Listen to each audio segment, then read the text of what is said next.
Ah, holy frick, what is going on, everyone? Sorry. How you all doing? Um, wow. It's been quite an eventful week, hasn't it?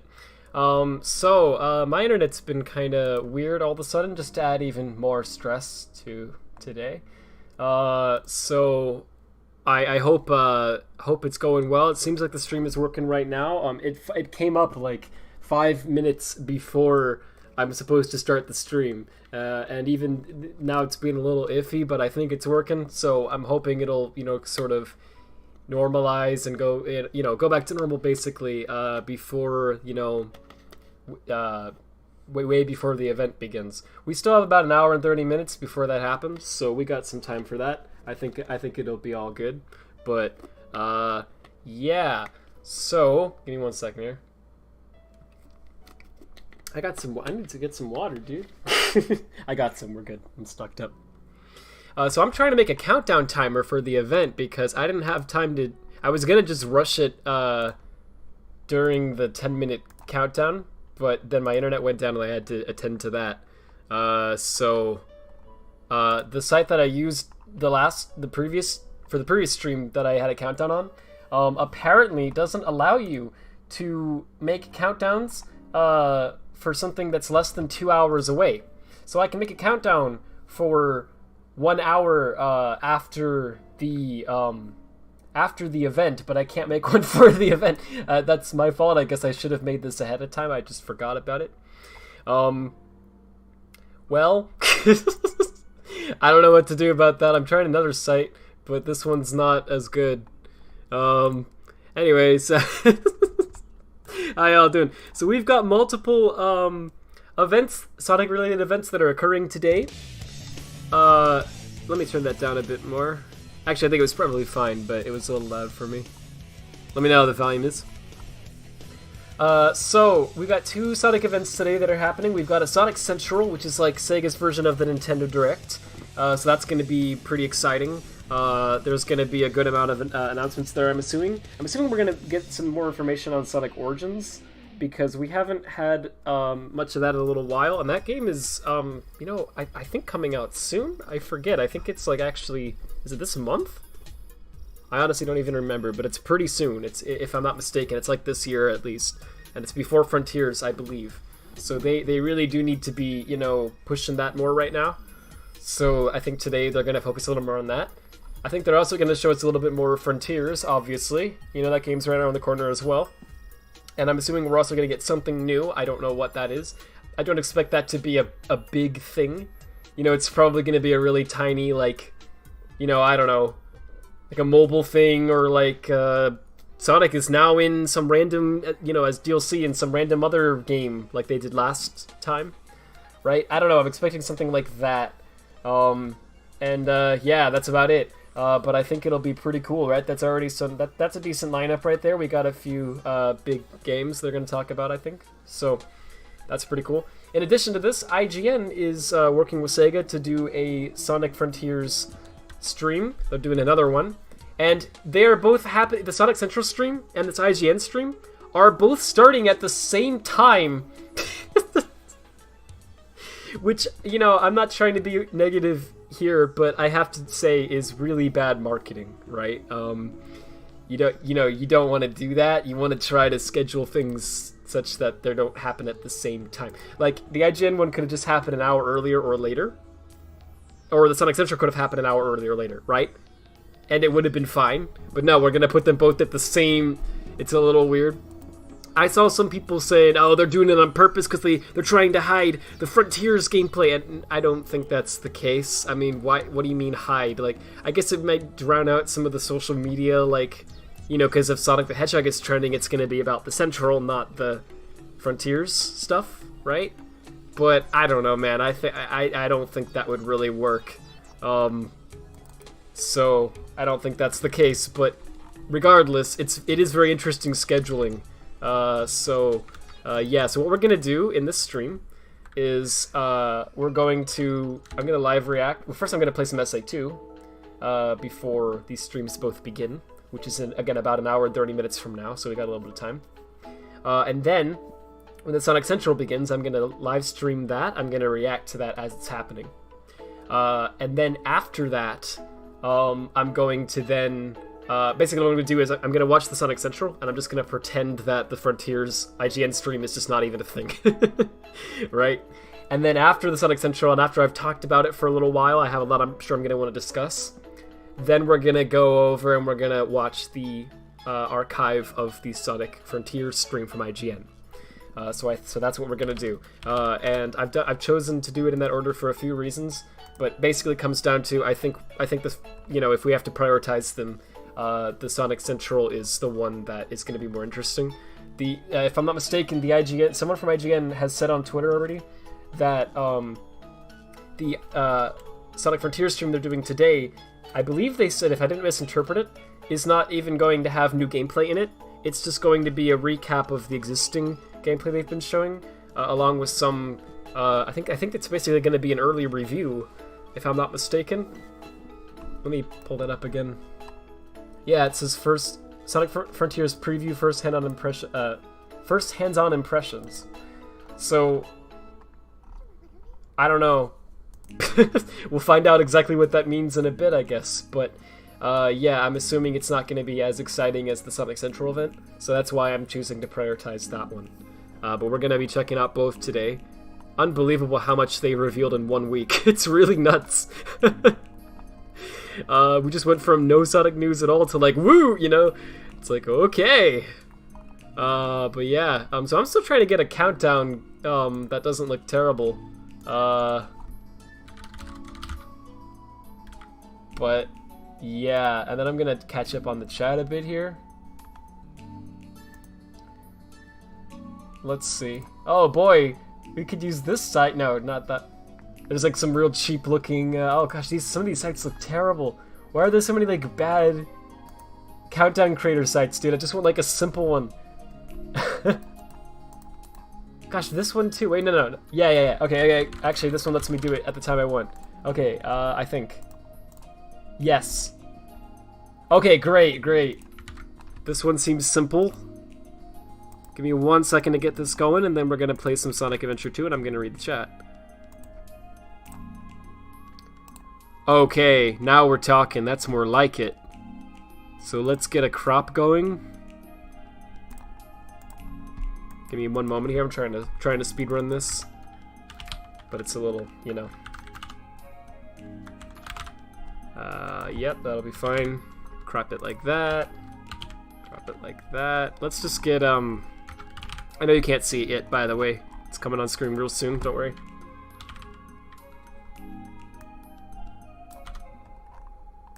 Hang on, sorry. How y'all doing while I'm setting this up?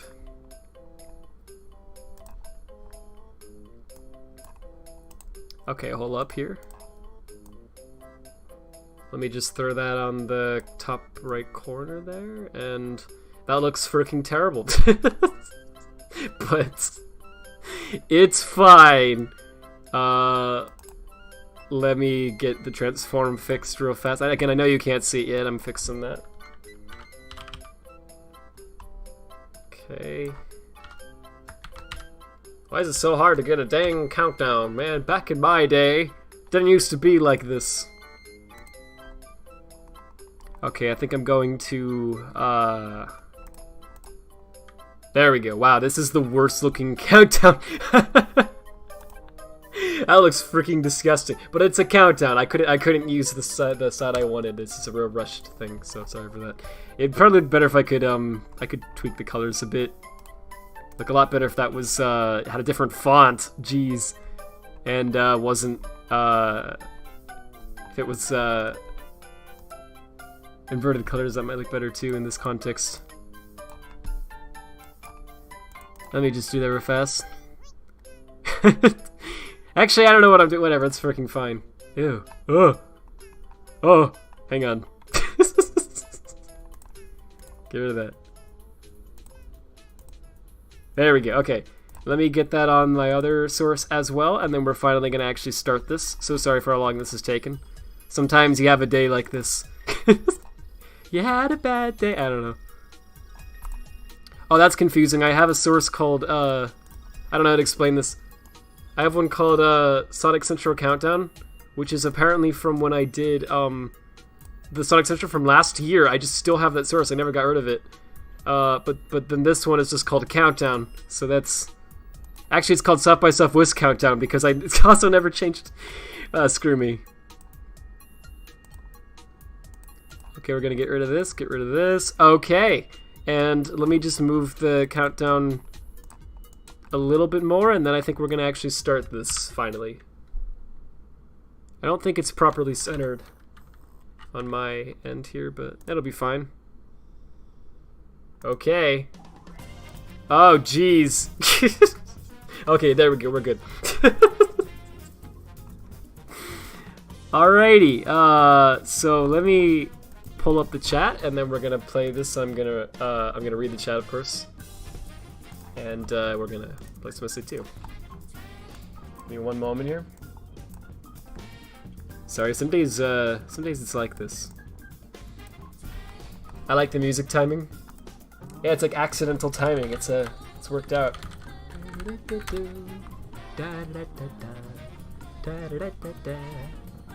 This song's so good. Alright, we're gonna pop out the Twitch chat, get that over there, and then we're gonna start this. Yeah, that countdown looks really bad. Whatever, I don't care, it's fine. It's just gonna be there until we start the event, and then I'll get that thing off the screen.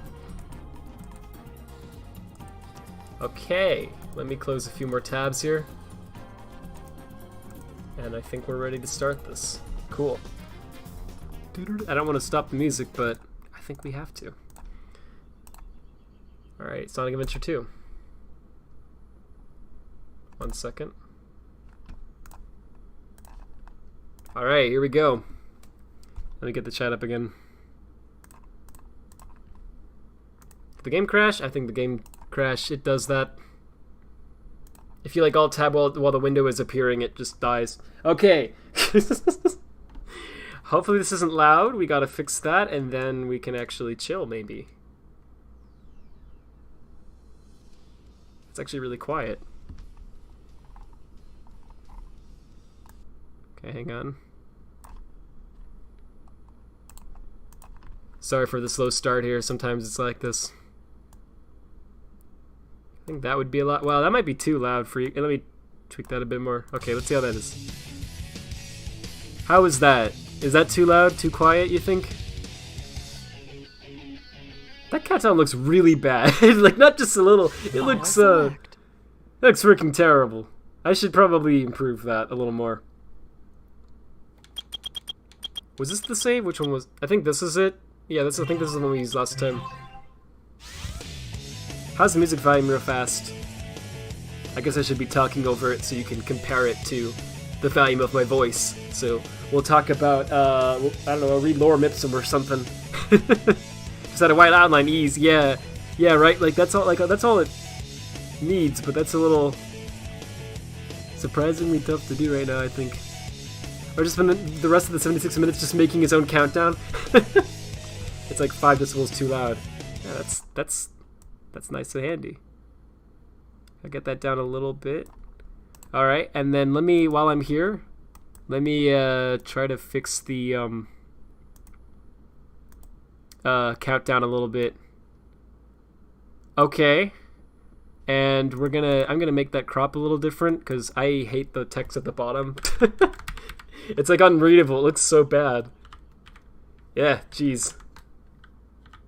No, not that much. Yes. Okay. Now it still looks bad, but maybe slightly less bad. Why is it being so finicky? Just get over there. Rod's a professional streamer. Let's see.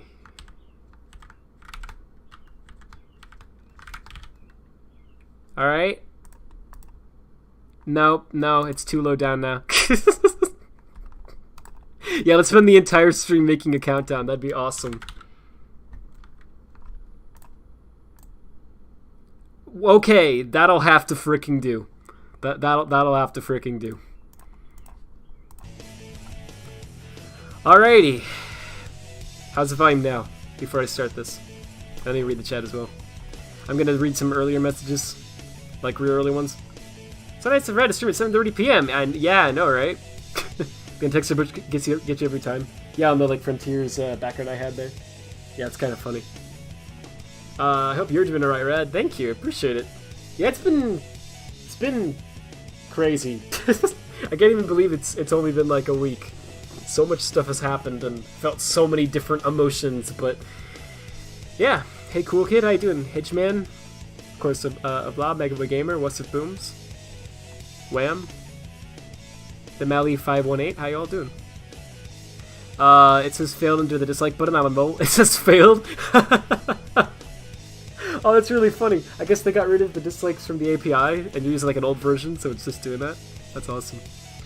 Origins comes out later this month, and besides the spoilerific YouTube videos, we almost don't even know what the mission mode and what the extras the game has. Yeah, I thought it came out later this month. Yeah, that's really crazy. Yeah, most of the Central is gonna have to be focused on Origins, because they barely told us anything about the game, and it's releasing like this month, so that's bad. You know, they gotta fix that now.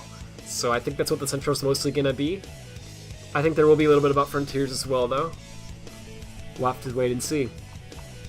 The new opening and every animated cutscene would have been nice to first see in game and not a YouTube vid by a random Sonic tuber.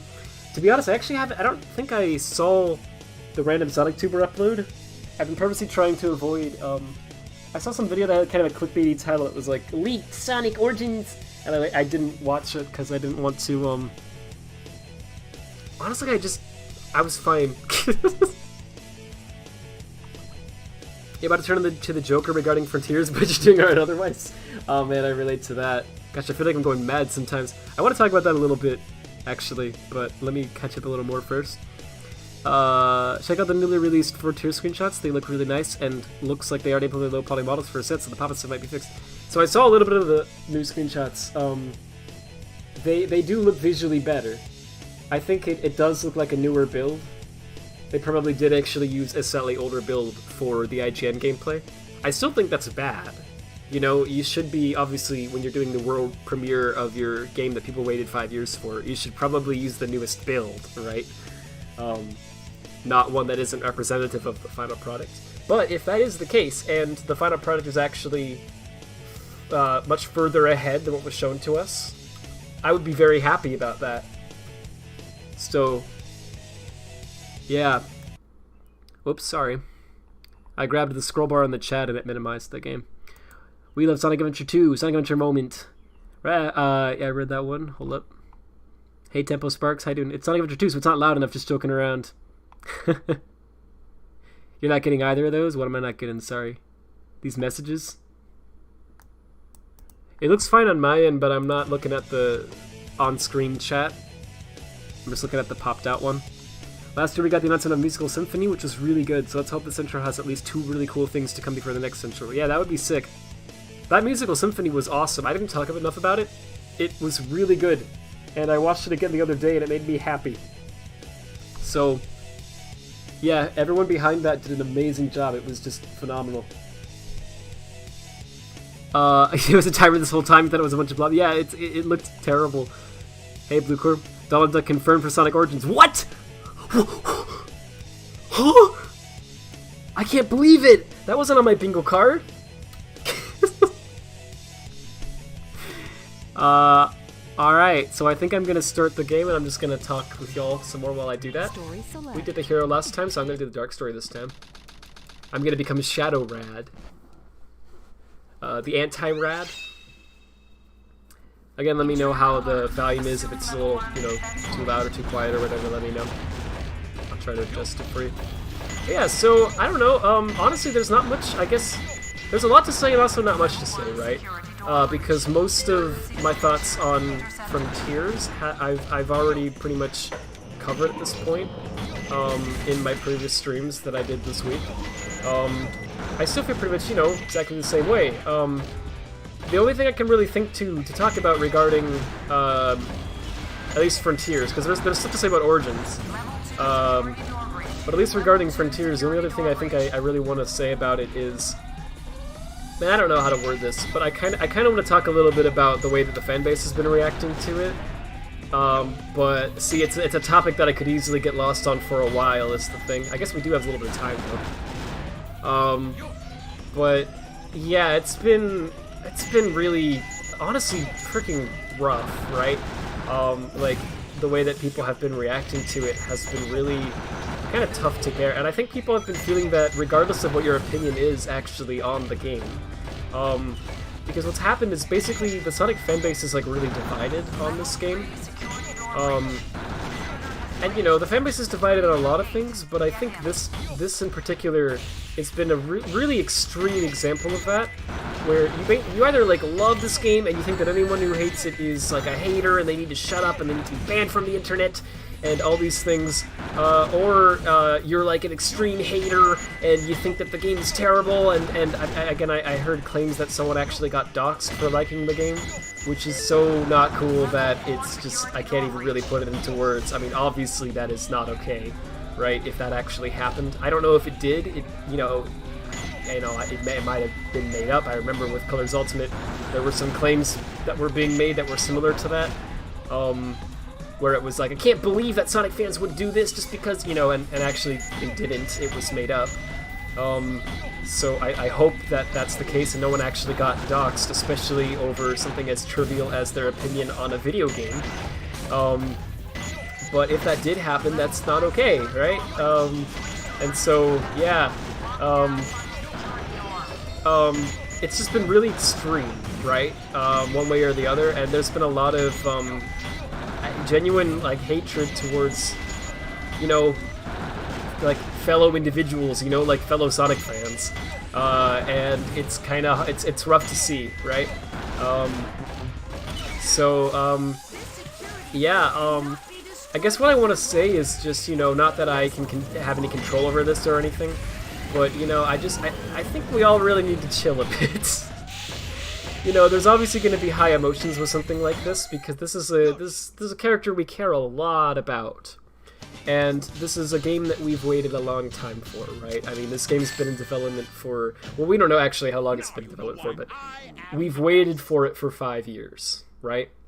And then it came after Forces, which we waited for 4 years, right? And, you know, during that time we got Boom, and, you know, and then before that was Lost World, which was kind of eh. And so really I think the last Sonic game that people, well, okay, 3D Sonic game that people would consider to be good was Sonic Generations, which was now almost 11 years ago, right? So that's quite a while. It's like over a decade, right? And so obviously, you know, tensions are pretty high, right? People are wanting, especially now with the successful release of the 2 movies, right? Because we've had 2 of them in the amount of time it's taken for this game to come out. You know, people are wanting to, you know, they've waited a while. They're wanting to see a really good game, and so if the game is anything less than, you know, near perfect, obviously there's going to be some backlash and some emotions. But yeah, some of us are going a little too far in all directions. I'm seeing people who just are clearly, you know, it's hard not to, right? But we're kind of attaching our own, we're sort of making this game like a personal thing, right? And it really shouldn't be a personal thing, you know? It's a game made by a multi-billion-dollar company, right? It's not like a project that we made or a project that our friends are making or whatever, right? Here's the level with the annoying turtle. Shout out to the freaking turtle. Anyway, yeah, so I guess what I'm saying is I think we should try to just chill. It's okay if you like the game, it's okay if you don't like the game, right? It's all good. We don't need to attack each other over it, right? But yeah, with that said, oh, look at that. Okay. So, I do want to say, I think it is, because I'm seeing some people who are saying that, you know, there's nothing wrong with the game at all, and anyone who has a problem with it is like a hater or whatever. And you know what? That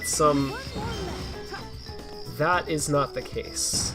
I'd like to say that that's the case, I guess. I mean, I don't want people to be hating it, but, you know, I'd like for the game to be like, oh, it's just people being crazy, this game looks great. but there are some actual genuine problems that are kind of a big deal, right? And to dismiss the people who are seeing those problems as crazy, right, is, I think, not a good thing to do. You don't have to agree with people, right? But it is, when people are making a valid criticism of something, I think it's important to let them do that, right? You can make your own counter-criticisms and counter-arguments as well, it's fine, but you don't need to beat each other up over it, right? And take it so personally. Perfect, like me? And that's the thing that I think is a little rough. So what I'm getting at is, right, so I've been watching a lot of people's reactions to Frontiers. And I've been trying to watch a lot of people that I know have, like, varied opinions on it, right? Because I don't just want to be stuck in the Sonic bubble, where all that I see is people who think the same way as I do, right? I want to see what the general public, people who are not Sonic fans, right? I wanted to kind of get what they were feeling about it. And so I watched several videos from Sonic tubers, but also from people who are not Sonic fans at all, right? To get a sort of balanced opinion. And yeah, what I'm getting is that the general public seems to be thinking that there's something a little rough about the game. They're noticing the pop-in and the technical issues, and they're noticing that the physics don't look very intriguing to play, right? They were sort of expecting more momentum as well, right? It's not just a Sonic fan thing. They're also noticing the stiffness of the animations and how kind of janky it looks, right?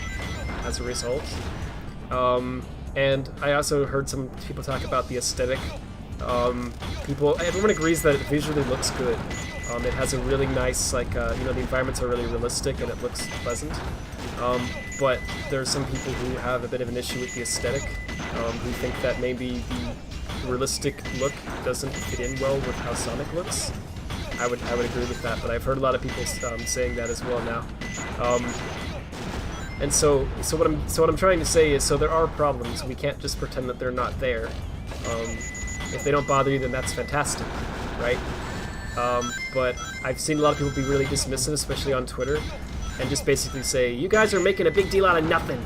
This game's phenomenal, you know, and it's like, well, they're not making a big deal out of nothing, right? There are actual issues, and it's not just Sonic fans who are complaining about it. It's people who just play games in general are seeing these things. So I think it's important that we need to keep a calm, level head and not tear each other apart, but we need to criticize these things, right? So that Sega understands what the problems are and how they can fix them, right? And I think it's really important that we think a little bit more when we say things about how it's going to be received, right? Like with the Sonic movie, the thing that happened was, like, we had the like ugly Sonic design, right? And no one liked it. But the thing was, everyone made a very consistent, clear message that they sent directly to Sega and Paramount, right? They were all in agreement. It was, hey, you know, this design doesn't look very good. Maybe fix that, right? That was the message. It was loud and clear. There was no question marks about that. That's what everyone thought about the ugly Sonic design, right? And so Sega and Paramount, they heard the complaints. They delayed the movie. They fixed the design. And the movie went on to be a massive success, and they got a sequel movie, right? And they both have done incredibly well, right? First Sonic movie became the top-grossing video game movie of all time in the US, and the sequel topped it. And so now the top two highest-grossing video game movies in the US are both Sonic films that came out in the last 2 years. Which is incredible, right? Like, when that ugly Sonic design was first revealed, I never would have anticipated that that's how the movie would go, right? I never would have imagined that we would have gotten the good ending like that, right? But we did. It's great, and we're getting a third one, you know, and it's looking awesome too. I'm excited for it. So that's the kind of thing that can happen when you have clear and direct criticism, and you're not, tearing each other apart so much, and you're being more clear with your messaging, right? But what we're doing right now is we're spending a lot of time not sending a message towards Sega, but instead just yelling at each other, right? It's not so much, okay, here's the problems with this game, here's what needs to be fixed. It's more, it's like some of that, and then it's mixed in with, oh, shut up, you're a hater. Oh, shut up, you're just a defense squad. Oh, shut up, and then we're like, oh, you guys are talking about the quills, it doesn't matter. Oh, it does matter. Oh, and all these things, and it's like, guys, you know, we need to chill out a little bit, and we need to think a little bit more about, like, imagine you work at Sega right now, and you're like kind of an out of touch. Let's say you're a bit of an out of touch, like, let's say slightly, like, I don't know, mid-30s or whatever, like, businessman or whatever, who works at Sega, and you know, you don't really, you're not like in the Sonic fan base yourself. You don't follow this stuff. You're just watching this kind of breakout on Twitter and on YouTube, and you're just going, "What the frick? What do we do?" Right? Like, you're probably in panic mode right now because it isn't. You don't know what's wrong because everyone's shouting different things. All you know is that something is wrong. They don't like it, and you're not really sure what it is or what to do about it, right? And so it doesn't really help when the message gets muddied, you know, kind of, I can't think of the word, but like muddied like that, I guess, right? I think we need to be more like concise. But the problem, I guess, is that we don't agree. We fundamentally like disagree as to whether or not these things are even problems, and then if they are, what's a problem, and what isn't, right? Personally, I think going based on what I have seen from Sonic fans and non-Sonic fans alike, I would say the biggest problems with the game are just simply there's a lot of technical issues like the pop-in and all that. So that would be that's a big thing that needs to be fixed, because for an open world game that's very distracting. That's a problem, right? So that'd be a big thing. Also, like the animations, that actually matters, right? It's not so much like, I don't personally care as much about like the short quills. I don't think a lot of like Sonic fans do. There's certainly a group of Sonic fans who really do. But I don't think the general public cares about that at all, right? I don't think that's a thing that you need to delay the game over, right? I think that's kind of a minor detail, personally speaking. I don't think they really need to fix that. I think the game can release with that and it's completely fine, right? If I'm being honest. So that's not something I would include in the criticisms that we send to Sega, because I think that just kind of muddies the water a little bit. I think that's just going to distract from what the actual problems are. One thing that is an issue is the animations. That actually does matter because it has an effect on how the game feels. When you're running in this game, it looks like it feels very stiff and janky, based on the, I guess now about 13 minutes of gameplay that we've seen.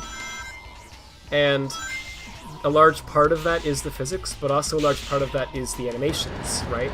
I've done a little bit of like game dev stuff, right, over the years, and you'd be surprised, if you've never done this before, you'd be really surprised how much of an impact the animations actually make on how the game feels, right?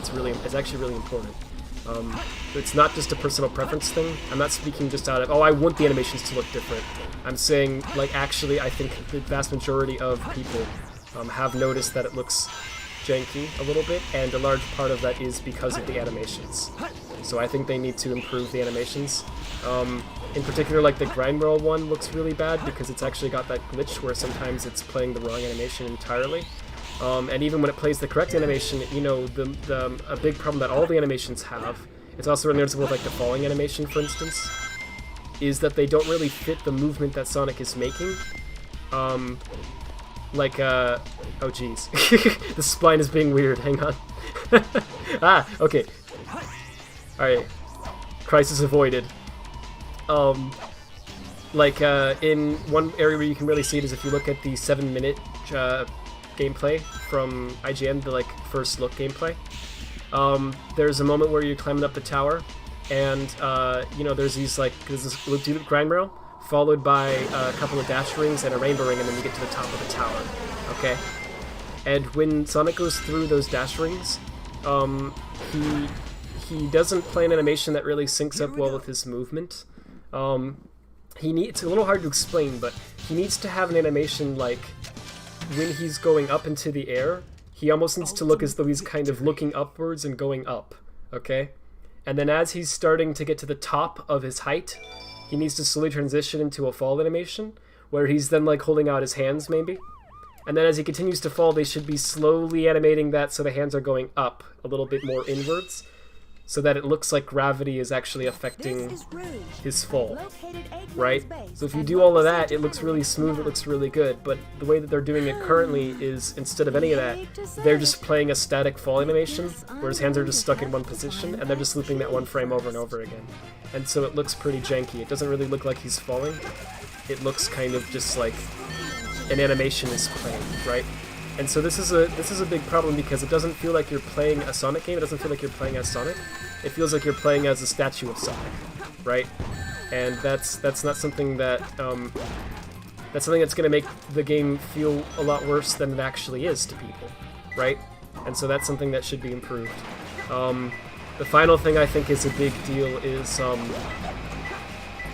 I don't know, because like the physics obviously are a very big thing, but I don't know if they can realistically improve that within, because at this point in development, they've already built, like, I don't think people realize this.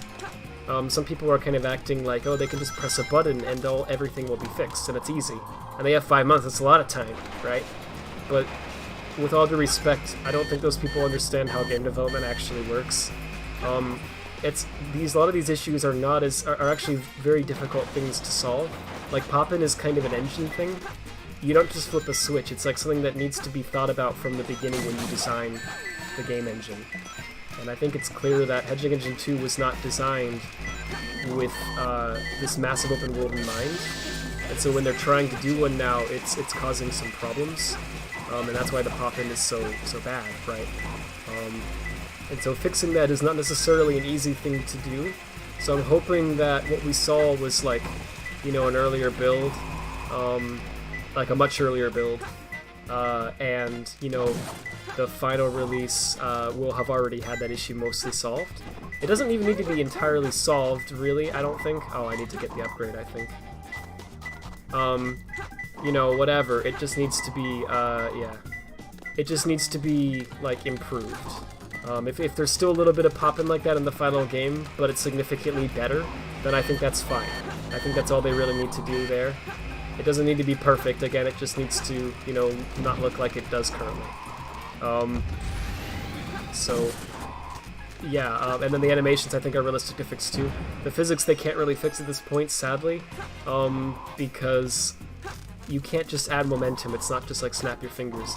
Especially not at this point in development, because they've already made all the level design, right? They've already made all of the world, pretty much. And so you can't just change like fundamental movement at this point, because what's going to happen is, you know, game dev, it's kind of like building a house, and you got to go in order, right? So you can't build the attic before you've built the second story, or the first story, or the foundation, right? You have to build those things first. It has to go in a certain order, from bottom up to the top, right? And once you've built the foundation, and then you've built the first story on top of that, and then the second story, you can't just go, oh wait, let's change the foundation now, right? Because that's going to break everything that you built on top of it. It's not going to work anymore. So the only way you could do that is if you tore down the house and started again, basically, right? And that would be very wasteful. It would take a lot of time, a lot of money, right? It may or may not be worth it. And so game dev is very similar to that. You can't just change up the engine now, right? It's too late for that. So that's why you see people being sort of pessimistic with Frontiers, because, you know, you have some people saying, oh, well, they'll fix it by the final, but it's like, no, right? A lot of these things will not be fixed by the final. That's the truth. Where's the key? Oh, okay. Weird. They can't, unfortunately, fix a lot of the issues at this point because it's just too late into the game's development cycle. But they can improve some of the smaller things. So I think the pop-in and the animations are the big things that need to be improved. The aesthetic also, there's a couple of little stylistic things that could be better. Like for instance, when you do the tricks, the animation looks really rough. That's kind of the animations, I guess, but also the sort of effect that it does looks a little weird. They could polish that up and add a little more detail to it and more smoothness, and it would make it feel a lot better, right? So little things like that could go a long way. They still have time for some polish like that, I think. If they delay the game, they could maybe do that more, and so that might be a good reason to delay it. Just to fix those things. But even if they delay it, they're not going to be able to fix the physics. They're not going to be able to like add momentum to it. And to a lot of people, that's a fundamental issue with the game, right? Because the thing is, it's an open world game, And so, you know, it's most of the Sonic games are linear, where all you're really doing is you're getting to the end of the levels quickly. But in Frontiers, it looks like what you're doing is much more open. It's much more kind of up to you. And so really, it's like a lot of what the gameplay is going to boil down to is just kind of running around to this world with Sonic. That's all that you're really going to be doing for most of the time, right? So that's why the physics are so important in this game.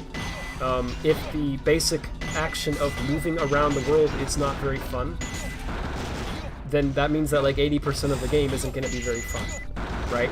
Whereas in like a linear game, it wouldn't be as big of a deal if that aspect wasn't perfected, because okay, yeah, moving around is a big part of the game, obviously, but you know, you can kind of automate it. You can kind of make levels kind of play themselves a little bit, and you know, it might not be such a problem. But here, you know, it really does boil down to your movement. That's most of what you're doing. I don't know if I'm explaining this correctly, but I feel that it's really important that the physics are correct in an open world game more than a linear one. So I think that's why most people were sort of expecting there to be momentum this time. And so the fact that there isn't is somewhat of an issue, because it makes the movement just inherently a lot less fun than it probably should be. And so I think a lot of people are just not sold on, they don't think it looks very fun to play due to that. So it's an interesting choice. I think it is clear that it's a choice. They like chose to make the game this way. It's not that they're just incompetent or whatever. I believe they totally could implement some form of momentum if they wanted to, but for some reason they just decided not to. And I'm not really sure why that was, to be honest with you. To me, it was a very no-brainer decision to put momentum in here. So it's a bit of a head-scratcher. I'm not really sure I get it. But yeah, but anyway, but some people don't really care about that. They think the game looks fun regardless, even without the momentum. And so if that's you, then that's great. That's fine. You might still enjoy Frontiers. So yeah, no, nothing wrong with that. But yeah, me personally speaking, and a lot of people that I've seen have been saying that momentum is a big deal to them, and especially in this type of game. And so that's something that I think that, you know, we shouldn't just ignore that. We shouldn't just pretend that you're crazy if you want momentum in the game, because that is a pretty big fundamental aspect of the gameplay that I think really should be there, right? That clearly a lot of people want, if nothing else, right? Even if you think they're crazy for wanting it, it's clear that a lot of people want it, right? So I think it's good to not just ignore that, and to maybe go, okay, well, you know, why is that not in there, right? If so many people obviously want that, then why would we not be doing that, right? It's kind of something to think about. But yeah, I don't know. So I don't know what else to say about it. I guess I've already said most of that anyway in previous streams. I just wanted to say it again here before we go into the Sonic Central, because I thought it was a good thing to. I just kind of wanted to summarize my thoughts on it again. Oh, multiple Eggmans. Because I think the thing is, I think the Central is going to focus a lot on Origins, so I want to talk about Origins more throughout this stream. So I just wanted to get the Frontier stuff out of the way here. Okay, I haven't read the chat like at all. My apologies for that. I've just been trying to ramble a lot and get that out of the way. So now that that's sort of done, I'm going to try to catch up on the chat a bit here. So first of all, hello, Sonic Stadium Hater, I think is that you say your name? Wow, how you doing? Hi, I'm so excited. When is Central starting? When is it starting? There's a countdown on the screen, at least it should be. It's towards the bottom right. So it's starting when that countdown gets to 0. It's at 9 a.m. Pacific time, 11 a.m. Central time. So that's when this is all beginning. I'm gonna read the YouTube chat in a second here. You get a combo. Okay. Hold up. AXD. Ketru B. Wow, there's a lot of people actually. John A, Blinkachu, Triple Jump. How y'all doing? Let me try to, actually, there were some people who liked the Sonic design, of course, and the small people were quick to go on Twitter and get on their high horse, so that people were being too harsh with their criticism. To be honest, I didn't really see much of that, but I believe you. I do seem to vaguely remember a few people saying that, but I remembered it being the minority with the movie. But yeah, I don't understand people who feel they need. Okay, I kind of do. So I want to say I actually kind of do get it. I think what happens is that we all of us, as Sonic fans, we really care a lot about this character, and we kind of make it personal, right? And so the thing is, when this, like, we have really strong feelings about it basically because of that, right? Like, negative or positive, right? And so what happens is when you're someone who feels positively about something and you're actually really excited for it, you want to, like, go online and you want to share that hype with other people, right? You want to be able to post about how great something is, and you want people to be like, yeah, I know, right? And you want to be able to, like, celebrate it together, right? That's, like, part of the joy for you. And so when you can't do that because everyone online thinks it looks bad, and they're yelling about it nonstop, and you just want to, celebrate it, you think it looks great, that's kind of hard, right? That's not a very fun thing to go through. It's a thing that can make it kind of easy to get a bit depressed, actually, right? And stressed out. Because, you're just trying to enjoy this thing, but you can't enjoy it, because people won't let you enjoy it, right? That's kind of how it feels, I think. So I understand that. I've been a fan of several games that are not liked as much. My first Sonic game was Colors, and I still like Colors. I think it's a bit rough in some areas. I certainly think a lot of the criticism is valid, and especially over the years, after Colors Ultimate and whatever, I've especially kind of gone back and looked at it more critically and been like, yeah, right, there's some aspects of it that are maybe not as good as I remembered growing up, But it's still a game that holds a special place in my heart. It's still a game that I enjoy. And so it's a little rough sometimes, right? When you go online and you want to be able to be like, oh, dude, this part in Colors is so good, right? And everyone's like, Colors stinks, you're an idiot, right? It's a little rough. So I get it. I get how that feels. I understand. I think everyone kind of has some game that's like that, where, they really like it, but it's not a popular opinion to like it. So I understand that completely. But here's the thing, right?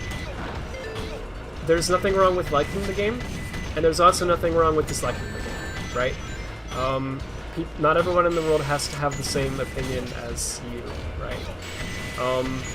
And so if you're not okay with that, and it's understandable that you wouldn't be, but if, I guess I feel like this sort of tough, this might sound mean, I don't know how to say it in a way that doesn't sound mean, right? Because I don't mean it mean, but I just can't think how to phrase this.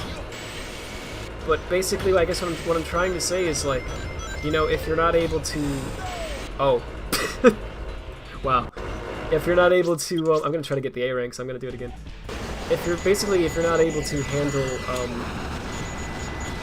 criticism of something, the thing is that criticism is fine, right? And so if you're not able to handle it, then it's kind of... There comes a point where it's like, you need to be okay with that somehow, right? You need to be okay with the fact that other people are going to have other opinions sometimes, right? And if you're not okay with that, then maybe you need to get away from people who are doing that for a bit, right? I found for me personally, in the past, that it's been really helpful to sometimes just get off the internet, like, literally, right? Because there's been times that I've seen reactions to stuff that's just like, oh, God. Like, the general reaction from people is just so extremely, to me, stupid. It's, like, completely not how I think, and it's a bit stressful to watch. But the thing is, I just have to accept that, like, okay, I don't agree with anyone on this, but their opinion is, okay, game froze. Hopefully it'll unfreeze. We'll see. Oh, jeez. Oh, jeez. We unlocked the creepypasta Sonic Adventure 2 bad ending. What the frick is this? Why does it have so many bugs like this on PC? I swear, that's terrifying. Maybe it'll fix itself. Sometimes it does. I don't know what I was saying, but basically just, yeah, basically it's just, I don't know, right? You need to have some level to where you can... Random explosion sound. You need to be able to, like, not let other people's opinions get to you, right? And so if people are hating on something that you like, you need to be able to enjoy it still yourself. And not let other people rain on your parade, right? And you don't need to hate on the people who are hating, right? That's not a part of this that has to happen. You can just ignore them. I know it's hard to, but seriously, right? And the same goes the other way around. If you hate something that people like, you need to let them like it, you know?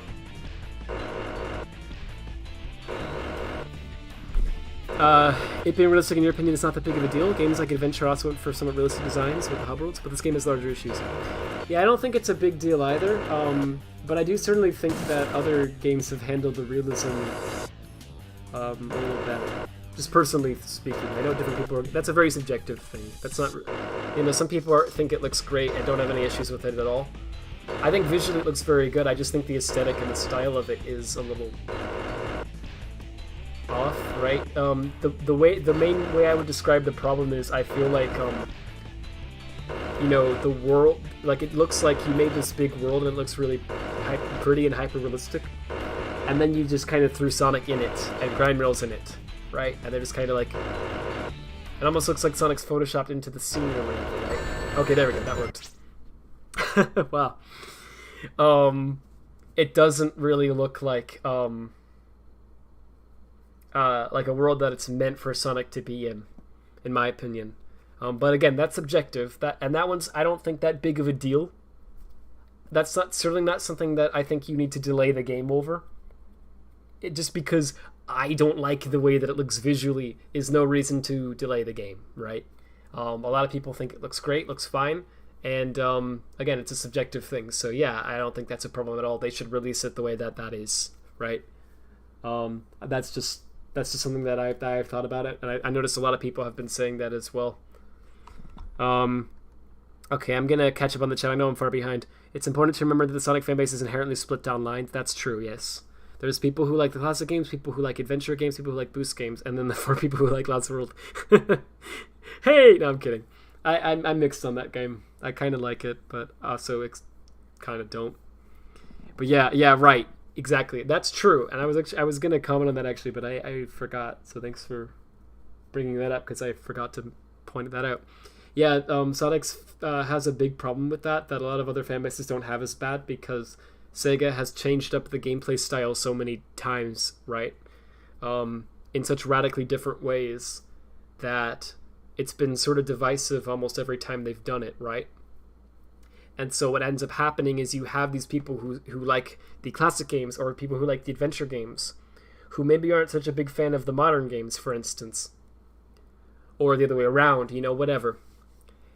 And there are really a lot of different people with different opinions, but they're all sort of lumped together into this one thing that we call the Sonic fan base, right?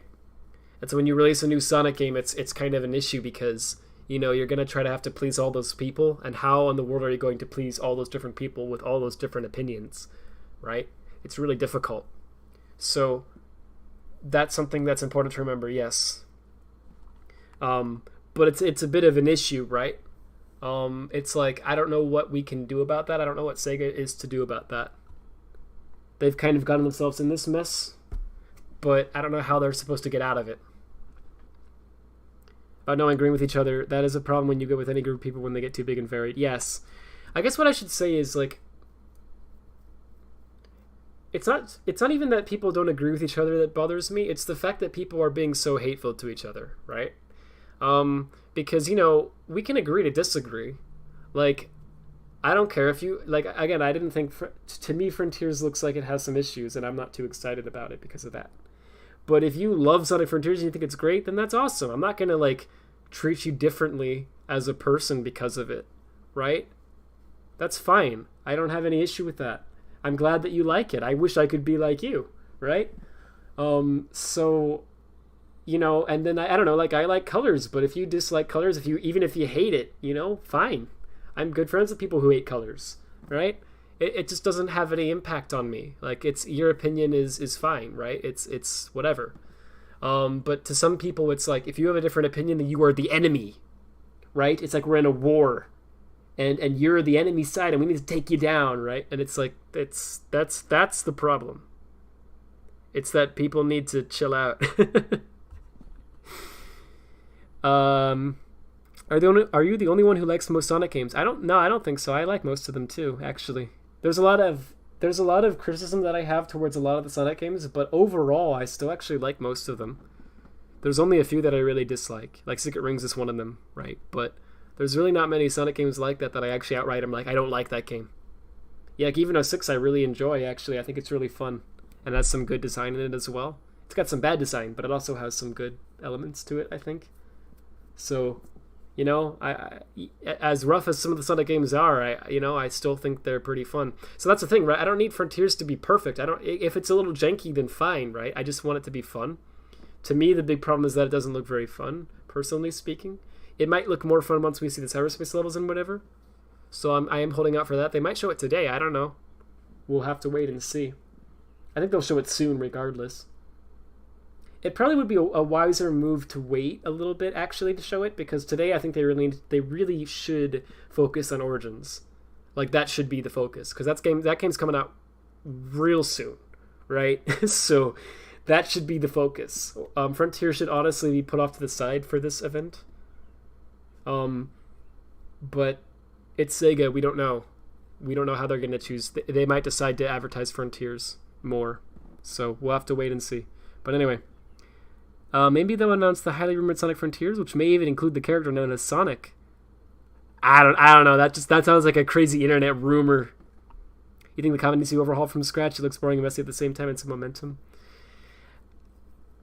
Yeah, I don't know. The combat looks fine to me. It doesn't look great, but it also doesn't look terrible. This should. I don't think this is actually still happening. I think it's buffering okay. Hey, Happy Om, how you doing? It's been a while. I wouldn't exactly say combat needs to be overhauled. The slow pacing is more a fault of the enemy design. Yeah, I don't know. I think the combat's okay. It's not like how I would have done combat, personally speaking, but I don't think it looks terrible. I think it looks fine. I think the combat actually looks pretty decent. It's again, it's not quite how I would do it. I would want it to be a little faster paced and less repetitive. But I think the combat's totally serviceable. I think it's like, you know, the quality that most people expect combat to be. I think it does meet that criteria, right? It's the rest of the game that looks like it might go a little under that sometimes. It's with like the kind of, I don't know, the jankiness with the animations and the pop-in and that kind of stuff. That's the stuff that I think really needs to be improved. Because even if you're not a Sonic fan at all, you're going to notice that. And it makes the game look bad. And you feel like you wasted $60, right? So that's something that needs to be fixed. But the combat is like, if I could fix it, you know, if it was me and I had infinite time and infinite money, I would fix that. But judging just practically and realistically, I don't think that's a big issue in Frontiers. I think it's all right. I'm gonna just skip to the end of the chat now because I'm far behind. Hey Taz, how you doing? And Duck Dealer, what's going on? They only got an IGN interview. That was it. You mean today? Wait, what am I? And hey Scott, would be nice if just once we all had a Sonic game that we could universally say was good without adding qualifiers. Yeah, that'd be great. I agree. I really would love that. Like almost more than anything, as silly as that might sound. I'd be very happy if there was a Sonic game that we could all just be like, this is really good. So, yeah. I guess we got that with Mania. Mania was pretty much like that. We might get it with Origins, but I think there's a bit of a disclaimer even with Origins. I think Origins looks good, but then there's like the pricing, and then there's like the de novo, and there's like a couple of areas like that where it's a little bit of like a, you know, Origins looks really good, asterisk. Right? There's like a little bit of fine print. But it does look good, other than those little details. I think it looks really good regardless. Yeah, Mania was just like no disclaimer. It was just like, yeah, this game's good. So that was cool. Oh, you have to clarification about the season thing. They didn't actually see Frontiers gameplay, but they just worded it like they did, and they were hyping it up like they knew for a fact the game would be great, and they were talking about like they met Sonic Team or something. That's really odd. Well, thank you for clarifying. So I guess they didn't actually see it, but that's odd that they did that. You hate the Werewolf, but you understand and respect people would like it. It's not for me. Yeah, see, that's the thing, right? That's a healthy opinion. What's your opinion on Sonic Schoolhouse? In my opinion, it's definitely one of the Sonic games ever made. Yeah, dude, Sonic Schoolhouse is great. I think I might like it even more than Sonic X on the Leapster. It's an absolute classic.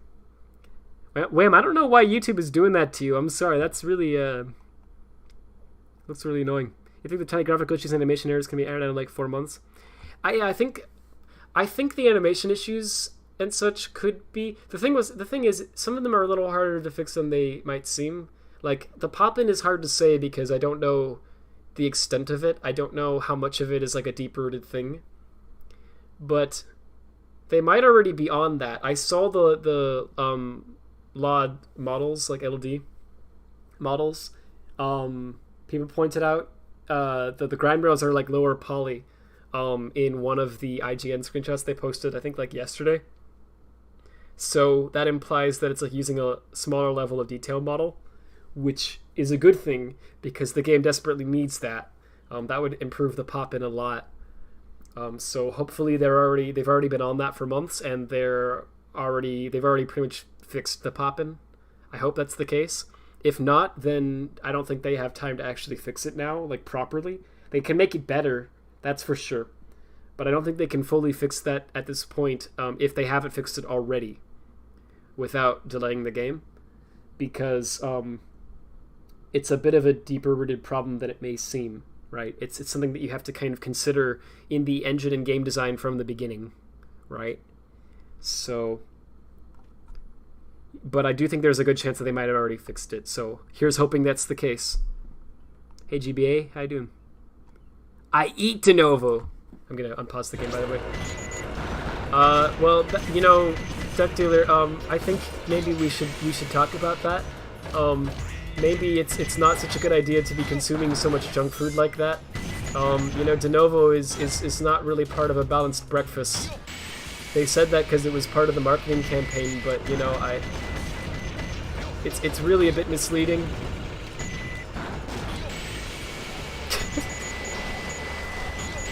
Yeah, de novo's not good. I'm not a fan. I was fully expecting it though. Even if the game turned out to be great, I was fully expecting there to be de novo in it. So that didn't surprise me. It does upset me though. I think that it'd be much better if they didn't have de novo in there. I just believe that it doesn't even really work. But what it does do is it severely like bloats the game, right? It makes it a lot bigger for no reason, which makes the download times far longer than they should be. It takes up more space than it should on your system, and it makes the game run more slowly, right? So all of that's not good. But then for us, it's especially bad because for modders, right? You know, reverse engineering these games like is already a difficult task, right? But when you add in de novo, it makes it significantly more complicated because de novo is specifically designed, right, to stop people from understanding how the game is programmed, so that they can't make like a cracked or pirated version of the game, right? And so it gets in our way as well as modders, right, where we can't like easily understand how the game's sort of code works, which means we can't really do like code injection mods easily at all. Which is really not fun. So you'll notice that like a lot of the injection mods are for like Generations or Lost World. They're not really for Forces. That's because of the de novo, largely, because de novo is in Forces, right? And so it makes it significantly harder to figure that out. It's not impossible, right? And in fact, I do expect there to be some code injection stuff for Frontiers. Like, I think there's going to be, like, obviously we're going to have a mod loader, we're going to figure that out. And there will also be, like, a free cam mod, I think, at some point. I'm pretty confident in that. Probably also, like, a quick boot or whatever. I think we'll get those things. We even got those for Forces, right? So, yeah. But I don't think we're going to be getting anything outside of that, really. Which is sad, because we could be getting that you could be getting a lot more in terms of code injection mods if it wasn't for the freaking de novo, right? So that's just gonna make it harder for people. But obviously that doesn't affect the file mods, which is what most mods are anyway. So like level mods and character mods, whatever, that'll still happen. So I was just, for the record, I wasn't. I realized it may have sounded like I was saying all that to Duck Dealer. Duck Dealer obviously knows all that already, because Duck Dealer does some really awesome mods. So I wasn't actually saying that towards you. Sorry if it sounded like that. I was explaining that more towards others who maybe don't know how some of that works. I never liked the taste of de novo. Even their other flavors don't taste good. Well, I don't know. You might just be a hater. I don't think you've tried out the Cool Ranch flavor yet. No way. I can't lose to Tails. I would have said that if I lost. It would have been hilarious. I'm in position, Doctor. Well, we still have, I mean, more time than I was expecting. The pop-in wouldn't look so bad if there wasn't just rails floating in the air. 5 minutes should be plenty. Yeah, I feel, you know, I don't like the rails either. I really am not a fan of that. But that's another one of those things that I just don't think that they have time to really fix, sadly. They might be able to make it look a little better visually. I think they have time to kind of, you know, put some stuff around the rails to maybe make them look a little better. That's for sure. But they don't have time to like change up the design of the rails at this point, I don't think, because you know, the whole levels are sort of just like, the map is designed around this, right? So yeah, I know that there's been sort of an argument about that as to whether that's actually a problem or not. Oh, it's in there. Cool. Because some people have been arguing that, like, oh, it was already in past Sonic games, you didn't complain about it then, why is it suddenly a problem now, right? Which is a fair point to make, but I think that the fact that so many people have independently gone out of their way, Sonic fans and non-Sonic fans alike, to point out the rails as looking off, when we didn't do that with previous games, I think should make it obvious to you that there is something off about the rails this time that wasn't off before, right? It's not just people being picky because it wouldn't have been so many people in such a unified fashion, right? It's something that people are noticing.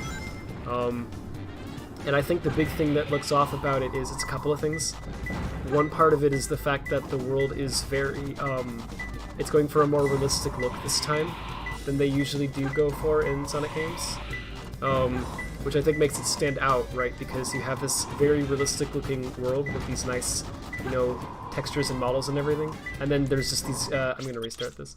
Then you just have these, you know, gray rails floating in the sky with no like explanation as to how they're floating, and so it looks off because of that.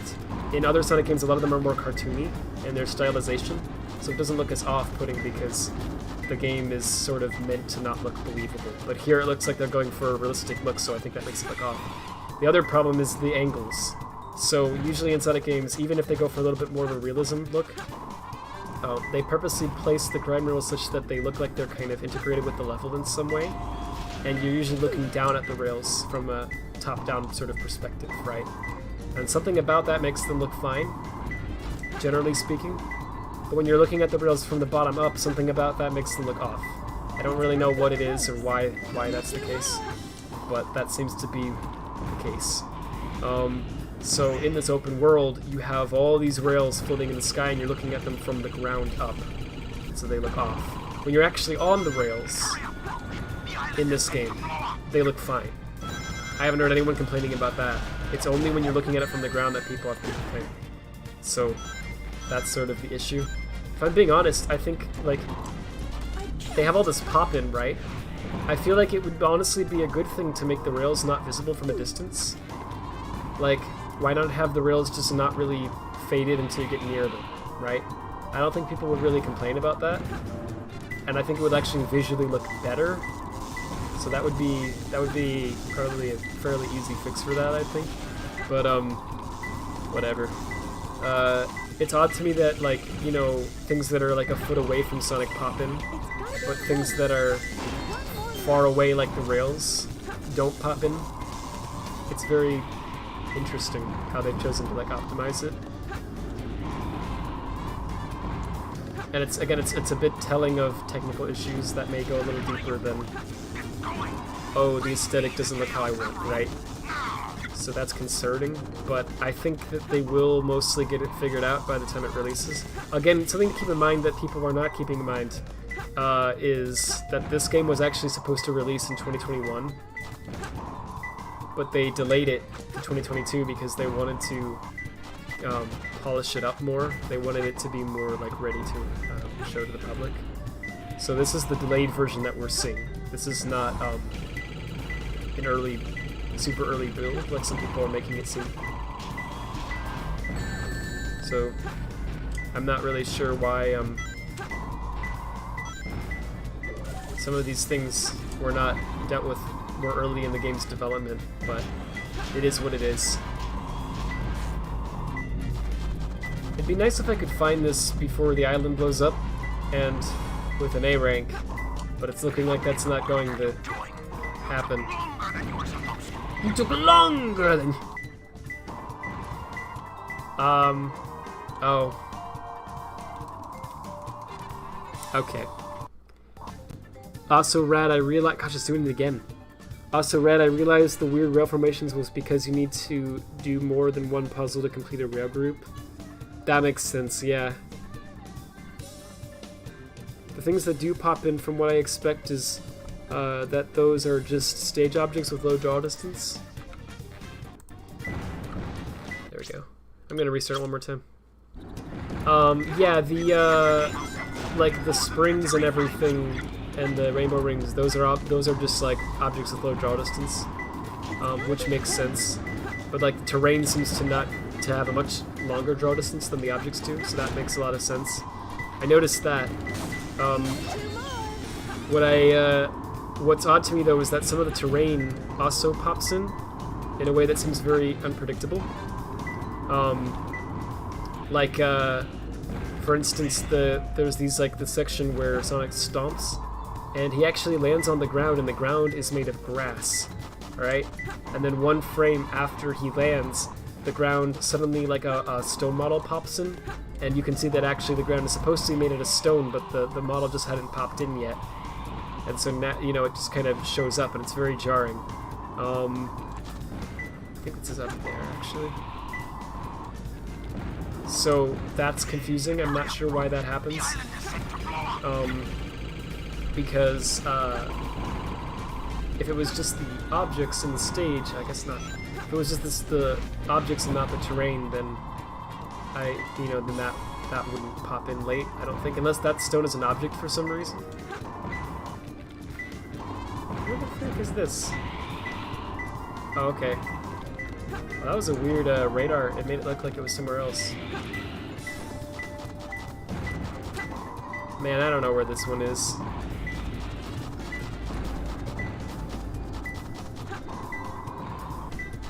I'm maybe a bit too tired for this. Is it? No, it's not this high up. It's probably in one of these. Okay. Of course. What is this? Block A? I think when Eggman says you took longer than you were supposed to, I think, like, that is when... That's when you've missed the A rank. But maybe I'm wrong. I'm just guessing. Oh, look at that! Oh, okay, great. We got the good ending, maybe. Grab it. Come on. Okay, so now what we gotta do is get the other one. Cool. I kept trying to get that enemy, too, on the way down, but whatever. Oh, frick, where was it? It was one of these, right? Yeah. No, come on, Rish. There we go. Nice. Also, with the time frame stuff, yeah, this is a good point. Please keep in mind that 2/4 of this game's development were under COVID. It's not an excuse, but it's important to keep in mind. No, that is important. Like me? I actually don't see people mentioning that, so that's a really important thing to say, because that, I think, is actually a large part of what happened, sort of. regarding the technical issues. Critical and some of the gamers probably mostly did it because Sonic is famous punching bag. Yeah, it seemed like, I mean, they don't really seem... I know some of the gamers was saying he was a Sonic fan. I actually haven't seen the Critical video yet. That's one of the videos that I think I have it in my watch later. I haven't got into it yet. I don't know what he said about it, but you know, his style of humor is always extremely like, you know, he makes fun of everything. So he might sound, if you've never seen like a Critical video before, you know, then he might sound like he's being harsher than he actually is. He does that with everything, even things that he loves. But I haven't seen the video yet, so I don't know. The Subreddit Gamers, he's saying in the video that he's a Sonic fan. He says that. To be honest with you, I don't believe that. I've watched him for a little bit. I don't think he's a Sonic fan. I think he might be a very... he considers himself that, but I don't think he really is, like... At least not in the... Like, I think he's a casual fan, you know what I mean? I don't think he's in the way that, like, you know, like we would be, for instance, where he watches every single piece of Sonic news and whatever, and plays all the games and mods them, and I don't know if it's like that, right? Maybe I'm wrong, but I just don't get that vibe from him. But yeah, I think that he and Critical both made videos because they saw it trending on Twitter and thought, oh, we could get some views from this, right? Which, by the way, I'm not shaming them for at all. That's fine. There's nothing wrong with that. You know, you gotta get that bread. It's not clickbait. They, you know, they talk about what the title says. So, you know, just because you're a big YouTuber who isn't maybe a big Sonic fan doesn't mean that you're not allowed to talk about Sonic the Hedgehog, right? Of course. So, yeah.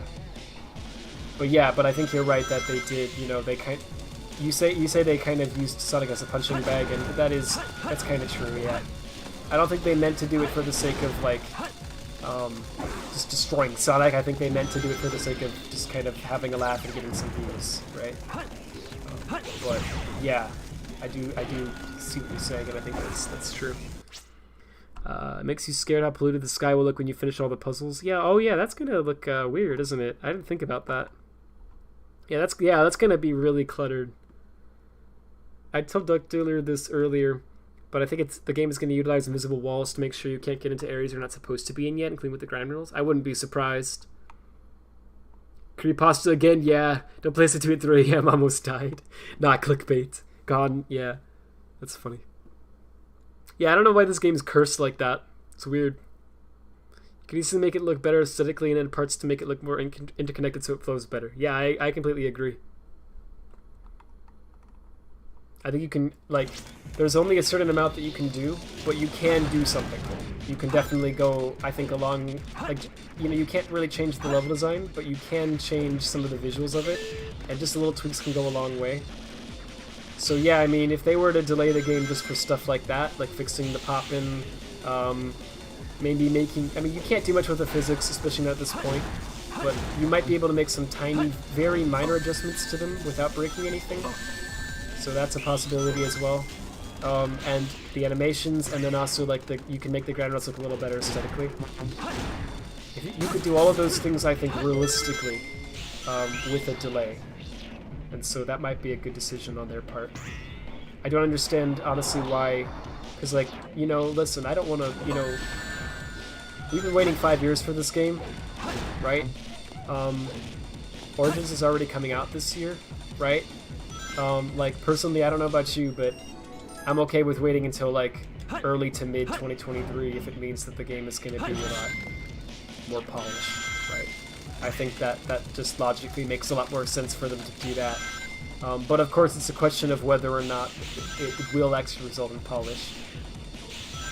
Because you can delay a game and not really, you know, you got to use your time wisely is the thing, right? So if they delay it, then they need to be very clear as to why they're delaying it and exactly what their work is that they have to get done, right? We can't be having this like what we're doing currently, where it's like everyone's yelling at each other and Sonic Team might not even know what's wrong with the game or why people are complaining about it, right? it needs to be very clear to them what the problems are so they can go, okay, got it, and then delay, and then just go check, check, check, check, check, right? And just quickly, quickly fix it. I'm freaking whistling by accident. We have a link for the premiere. Holy frick, finally. Thank you, Taz. I'll pull that up in 1 second here. The song is really good. Heck yeah, I agree. Sonic OSTs always slap. Oh, another positive thing. Frontiers? Yeah, the theme in the Frontiers trailer is good. I really like it. I've been hearing some people doing covers of it, and they sound really good. There's this one I saw you might have seen too. It's a video that, like, this guy did a sort of guitar cover of the Frontiers theme and, like, intermixed it with the actual theme. Let me pull this up. Here we go. Oh. Yeah, YouTube still has this bug. They've never fixed that. Cool, there we go. So we don't have to watch the freaking GameSpot one, thank goodness. Alright, 8 minutes. Now remember, there's a 2-minute countdown after this, so it's actually 10 minutes. But yeah, we've got about 8 minutes before this begins. So let's frickin' go. We will, of course, be playing that as soon as that begins. But first we gotta, you know, defeat Sonic the Hedgehog. This is maybe not a thing you want to be doing right before the Central. Oh frick, no! That's embarrassing. They're gonna reveal the Sonic Morbius collab. So, okay, so here's my predictions for the Sonic Central, right? So it's gonna be like, you know, like the Nintendo Direct, where it's like all quiet, and then it's like, what's this? Has a new challenger approached? You know, and then it like has a cool transition, and it goes to black, and then you just hear, it's Morbin time, you know? Everyone goes, holy frick! Oh, they're doing it!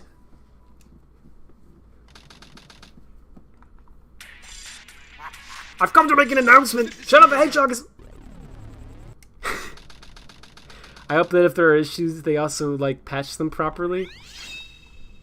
Oh yeah, they can do, like, updates after the game releases as well, I guess. But it's, you know, it's kind of a question with that of whether or not it's financially worth it. Because the thing is, like, first impressions go a long way. And once people have played the game for themselves, and it's bad, even if you patch it, it's like... it's not really going to improve your review score, right? Oh, frick. Oh, man. But if you delay it and fix most of the issues, the more prominent ones, I should say, before you release the game, then that will go a long way in improving the perception of the game. So yeah, so I initially wasn't so sure if a delay would be a good idea. On my previous streams, I was kind of skeptical about it, because I was saying, I don't know, man, like, for me personally, you know, the biggest issues is like the physics and the core gameplay, right? It just doesn't look very fun to me. And so I don't think you can really fix that with a delay, right? But thinking about it more logically now, I'm like, you know, that's how I feel about the game personally, but that's not how everyone feels, right? There's actually a sizable amount of people who seem to think that the gameplay looks fine, right? Or maybe even looks really fun. And so, to them, really the biggest issues are just things like the pop-in and the animations. And so, I think certainly, you know, there's some things that maybe they can't fix at this point in development, but there's some things that they can. If they delay it, I think they can reasonably fix those things. So, I'm now for the delay. I think that makes sense. I don't think it's gonna bring the game from like if you're the type who wasn't so sold on the game to begin with, and you were gonna maybe give the game like a, you know, 6 out of 10 or whatever. I don't think that delaying it is going to bring it up to, you know, an 8 or a 9 or whatever, but it might bring it up to a 7, right? So that's worth it. I don't know if I'm explaining that well, but that's kind of what I'm thinking. I'm not sure about the demo, though. I think that's a good idea in theory, but in practice, I don't know, right? Because I hear from a lot of game devs that, I don't know how true it is, but I hear that in the industry it's like when you make a demo, apparently it really is like, stop everything, we're making a demo now. And it takes away time from development so you can make the demo instead, right? Which is why a lot of companies have said that they don't make demos anymore for their games.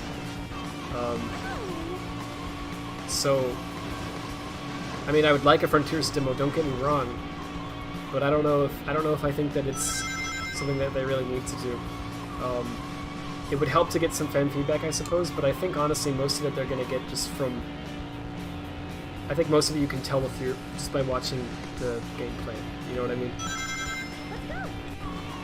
But I guess more specific things like, oh, there's a glitch in this one area, or whatever. They can't possibly, like, they might not know that. But if there was a demo, then maybe they could fix it. I don't know, right? Maybe it would be a good idea. It's hard to say. But I'm not sure if I'm not sure how I feel about the idea of the demo. But I do think they definitely should delay it at this point. Okay, we have about 5 minutes before the premiere begins, but again, there's a 2-minute countdown at the beginning of the premiere. So the event doesn't actually begin for another 7 minutes now. Hey, Sonic the Hedgehog. Oh my gosh, it's the real Sonic! Whoa! That's such an honor! Sonic is my best friend, we hang out every day. Here he is! Taz isn't lying, he's telling the truth. I can't believe this. I'm pretty sure the Sonic and Morbius crossover movie is confirmed. Yeah, that's gonna be Sonic 3. Shadow, they're in that blue It didn't work as well for Cyberpunk, and the next DC Cyberpunk is now fine, but not many people care about it, so yeah. It's an example of the patch it later philosophy failing. Yeah, I don't think the patch it later philosophy usually works out, simply because of the fact that, again, like, once it's... A lot of people have not caught up to that mentality of, like, for instance, like game review sites, like IGN, they are still going off of the idea that, you know, you release the game and it's done, right? The version that you put out is the version that is meant to be played. They're not thinking with the, like, some devs now have a new mentality, which honestly I don't agree with. I think it should be that, you know, when the game comes out is when it's done. But a lot of devs now have a different mentality because we have the internet now, that's a thing. It wasn't really when games were first coming around, right? But now, you know, we have, like, updates. And so the mentality now is, like, put it out and then fix it later, right? And so because of that, anyway, I don't know. I guess I'm just trying to say, like, oh, frick, okay. Oh, okay. Sonic Adventure moment. About 3 minutes now. By the way, I'm keeping an eye on the time, don't worry. Anyway, I'm just saying, like, that's how devs are trying to think now, but I don't think that's how a lot of people and even, like, companies still, like IGN, for instance, still think. And so there's a kind of a weird conflict where it's like, you know, I don't think a game's review scores is necessarily going to change much after the release unless, like, a very drastic change happens. Like, I don't know, like something like No Man's Sky, maybe? I'm not sure. They may have... I haven't, like, looked at that, but they may have actually, like, re-reviewed that game. Too easy for me. At least if they didn't, they probably should, right? Because that's a game that came out in a really terrible state, but they patched it a lot over the years, and they actually apparently improved it quite a bit. So that's an example of how it can work, I guess. I don't know. I think the big problem is that with these big companies, especially, it's not always financially worth it to patch it later. Because you say, oh, we'll patch it later, but it's like, will you? Like, once the game comes out and everyone... Like, let's say you make a bad game, and it comes out and everyone hates it. Like, fans hate it, critics hate it, it's bombing, it's not doing well financially. Like, what's your reason to patch it? You know what I mean? Because sure, it can improve sales later down the line, but how much are you really going to improve it anyway? Because a lot of people already have the mindset that, like, oh, this game, I heard of that game, I heard it's bad. Wow. Okay. Okay, the countdown, the premiere is about to begin, but again, there's going to be a 2-minute countdown on it.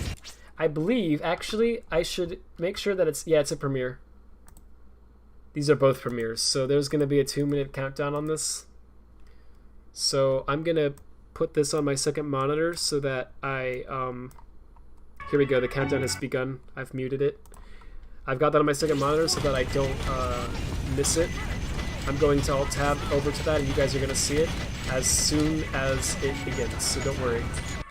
Oh, the IGN one has started now, too. Okay, I'm going to watch the IGN one after the Sonic Central. We're going to watch the Sonic Central live. What a, like, again, just crazy thing that they decided to put 2 streams at the same freaking time. Like, dude, just delay one of them by an hour, right? Problem solved. It's an odd thing to me that they decided to do it like this. Oh, jeez. Okay, 1:15 seconds before the premiere begins. I think we're gonna stop the SA2 gameplay here. Let me just get to the level and then I'm gonna hit pause. Yes, we're definitely going to stop the gameplay here. Can I hit pause? There we go. Not playing that. Well, I'll probably play it later. Okay, so here we are, 46 seconds before this begins. Oh geez, the countdown's negative. That's really funny. Let's get rid of that crap. Okay, here we go. 30 seconds remain. It helps the indie devs. Yeah, it's good for them too. It's easier for devs to do it that way. But I don't think it's good for the players. I think it's better for games to come out good. Hey Autumn, how you doing? Maybe doing both at the same time as an experiment? I don't know. I think it was just a miscommunication with marketing, if I'm being honest. Matt says, what a perfect time to stop playing. Yeah, I know, right? Good countdown, Rad. Really good. Yeah, I know. It's like my best work. Okay, here we go. Let me try to adjust the audio for this. Let me know how the audio is. I know you can't hear it. Yeah, there's no, well, you can, but there's no. All right, how's the audio? Is it too quiet? That's real flashy. I like that animation a lot. I forget if that's different from last time. I think it's different, though. Welcome everyone to Sonic Central. That's quiet. Hang on. And I'm here with Izuka-san for a look at all the upcoming excitement in the world of Sonic. How's that? Last year we celebrated. Oh, there's freaking German subtitles, I everyone's think. favorite blue hedgehog. Thank you for making it such an incredible year. And now, this year is shaping up to be our biggest yet. In April, we saw the incredible success Cool. of Sonic the Hedgehog 2, which opened as the #1 movie globally and once again broke records to become the #1 video game movie in the US. I told you. Thanks to all of you. That's right. We could not have done it without you and everyone's love and support for Sonic. On behalf of the Sonic team and Sega family, we thank all of you. And now, let's see Cool. what the rest of the year holds in store for the Blue Blur. Please enjoy. Thank you, Izuka. I'll try my The best. games that defined a generation. Roll back to the games that started it all with Sonic Origins, a new collection including the definitive editions of 4 iconic Sonic titles. You can't really hear it? Oh, you need to be louder? Is that good? I hope I don't get copyright claimed for this song. This June! Okay, cool, we got Origins.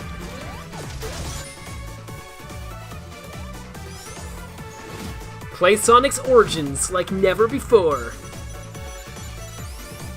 Alright.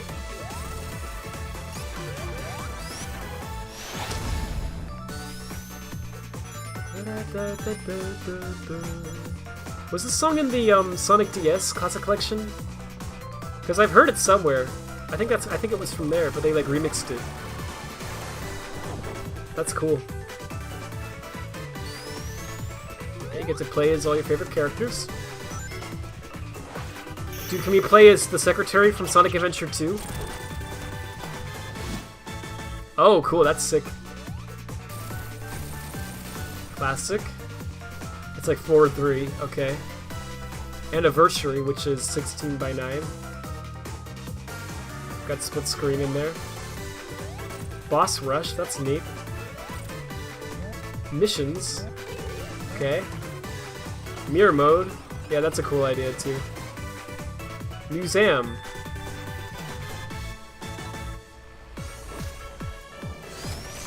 These animations are great. Yeah, holy frick, yeah. June 23rd. Fully remastered and redefined. Experience all Sonic Origins has to offer. Coming this month on June 23rd. Alright. Celebrate Sonic Central in Sonic Speed Simulator on Roblox. Okay. I should have expected this, to be honest. I don't know why I didn't expect Introducing this. the new chemical plant, where Oh, Eggman neat. has kidnapped the Electric Chow and is using their life force to power up Metal Sonic. Exclusively for Sonic Central, unlock Huh? Amy Chow using a Oh, look at designated that. code. Sonic Central. I wonder Free you'll never Electric get. Chow. They'll never figure it out. And Metal Sonic. Join the fight against Eggman on June 11th. This summer, unlock special Mobile. movie-themed characters from Sonic the Hedgehog 2 in both Sonic Forces Okay. and Sonic Dash. That's cool. Yeah. In November, Super Shadow is joining the battle. There This he is. Halloween, watch out for Mephilus the Dark. That's Show what I. off your greatest Okay. achievements with player banners. And welcome Sir Percival in Sonic Dash Oh, and I was also gonna. in Sonic Dash I noticed Plus they used the on Sir Apple Percival Arcade. music. I thought it was just cause. The new Netflix Oh, neat, animated okay. series, Sonic Prime, is coming soon. Yeah, when Here is a sneak peek of our new show for our ultimate fans watching Sonic Central. this might be a copyright claim as well. Are we? Is this the same peak we saw before? Oh, jeez. It's a bit loud.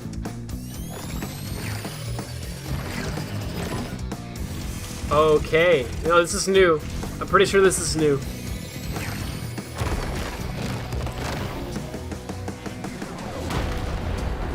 Holy frick! It's Sonic!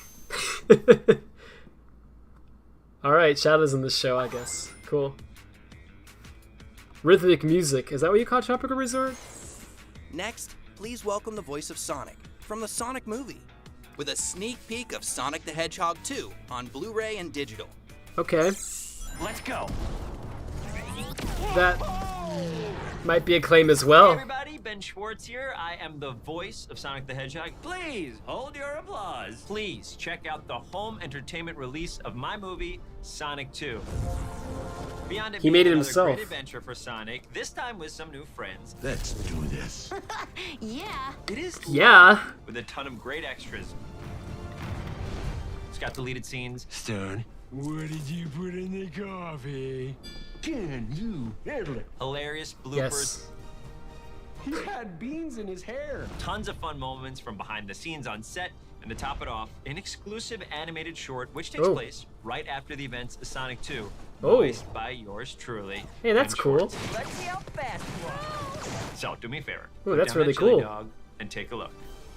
Right now, or soon. Similar. Do now. Yeah, it looks great. Great stuff. This year, we have exciting products from around the world. Oh boy. Straight from Angel Island. Yes, the is an G Fuel all-new mug! Knuckles-inspired G Fuel. Available Oh, this check summer. that off on your bingo card. Go toe-to-toe with Dr. Eggman with the Yes! Eggmobile Battle Set. Destroy that meddlesome hedgehog with 5 configurations straight Finally! from the games. Destroy the Available meddlesome this fall from hedgehog. Jack Specific. Level up your Xbox gaming experience Yes! with Sonic the Hedgehog wireless controller and quick charging stand by Razer. Available this summer. Wow. More Art introduces beautiful new art. Handmade That's cool. silkscreen prints are I a guess. celebration of the Sonic timeline as he races towards the future. All right. Introducing Hype and Sonic Give me a the second. Hedgehog Capsule Collection, featuring energetic designs inspired by the high-octane speedster himself. Check out the upcoming collectibles. Heck yeah, dude. First 4 figures We got resin Hype. statues of Amy Rose and Miles Tails Prower. Oh no. Have fun on the go. Sonic, Tails, and Knuckles are now available as Pez dispensers. Joke about a jar. Showcase your controller, or just have a place to rest it in between gaming. Check Alright. out the newest Cable Guy controller holder. I'm so excited for Sonic to drop my Retro controller. gaming enthusiasts and Sonic fans, find these iconic, early 90s aesthetic-inspired statues of the Blue Blur. From Japan is a special Sonic soft vinyl figure, standing 6 inches tall. Wow. Welcome this high-speed hedgehog to your room. The music continues. Yeah? Stay Yeah? tuned for the return of the Sonic the Hedgehog What? Symphony. What? What? Relive the magic of the Sonic 30th Anniversary Symphony Concert live and in person. Huh? Watch iconic moments from Yo, Sonic what? come to life on the big screen, alongside a full symphony orchestra. Dude! With a few new surprises Dude! in store. Oh, that's awesome! Okay, I guess the thing was they were gonna do that in person before, but, you know, COVID happened, so they couldn't. But now they're actually doing it. Oh, the Brazil... What'd that say? Okay, that might be hard for people to... Info coming soon. Alright, I'll have to wait and see, Fall but Guys dude, is that's going really free to freaking play on cool. all platforms on June 21st. With an all-new Fall Guys. Sonic collaboration coming to Fall Guys in August Wait, didn't this happen 2022. before? Come play as Knuckles, Sonic, and Tails. I don't remember. I think they added Knuckles and Tails. I think Sonic was already in it. Yeah, it's me, To Knuckles. celebrate Sonic Frontiers, Oh my we're gosh. excited to present a sneak peek of a new animated special. Oh, cool. Okay, we're gonna have a featuring Tyson Knuckles And S. taking place before the events of the game.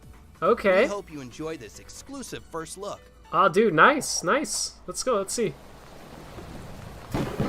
Yo. Yeah, I already love it. That looks great.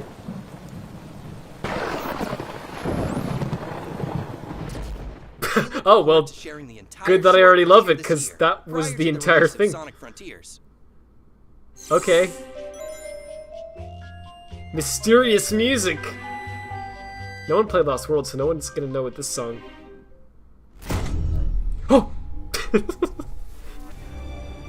Oh. Okay. Okay. Oh, that's cool. Oh. Okay. Okay. That's a pretty creative idea. Okay. Alright. Hey Sonic fans, want to see more of Sonic Frontiers? Then They- be sure to visit IGN.com right now and Okay. all June long, because Sonic Frontiers is the IGN first cover story. You can watch the Yeah, that world was good that they exclusive mentioned gameplay reveal this. right now, as well as the first ever hands-on preview, with more coming later in the month, including interviews with the Sonic Frontiers development team and more. Yeah, I'm very You gotta interested in go that, fast actually. to IGN. Alright. Sonic Frontiers is on its way. I'm assuming that There's that's more details basically to come, it. So be sure to follow us on the official social channels in the video description Okay. below. Thank you for tuning in to Sonic Central. That was not bad. That was pretty good. Yeah, good freaking job, guys. That was pretty good. They had a good amount of content in this. Is that it? Yeah, that's it. They had a good amount of stuff in there. Like, yeah, I mean, I don't know. There was actually a good amount of stuff. I mean, it was stuff that we expected, right, for the most part. Because you know, it was like Origins, and there was Frontiers in there. And then we had Sonic Prime. I actually honestly forgot that was even a thing. Not gonna lie. Good that they reminded us of that one. Yeah, I don't know. I got some little merch in there, of course, because we always have to have that. The Symphony, dude, that's awesome. That's just actually fantastic. I'm super excited about that. I can't wait for that. The first Symphony was really good, so this is going to be really fun. And we're doing animation with Frontiers, so that's going to be cool. It's just it's just going to be like a little short video for YouTube, like the other ones were. But it's cool, right? That's something neat to look forward to. And this looks cool. This mechanic. There's like this. It's like a dragon or something that's running around, and you get to like run on that. It looks a lot like Secret Rings. Like holy frick, that looks. Thinking about it now, you know what I'm talking about? I'm just gonna say Sonic's Secret Rings. What's the level called? You know the sky one, Levitated Ruin. Yeah.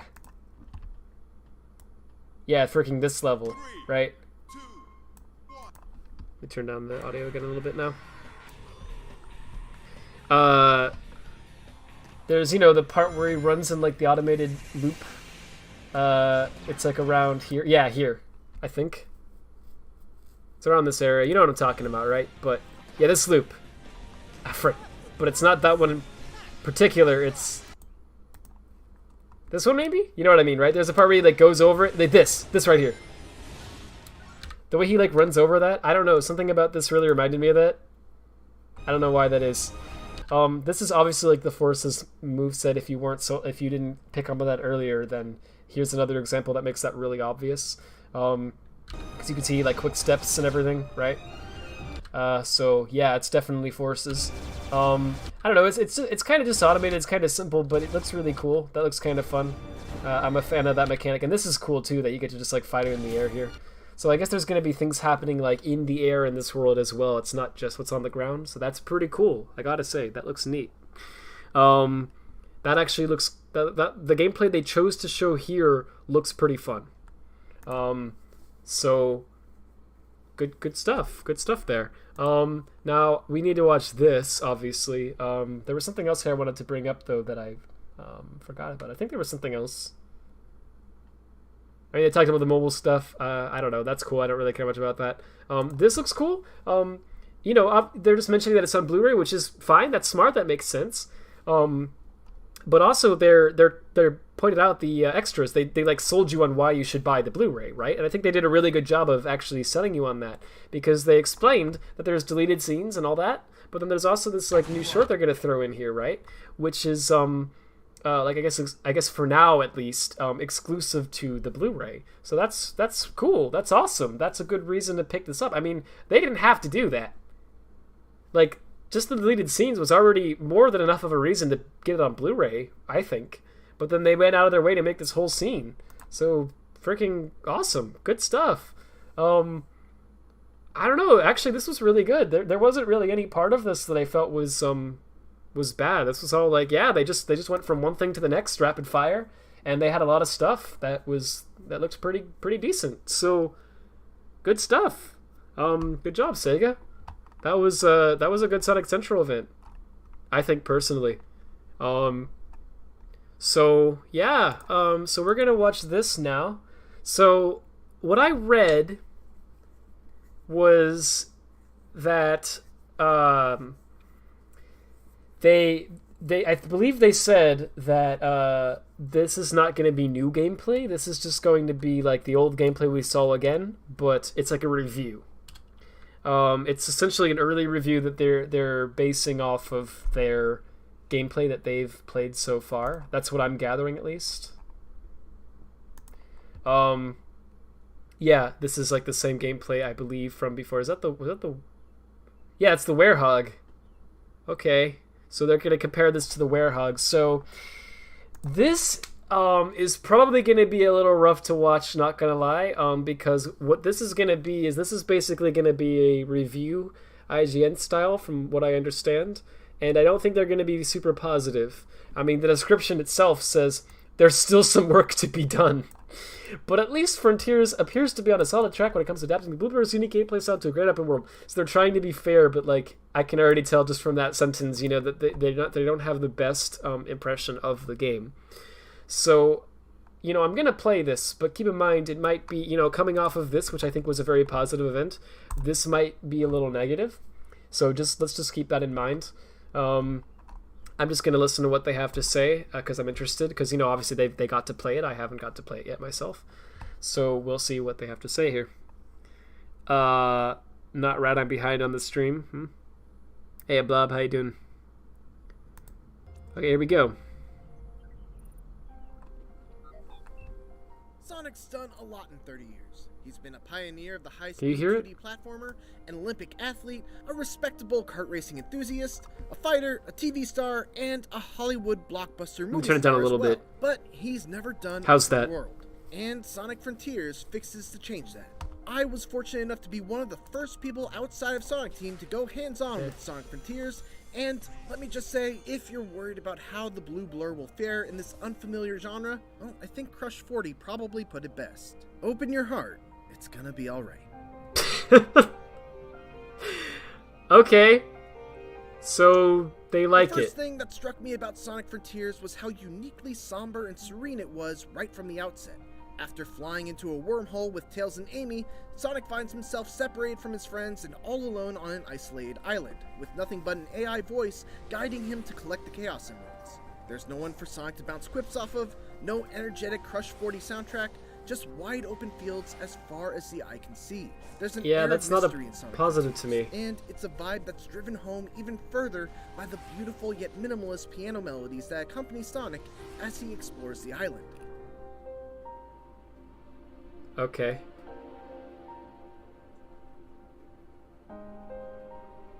It's a very peaceful soundtrack, which is neat. All of this is a very intentional choice. I asked Sonic Team head Takashi Izuka to describe how the tone of Sonic Frontiers differs from previous Sonic games, and he said, past games in the Sonic series have taken different tones depending on their stories and themes. This time, these mysterious islands are the game's major setting. That's why our artists have worked hard to create a mysterious mood. Of course, the big new change in Sonic Frontiers is the shift from purely linear levels to a huge open world where Sonic can freely run in any direction. But Sonic Team doesn't like to use the term open world to describe Sonic Frontiers' gameplay. They use Instead open referring zone. to its style as being open zone. Yeah. Open world games like Zelda or other AAA games fundamentally have RPG or adventure worlds. For Sonic, the core here is a 3D action game. Right. Our basic idea was to have that take place in open space. What sets Sonic Frontiers apart is this different approach to an open game world. Having played Sonic Frontiers for about 4 hours, it's easy to see what Izuka-san means. Sonic Frontiers' open zone design is very different from any other open world I've played. Yeah, because there's a lot of linear stuff in it. Feet, there's a bumper spring that bounces you like a pinball between 5 other bumpers before putting you on one of the many grindable rail tracks. Or a speed ramp that sets you on a completely different path leading to some other collectible Yeah, this is my major issue with the or a line game. of rings that you can lightspeed dash into. Essentially, they've taken that core appeal of every Sonic level having multiple paths that eventually loop back around to the main one and applied that to these giant non-linear open zones. One thing that has to be noted is that very few of these elements are built into the environmental design, meaning that rails, platforms, boost rings, and so on are just inexplicably floating in the air all around, which isn't totally unusual for a Sonic game, but it feels especially jarring in Frontiers in particular because of the realism. Because of the frequent and sudden pop-in of these objects and the otherwise very naturalistic art style. He mentioned the pop-in. Of course, it's worth emphasizing that this gameplay and the version that I played were from an early build. Of course. But this is definitely an area that I would hope to see improvement in the final version. Beyond that, there are also a wide variety of puzzles and challenges that are littered throughout the zone, and completing them is how you uncover sections of your map. Most of these are very simple, requiring you to orient the statue the correct way. These don't look very fun to me, sadly. Oh, that's a new one. That's new. Use Sonic's new side loop ability to draw circles around certain objects in the environment to interact with them. The best ones, though, are the races against the clock, where you have to get from point A to point B in a That's a good limited idea. amount of time. Yeah, that's a fun Openness one. of Frontiers level design makes straightforward races like these a ton of fun. Yeah, Because that you would have be to try fun. and improvise a path to the end that might not be immediately obvious. Yeah, that one's a great idea. Okay, that sounds fun. There are some exceptions, but combat in traditional Sonic games generally isn't a thing that goes much deeper than jumping, rolling, or using a homing attack into enemies at the right time. That changes in Sonic Frontiers, which now has you fighting all sorts of wandering enemies and mini-bosses using an all-new array of incredibly flashy attacks. It's not all style and no substance though. Sonic is able to quickly dodge using the bumper buttons on the gamepad, and by pressing them together, he can even parry attacks with the right timing. His homing attack also feels much more powerful, landing with a ton of impact and keeping Sonic stuck to his enemy, allowing for a flurry of follow-up strikes. We're gonna need to hear that all again. What I appreciate about the combat from what I played is that there are usually multiple ways to deal with specific enemies. Like, take for example this guy, who has an impenetrable shell that he can expand into spinning blades and throw at you. One way to deal with him is just to carefully time your homing attacks so you don't get hit by the blades. But you could also if you spin do cycle that, him. The window to damage him is small. To increase that window, you can either parry the blades and knock them away right before they hit you, or you can even use Sonic's side loop ability to encircle the enemy, which causes the shell to go flying upwards. Right. Defeating these enemies will reward you with EXP that you can use to purchase new skills from a skill tree, which gives Sonic Frontiers a really nice feeling of power progression, even in just the relatively short amount of time that I played. Some of the later skills that you can get are just unbelievably cool.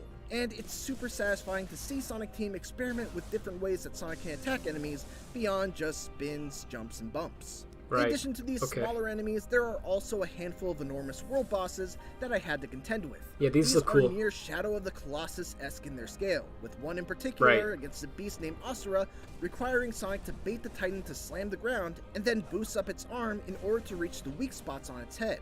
It's an ambitious boss battle, far beyond anything I've seen in the Sonic series to date, but it's also the part of the game that needs the most work. Far too often, I'd fly off the boss's arm without knowing Yeah, why, I could tell that. or I'd get to the top and for some reason lack the momentum needed to actually reach the head. Yeah, it looks Sonic buggy. must hunt down and defeat these Oh, bosses jeez. in order to collect portal gears, which open up portals that lead to bite-sized linear stages. Oh, yeah, that's following really the style of buggy. previous Sonic games. This is new Giving footage. Sonic Frontiers a nice mix of both old and new styles. These classic levels each come with a handful of optional goals, like beating the level under a certain time, collecting all the red rings, and so on. Oh, wait, with each was he goal saying there's rewarding missions? you with a vault key, which are needed to unlock the coveted Chaos Emeralds. Oh, that's new footage too. Okay. Sonic Frontiers is an exciting new step forward for the Sonic series into uncharted territory, and based on my time with it, Sonic Team seems to have hit upon a winning formula. There's certainly still work to be done before it's released during the holiday season. There's a lot of distracting pop-in, there's a fair amount of bugs still left to be squashed, and the big Yeah. boss fights could do with some tweaking.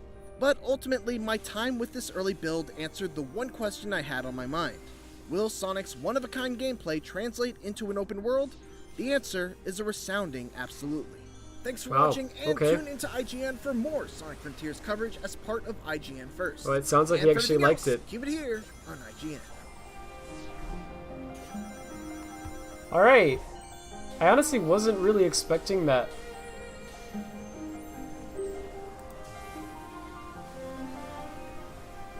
Okay. Is this just...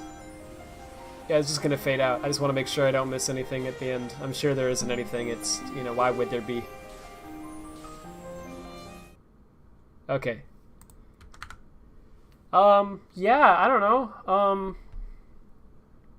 I guess I'm feeling better about the game after this footage they showed of it, where he's with the dragon thing that looks neat, and also after hearing this. That does make me feel better about it. It sounds like the guy who played it sounds like he genuinely had fun with it. So that's a good sign. I don't know, right? It still These are very it simple, still looks requiring very you to rough to me. There's parts that look fun though. So again, this looks fun. I still think the idea of the massive bosses looks fun. And the thing that he stated here about the mission where you have to like race to a certain place in a certain amount of time, that sounds awesome. That sounds very fun. That is a good idea. I think ideas like that are very good for an open world Sonic game. I guess they're calling it open zone, but I mean, you know, it's open world is what they're kind of trying to go for here. I think what Izuka's trying to say with this quote is he's basically trying to say that they know that it's not fully open world because they put some automated areas in it, like this, for instance. These objects and the otherwise very naturalistic art style. Like this whole sequence is like a very automated linear thing, right? And so that's not really an open world thing, which is something that I took a bit of an issue with, and a lot of people I saw did. And so that's why I think Izuka's going out of his way to say, well, it's not open world, we're calling it open zone. It's like an action game is what he said, right? So basically he's trying to say, don't think of it as an open world game. That's not what we want you to think of it as. It's a little hard to do that though, right? Because I mean, it clearly is like an open world. It just has these linear elements in it, and so it's a little bit of a head scratcher, right? It's still kind of like, well, why is that the case? It's kind of odd in how it's designed, but I don't know, right? I mean, it sort of just depends on how much of a balance there is between these elements, how it's all done, and so it's a little hard to say for sure how fun it will be to play until you get to play it, right? So the fact that this guy has played it and is enjoying it is a good sign. So yeah, wait, what did they give a score? I don't think. I don't think they gave a score. I don't know. I think you're memeing. I was gonna say, like, I don't think you can give a score just yet because it's not done. There's some good ideas here. Racing idea makes me somewhat excited, actually. Yeah, yeah, the racing idea sounds fun. I want to try that. You weren't surprised, honestly. Previews are usually positive for IGN. Yeah, they were pretty, I've seen positive IGN videos before, yeah. You just never really know what you're gonna get. It kind of depends on who they get to review it. They gotta fix an issue with this. Yeah, so I didn't want to focus too much on that because, again, people are gonna probably say that I'm, like, nitpicking, right? But, yeah, I get to the top, and for some that's reason, real lack of rough, momentum this needed part to here. actually reach the head. Sonic must hunt down and defeat these bosses That's- in order to collect portal. That's bad. Now, it's interesting because it almost looks... It's clearly a glitch, but it almost looks half-intentional. Because the way he grabs onto this... He's got an animation for that, and it looks gears, kind of... which open up portals that lead to Like, bite-sized linear it's really stages. interesting. I guess the thing is that you're supposed to climb up this from another method. But it's so weird how, like, it Must just, hunt like, down and defeat throws you off the side, and then you're just running in the air. these bosses in And then you jump, collect and then here. portal gears. Okay, that's yeah. I mean, that's really awful. In your stages. And then when you get to the top, it still looks really rough even once you're at the top, right? This whole thing looks rough, if I'm being honest. Let me mute this for a second, just because I just want to play it without talking over him for a bit. Like this part here. Notice how when he runs up, there's these like red things that are spiraling around the boss, and it looks like it's really easy to accidentally get hit by that while the camera's transitioning here. So that's something that I think should probably be improved as well, but might not be. And then this looks awkward as well a little bit because clearly he's like homing attacking that and whatever, but this whole thing is like on this platform here that can like tilt as the boss moves. So it looks like it's really easy to like fall off the side of this. To me anyway. Yeah, well, do you see Sonic there? Hang on. Sonic's here, right? Just like watch him. He's like falling. He's going up and where is he at? That's a really cool looking animation. There he is. Is that immediately after the boss? I can't tell. I think that might actually have been uncut. And there's all these things floating in the air still over here in the distance. So again, it still looks very... Yeah, like what is all that? I think those are supposed to be grind rail dash pads, but the grind rails haven't spawned in. So again, it's really... It's rough. But it does sound like he had fun with it. So that's cool. I don't know, right? I'm gonna have to play it before I can say for sure. I think the general consensus of the game is gonna be, if I'm being honest, I think it's gonna be similar to Forces. Maybe a little better, hopefully. I think people are gonna be very mixed on it. Because I think a lot of these technical issues are not going to be fixed by the final. Some of them definitely will be. Like that boss issue, like here. This is definitely going to have to be fixed. They have to fix that. Like, that's not okay. But like, and I think the pop-in will improve because a lot of people have been complaining about it. So I think they will try to prioritize that. I don't know how much better it's going to be, but I think it will at least get a little better. But yeah, but I think there's a lot of issues that are not going to be able to be fixed because they just don't have time. So I do think it's going to be a very janky and buggy Sonic game. I think it's going to be... I don't know, right? Things like that make it look like it might actually be not far off from like 06 in terms of glitchiness, which is not a good look for Sonic. But personally, I don't really care much about that. Like, if the game is buggy, then whatever, right? I just want it to be fun. But other people will care about that, so it will impact the review scores. I don't know, right? I think it's going to be met with a very reception. I think there's going to be things that people really like about it, and there's also going to be a lot of rough things, and there's going to be things that are kind of bad. And so put it all together, you're going to get a game that's like 6 or 6.5 out of 10 for a lot of people, I think. That's what I personally think it's going to be like. But we're going to have to wait and see, right? For the entire review of the entire game, we won't know that all until it releases, so.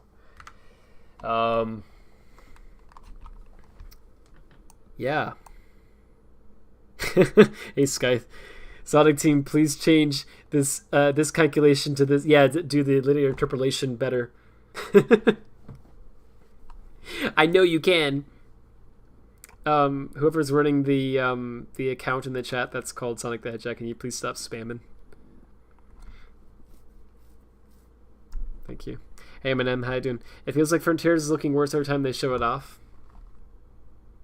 I did like this footage in the Sonic Central when they had him running on the whole dragon thing. It is like very linear and automated, but that's funny how they put a countdown on that.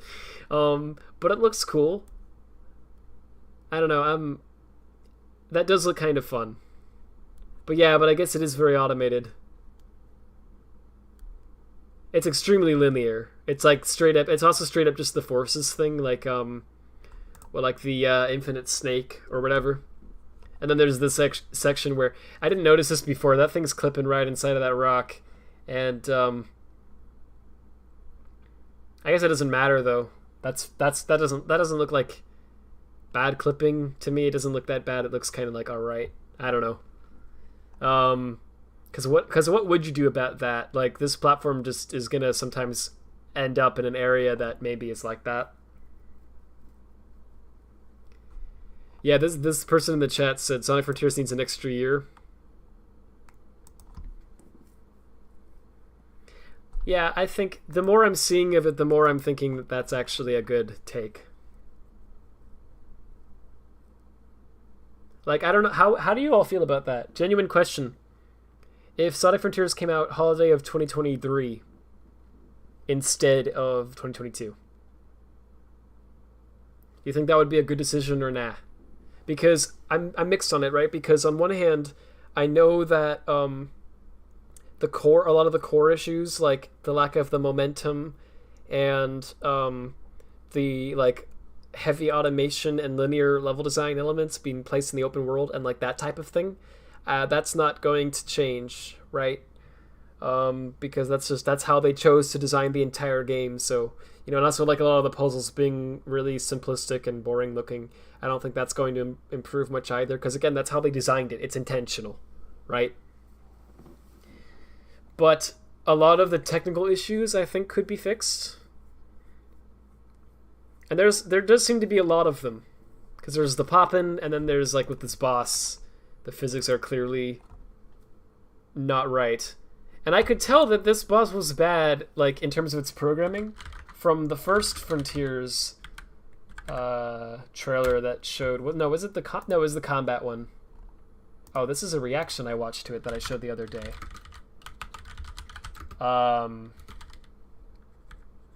This one. Here we go. Yeah, I could tell just from this clip that there was something off about the boss, but I didn't talk about it much because I couldn't tell quite the extent of it. But obviously something is not right about the programming of it, because when he like... Oh no, where is it? There's a clip where he runs up the arm, and you probably saw it the first time, but he like stumbles up it, even just here. And this is footage that's trying to make it look good, you know what I mean?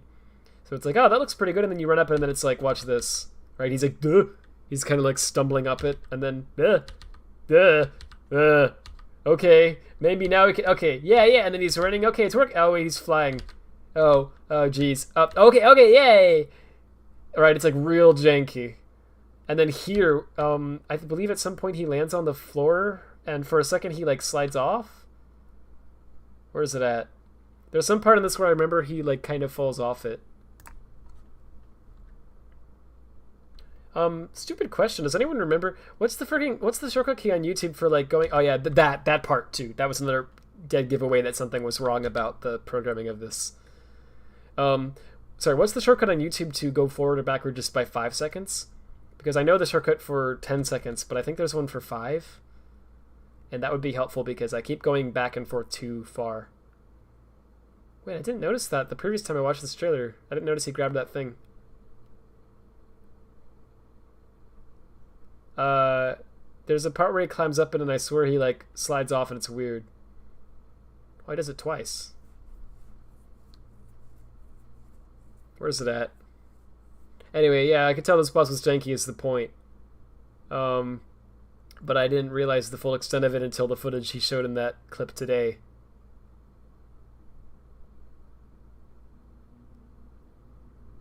He like stands on it for a second there. And then, yeah, there's that animation again. Maybe I'm misremembering that. I could have sworn there was a clip where he's like kind of sliding off. Anyway, it looks rough. So I think it would be a good idea actually to delay it, because even if it doesn't fix the core gameplay for people who are not sold on the core gameplay, I think that there are people who are sold on the gameplay just as is. I think there's people who are actually content without the momentum and who are content with the automation and all that, and they'll still enjoy the game.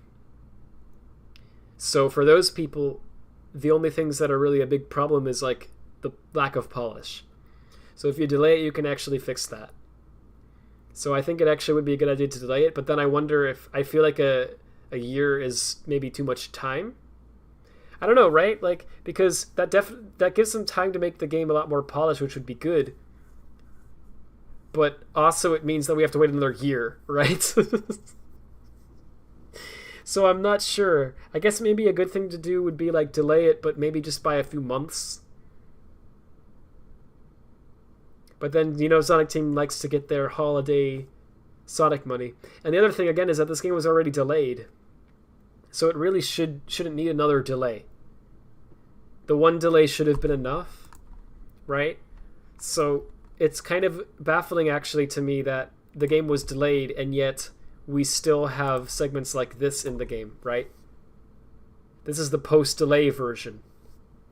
It's like, so what was it like before they delayed it? Right? I guess maybe that wasn't even, like, it was just not functional at all. And so now they've got it to the point where it's coming together, but it's just really, really buggy. I don't know.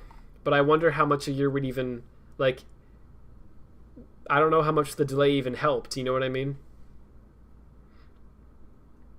So I don't know if delaying it would... I'm just kind of mixed on it. I kind of want to hear your guys' opinion on it, so let me read. I don't think anything will change. They had 5 years. Yeah, that's a good point. If it still looks like this, then it's either incompetence or they just don't care. Yeah, that's kind of what I was getting at with this segment when I was saying they delayed it already, and yet it still looks like that. It really shouldn't. I mean, you know, again, people like to treat Sonic Team and Sega like they're kind of like their friends or whatever. And it's nice to think of them that way, but, you know, but I mean, I don't mean to be, you know, pessimistic and whatever, but, you know, the truth is that they're a multi-billion-dollar company, right? They're not necessarily your friends. They're trying to make a product, they're trying to sell it to you, and they're trying to make money. That's what they're trying to do, right? And so when you think of it more like that, it is a bit of a head scratcher how they spent so much time on this game, and yet it still seems to be they're really struggling to make it happen. I know that COVID happened, and that probably impacted things a lot. Actually, didn't Azuka say that it did? I forget. I know the Colors Ultimate, like Blind Squirrel, I know they outright admitted that like COVID really impacted the development, but I forget if Azuka said that too. I think they said something actually about Sonic Team was struggling because of COVID. They didn't handle it well or something. So, Sonic Frontiers needs 2 years? Yeah, that's the thing, right? It's a good point. So I guess what I'm saying is I guess I feel like it does need a delay, but how much of a delay should we give it, right? Because if we really want to fix everything, we need to delay it by a very long time, right? And I don't think it's even realistic to expect everything to get fixed, right? So we shouldn't do that.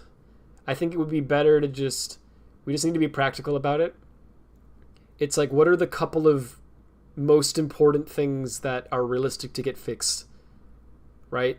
How much time do they need to make that happen and nothing else? So again, I think mainly it's like that's the pop-ins, that's some of the jankiness of the animations, and definitely glitches like this with the boss where you get thrown off the arm, right? Those things are the things that need to be fixed, right? Everything else is take it or leave it. You know what I mean? Like, some people will really care and some people won't care about it. But these things are just bad. They need to fix them. So how much time would they need to fix that? I think that's the question. Sega's my best friend. That's so nice. The arrow keys? Thank you. Let me try that. Yeah, the arrow keys. What does this do? That's the volume? Neat. Okay, thanks. I didn't know what the shortcut was. I knew that at some point, I think, actually, but I just completely forgot. So thank you. That helps a lot. I'm going to use that in the future. I saw someone do it in one of the streams I watched about Frontiers, and I was like, oh, frick, I forgot you could do that. So I was trying to figure out how. Okay. This is clearly in the final stages of development. Yeah. If anything, I see performance bugs and pop-in being fixed. That's what I'm saying. Yeah, I think those things are realistic to get fixed. And I think that those are actually the most pressing things. Because, again, like the core gameplay, that's done. The level design, I guess you can call it that, right? That's done. A lot of the like aesthetic where it's like, you know, hyper-realistic world, and then we just kind of slapped cartoony Sonic in there. Whatever, that's done. That's and you know, lack of momentum, you know, whatever. That's done. It's all meant to be like that. And so I'm not a fan of any of those things, and I know a lot of people are not a fan of those things, but that's whatever. That's how it's supposed to be. A delay is not going to fix those things, right? But poppin', janky animations, bugs, yeah, a delay could fix that. So how much time do they need? I pray we all have to eat our words, and Frontiers is epic. Yeah, I'd love that. I'd love Sonic Team to go, I'll make you eat those words, you know. Make us eat our words. The technical issues bother you more than the gameplay itself? For gameplay, I genuinely don't get why they can't reference Generations and Unleashed code again. Clearly certain things got lost in the process of optimizing for the Wii, and then making gravity gameplay for a Sonic Lost World. It's not like the gameplay code even uses different concepts, it's still just the posture stuff. Right. Yeah, I know exactly what you're talking about. Yeah, it's baffling to me as well. And it's frustrating to explain this to people who don't really mod and program, because there's a lot of people, I think especially now after the movie, there's like a lot of like kids in the fan base. And for the record, I'm not trying to be demeaning, I'm not trying to reduce people to kids, you know what I mean? Oh, if you disagree with me, you must be a child. That's not what I'm trying to say. Obviously there's a lot of people who feel different things, and their opinions are valid. I'm not trying to, you know, I'm just saying honestly, legitimately, without trying to be demeaning, I think there are a lot of kids in this fan base now who maybe don't remember Forces, maybe were not around for the development of that, like they weren't in the fan base yet. They came in a little bit later, right? Like after the movie, for instance. And maybe don't remember all of Color's Ultimate. I know that was not long ago, but again, movie 2 happened, right? Brought in some new fans. I don't know. I think there's a lot of like young new fans who don't really remember all that. And they maybe haven't played a lot of the Sonic games. And also, they don't understand how these things are coded. They don't understand how it's programmed, how it's developed, how it all works. And so they see all of this, and then they hear all these adults online yelling and complaining about the momentum and whatever. And they're like, who cares? Shut up. Why are you being so negative? Why are you a hater? Right? And so I think that's where a lot of that comes from. But yeah, I don't know. It's hard to explain this to people. It's like, it's because it sounds like such a nitpick, but it really is not a nitpick. There's a difference between, there are things that people are saying that are nitpicky. So an example of that is like the quills. There were a lot of people on Twitter several months ago who were complaining about the fact that Sonic's quills are short and they don't like it. And you know, that's valid, right? You can dislike the quills. That's a legitimate criticism. I mean, I do think Sonic's style maybe is in need of some improvements, but you know, right? I mean, that's a nitpick, I gotta say. That's a pretty big nitpick to be like, the quills are short, that means the game's bad, right? That might really matter to you, and that's fine. But certainly that's not a thing that everyone is like a make or break thing, right? Like there's a lot of people who don't even notice or really care about that. But something like the gameplay, I think, is like much more noticeable and something that more people will like is a bigger issue in my opinion. So I kind of hate that they're being lumped together. I've seen a lot of people on Twitter being like, you people just keep complaining about the short quills and the momentum. And it's like, these are different people complaining about the quills and the momentum. It's not all the same. Like, those are two different complaints. And I think one is a lot more of an issue than the other, if I'm being honest. Anyway, I think patches could work. I don't know. Because the thing with patches is that sometimes it's not financially viable to do it. Like, if you have an online game and the game is always, you're always adding new content to it, and, like, DLC and whatnot, then it makes more sense to patch it later, I think. Because the game's always online anyway, and you're making new content anyway, so might as well fix some things up while you do it. And it makes the game alive again for a longer period of time, which makes it worth buying and keeps people interested in it. So it's good financially for you to do that. But with like a single player game like this, I don't think it really makes as much sense. Because, you know, once you release it, I mean, that's the game. People are playing the game, right? So to patch it is like, from a business perspective, it's almost like, why even do that? You know what I mean? It's like, really the only reason you should ever have to do that is if you really screwed up bad and the game is bad and you need to fix it. Or else people won't buy it at all.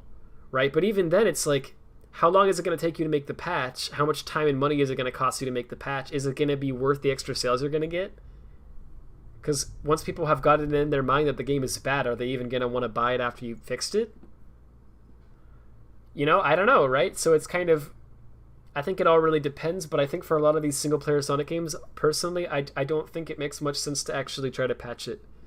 There's some minor things that you should definitely patch, but I think for like a lot of the big things, really those should just be fixed before you release the game, in my opinion.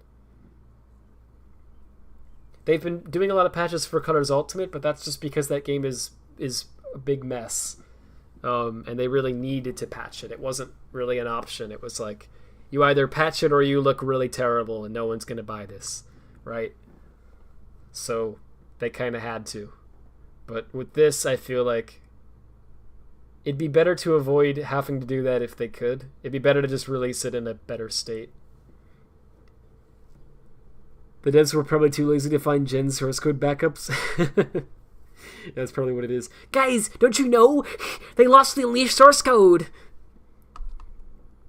Not letting Mario Kishimoto direct Sonic games could probably do something too, maybe not a lot, but something.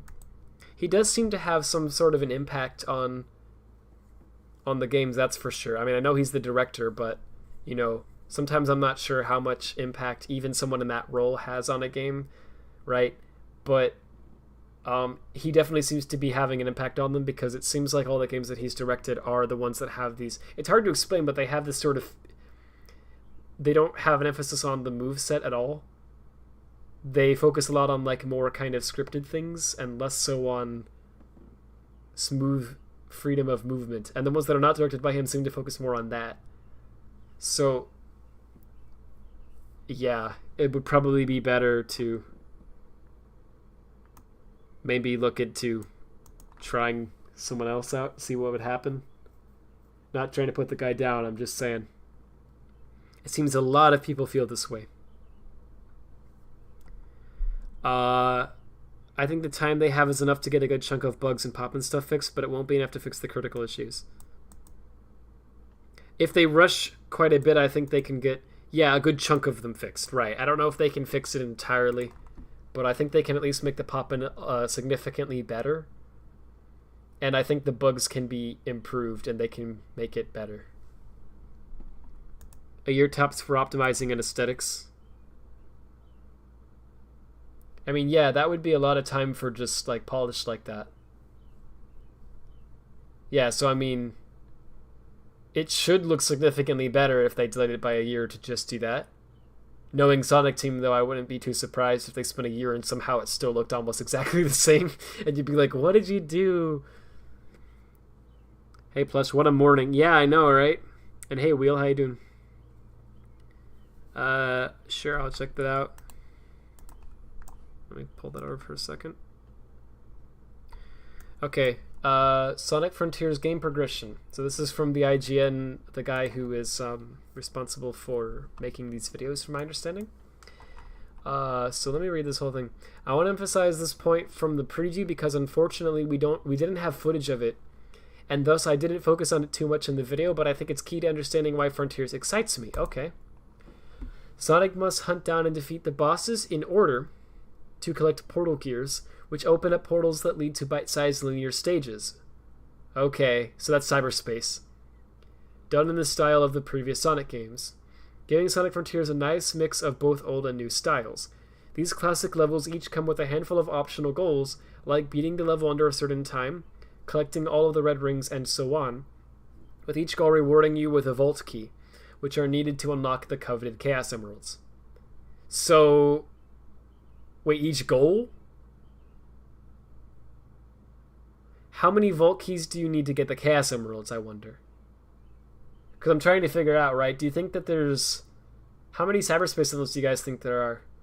Because when I first heard the 4chan leaks, it kind of made it sound like there was just going to be 7 of them. But this makes it sound like there's probably more. So that's interesting. Sonic Frontiers isn't just open zone Sonic, right? It's a mix of what feels like a very experimental, yeah, that's a good way to put it, open world 3D high-speed action game, and the traditional linear 3D Sonic levels, which I think are going to be fun.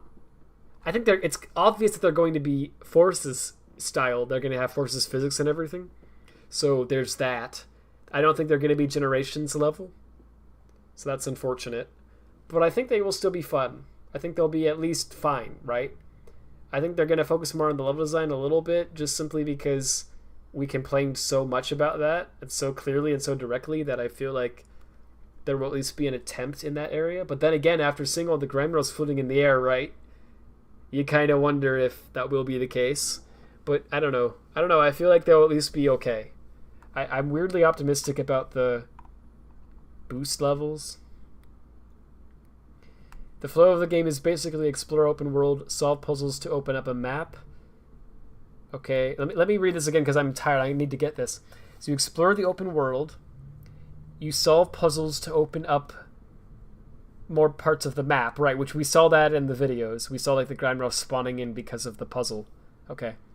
You find collectibles to improve your stats. Okay. You fight world bosses to earn portal gears. And then you use the portal gears to unlock the linear Sonic levels. And finally, you complete the linear Sonic levels to unlock the Chaos Emeralds. Wow. Reading this makes it clear to me why the game is kind of turning out like that. Because that's pretty ambitious. Yeah. That's quite a lot of stuff that you're doing. That you got to program all of that. So I can see how, and especially with COVID happening in the middle of it, I can see how that would have been a bit of a struggle. But even so, there's some things that's just like, how did that turn out that way, right? But yeah, from what I've played so far, it's a very solid gameplay loop. There's obviously a lot of work to be done, as I talk about in the preview, but I think structure-wise, Sonic Team has something with Frontiers. It just needs a lot of polishing up. And then someone asked, how's the music? He says, oh, this is 7 minutes ago. I thought it was excellent. It's very different from what you might expect in a Sonic game, but it's very good nonetheless.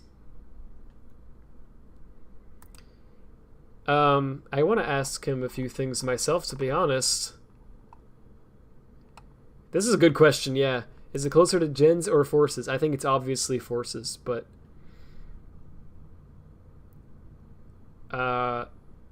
well, when you say Unleashed Generations theme, it's like Forces boost is what it's going to be like. Yeah, this one. This is what I wanted to ask. What's the music like in the linear levels? I want to know that. I'm assuming it's like they should have been a little more specific with this question, I think, though, because what I mean is it techno styled? Like, is it like Sonic Forces music? Or is it like Crush 40 styled? Or like old Tomio Atani styled? Or is it like something new? I want to know that. I'm assuming it's going to be upbeat. It's going to be more your traditional Sonic stuff, right? But I hope it's more like the old stuff and not like Forces. Because I actually don't... I think the Forces soundtrack is a little overhated, to be honest. I think it's actually pretty good. But the instrumentals of it definitely is not as good as it could be. It's like just the fact that they use that synth so often is the big problem with it. There should be a lot more instruments, like variety in the instruments than what Forces goes for. So I vastly prefer the old stuff because of that, but I still think Forces is actually good, like in terms of the soundtrack. I don't think it's like bad stuff. I just think that the other stuff is better. But so I won't be too disappointed if the Sonic Frontiers boost music is just basically like Forces styled. But I certainly want it to not be. I'd be really happy if it's like, oh, it's like Unleashed or Generations or Adventure or whatever. Then I'd be like, ooh, okay. Okay, let me read some more of the chat here. Why would they patch it later? They'll have your money. Well, see, exactly. That's kind of what I was trying to say. I don't think it makes financial sense to do it. Because, like, literally, what would be the point? It's like, oh, well, more people will buy it. It's like, well, not really. Right? Because let's be real here. Let's be totally honest. We're going to buy it anyway. Right? Like, that's the problem, isn't it? So... And they know that. So, you know, they're not really exactly, I can't think of the word right now, but, you know, there's no reason for them to patch it other than just, we make people like us more, you know what I mean? Or fix things that absolutely, freaking, undisputably need to be fixed. Like in Colors Ultra when you're giving kids seizures and Nintendo's threatening to pull the game from the store and give people refunds. Yeah, you need to fix that. So, you know, but you don't need to fix, like, other things so much. Nobody cares, but apparently Gamma is coming to Speed Battle too.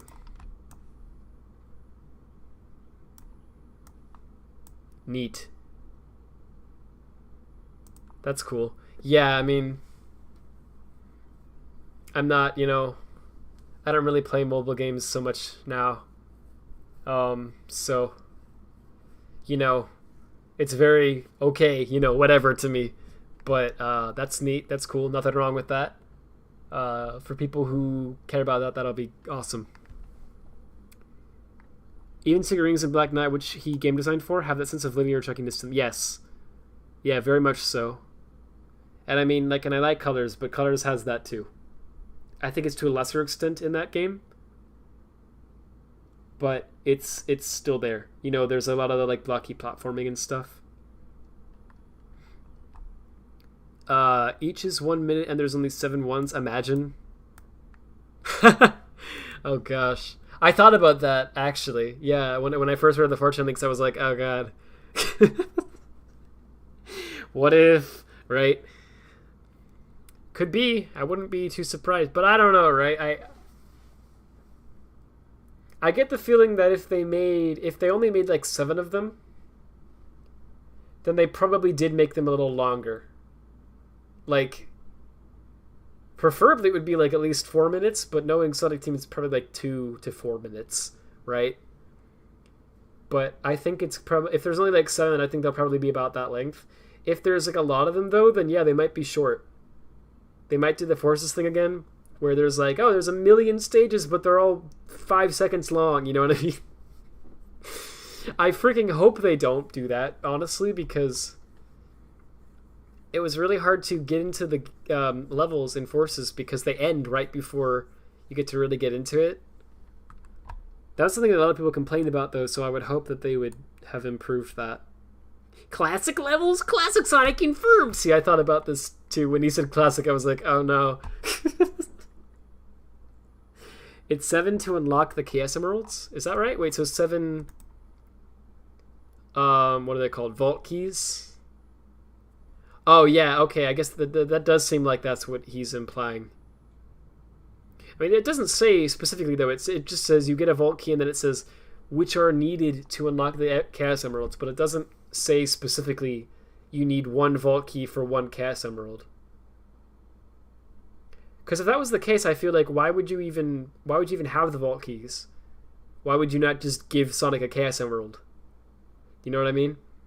So it makes it sound like, to me anyway, like maybe you need several vault keys to get one emerald. Which I think would make more sense too, because he's saying there's like a lot of optional goals for each individual level. Like each level has several different goals in it. And then each goal gives you a single vault key. So if each vault key gave you one emerald, then you would only need to beat 7 goals to get all the emeralds. And if, let's say there's, I don't know, like 3 goals per level, right?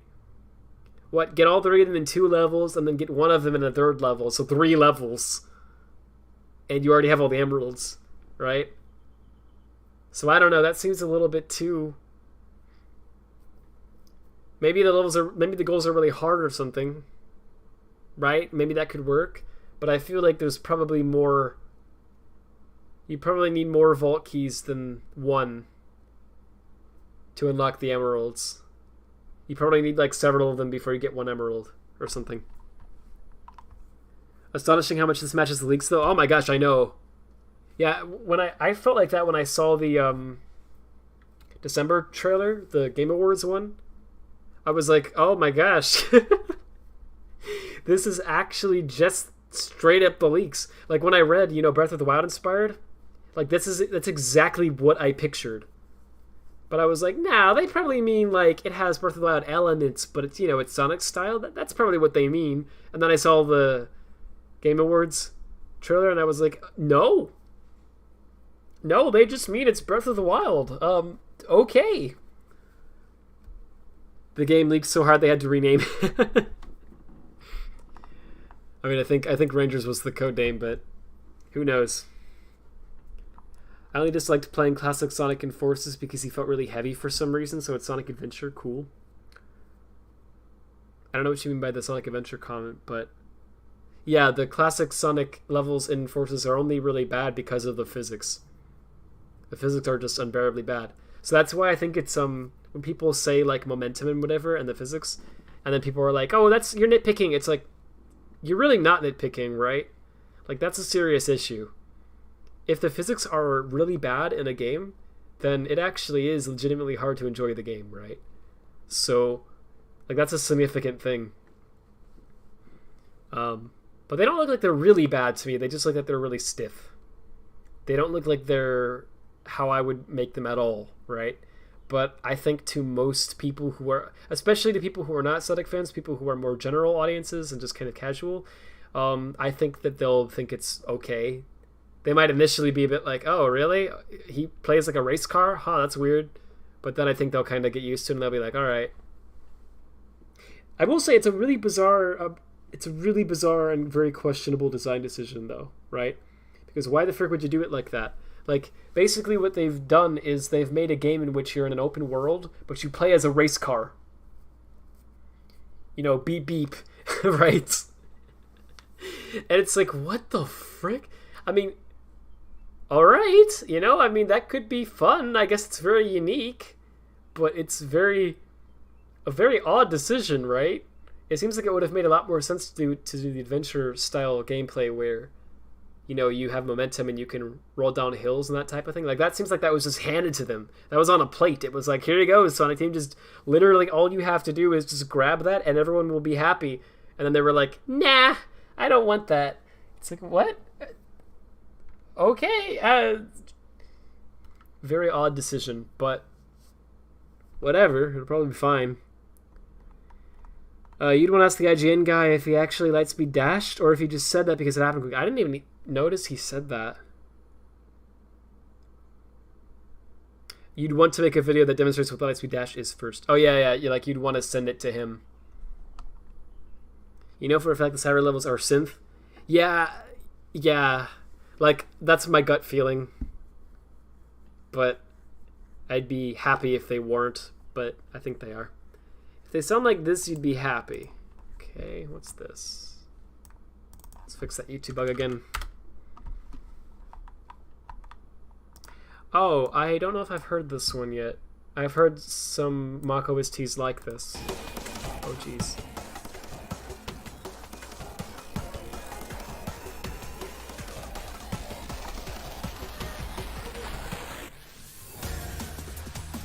Oh wait, that does sound familiar.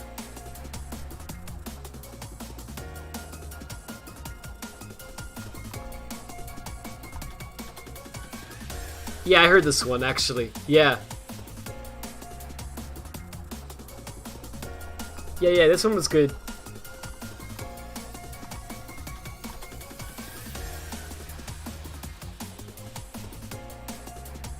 Yeah, this one's pretty cool. I like this one.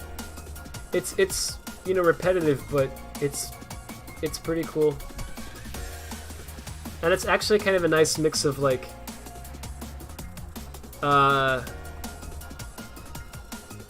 it doesn't quite sound like most Sonic songs do, but it still somehow fits the style pretty decently. So, because it has that percussion, right? That's what's really important in Sonic. I like this one. Someone says the cyberspace levels are generation style and music goes hard. They're quoting the 4chan leak there. Yeah, so assuming that this part of the leak is Okay, let's drop that. is really accurate as well. Because remember, like when they said it was Breath of the Wild style, I'm gonna turn that down slightly. When they said it was Breath of the Wild styled, I kind of assumed that maybe they were a little bit off in that explanation. But after seeing the game, nah, it definitely is Breath of the Wild styled, right? That was a very apt description of the game. So assuming that the leaker was also accurate with this description, when they say that they're generation styled and the music goes hard, that gets me excited. But again, I think it's very obvious when you see the game now that it's obviously based on forces. There's no debate about that at all. So when they say generation style, I picture like, you know, Sonic Generations, right? But I think it's actually like forces, right? So I think this one might be a little off in the description. I think that might be a little bit more like, I think what they mean is forces. But anyway, oh, this guy's cool. The Sonic Guitars channel. If you haven't seen this channel yet, he's really cool. He does it's exactly what it sounds like. He does like Sonic guitar covers in a little Jun Sonoe style, and some of the covers are pretty good. He did one of Frontiers version that was pretty cool. He showed off this idea of what if Frontiers had adaptive music, and you know it's a video edit and it's a simple edit, right? So you got to keep that in mind. But the idea here is here, just listen.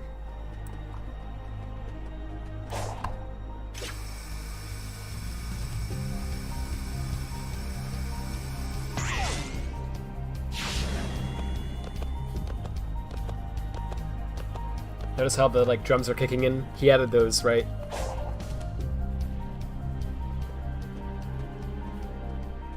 And as you slow down, it gets slow, right? And the percussion goes away. But when you speed up, more stuff comes in, and eventually it gets faster and guitar comes in and stuff.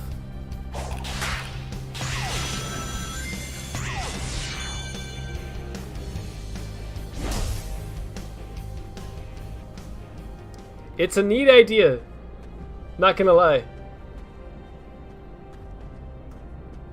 I think personally it should be a little bit less like, because in this edit he makes it very much like as soon as you stop moving it goes back to the slow, and as soon as you start moving it goes back to the fast, right? I think I would make it a little bit more like sequenced, like when you're in a certain area it's gonna play a different version that's faster, for instance. I think I'd make it a little bit less just purely based on how fast Sonic is currently moving, because that just feels a little odd. but the idea of having the music change like that, that's good. That's a really good idea. For this game in particular, I think that would be great. Like, this part's cool too.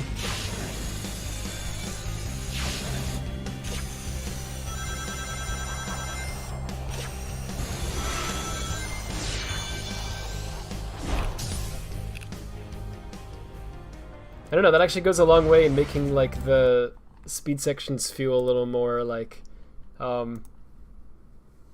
hype, you know what I mean? So I think that's actually a good idea. The game's probably going to cost you 1 month of food. Yeah, it's going to be freaking expensive, you can tell that. I mentioned the Chow Garden. I actually wonder if it is in the game. Like, legit, there's a lot of things that seem kind of Chow-styled. I don't know if I expect the whole garden, but I think there might be something Chow-themed in the game. Like, not something... Don't expect a full thing, but, like, just something tiny. Like, maybe, like, I don't know, just a cameo appearance or something, right? I think those things in that first trailer at the end actually were Chow that were bouncing around. They're like based on Chow, at least. They're like Stone Chow or whatever. Like at the end here. Well, the end screen's covering it, but... Can you turn that off? Legit question, can you turn off the... Annotations? What the frick? This video was uploaded in 2022, guys. There's no annotations on it. Why is this an option? Oh, it toggles the bottom right channel watermark thing. I don't know, that's weird. Modern gamma model's nice, I guess. Yeah, we gotta take what we get. Andrew, what are you doing? What if the new combat is in the linear levels? That's an interesting idea. I don't know. Personally, I kind of hope it isn't, because I think that would clash with the speed of Sonic in those levels. But I don't know. Maybe they could do it well. It's also true that they call that game Sonic Force instead of Sonic Forces Speed Battle. Yeah, I agree. The Speed Battle name was a lot better. Imagine if we were getting actual Forces character DLC. That'd be interesting. Sir Percival, the heavily pressed Sonic character. Yeah, I know, it's kind of funny. You're thinking it would take multiple vault keys. Oh, I'm far behind, sorry. To unlock a single emerald? Like, you're not saying you want there to only be 7, by the way. It's just more likely. Yeah. I see what you mean. Let me see what else I missed. You haven't bought a Sonic game on release in Sonic Heroes? Oddly enough, you do want Frontiers now. Well, that's promising. They're doing something right, then. Does anyone remember Pokemon Rangers, where you use the DS stylus to move around Pokemans? Yeah, dude, that's a favorite game. I watched Jenny Animation's video on it. That's as much as I know about it. Is Pokemon Rangers an actual game? I don't know anything. Open World Forza, $1 million idea. Unironically, that actually doesn't sound like a bad idea. Like, when I think about it, that actually sounds legit. If you literally just made a game where it's nothing but you just driving a car around in an endless world, dude, people would want to play that. Like, actually, there's a lot of people who I think actually would want to just kind of, after a stressful day at work, just be like, screw it, I'm gonna freaking drive over a like nice, beautiful grassy field far away in some wonderful fantasy land where there's no stress, right? And they just want to freaking drive around for a while. Like, I think actually some people would want to play. You have to call it something like, you know, like Car Simulator or something, right? But I think someone would actually want to play that. I just want it to be a great game. Same. I do too. I mean, I think we all want that. Some people aren't maybe expressing that well, but I think we all want the game to be good. I mean, they meant generations as in level design wise, hopefully. Yeah.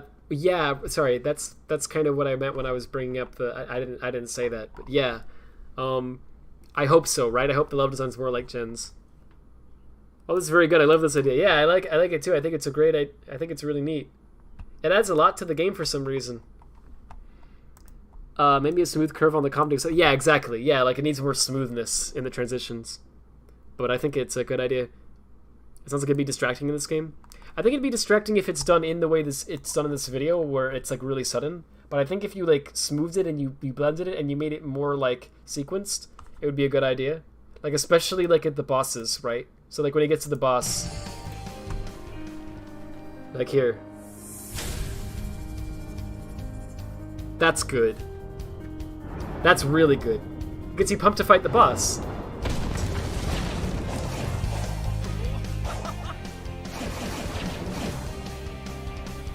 Like, dude. Maybe save that theme for like the final boss, you know? But right? I mean, that goes a long way in making this film more exciting. Like, I think that's a really good idea, personally. I think it would need to be done a little differently than it's done in the video. But I think having, like, some percussion kick in when something cool is happening is a great idea.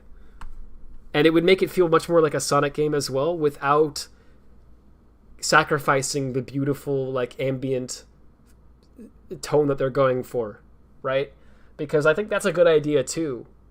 And should be in the game, right? But it is a little weird how it doesn't feel like a Sonic game at all, musically, in the open world part of the game, right? So I think this is a really nice compromise where it's like, no, you can have both. I am the biggest Chow hater. I hope there's no Chow at all. Is there going to be like a plot explanation for why you're the biggest Chow hater, or or are we not going to get that? I'm the biggest Chow lover. I very much hope there is only Chow. Oh no. Okay, fight! Fight! Fight! Who would I root for in a fight between Bluecore and Taz? I think it'd be that guy who'd be sitting in the corner and be like, guys, stop fighting! Mom and Dad are fighting! I don't want them to fight. Okay, the biggest question, are there more islands? So I go back and forth on whether or not there are, because they said explore the Starfall Islands with, you know, it's plural. It's got an S at the end, right? So it sounds like, oh, there's multiple islands, but then, you know, that could just mean it's one big world that has a couple of areas that are on the water in it, which are islands, right? Do you know what I mean? Like, so it's islands, but it's actually one world. I don't know, right? Given what they've shown us so far, it gives me the impression that there's just one island, because you would think they would throw in a little sneak peek of a couple of other areas if there are other areas. Also, shoutouts to the fact that the Frontiers website is still using the old logo. They haven't updated it yet. I was gonna point that out a few days ago, but I was like, they'll update it. They still have not, you know, updated that. And if I'm not mistaken, I'm gonna be a little careful when I open Steam here, because I don't know. Sometimes when you pull up something like this, it shows something you don't intend it to show. Yeah, the Frontiers Steam page also still has the old logo on it, so you know, you probably want to update that. Not a big deal, but just kind of funny. Anyway, yeah, this I pulled up the website because it says the Starfall Islands with an S. This is the part that's interesting to me. It says, okay, so it says dense forests, which we saw, overflowing waterfalls, which we also saw, but then it also says sizzling deserts and more. So the sizzling deserts part does imply that there could be multiple islands. But honestly, I'm thinking that it's going to be one big island, like what we've been seeing, and there's just going to be an area within that island that's a desert.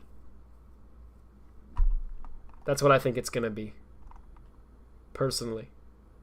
But that's fine. I don't really have a problem with it being one island. I do want it to be more visually varied, though.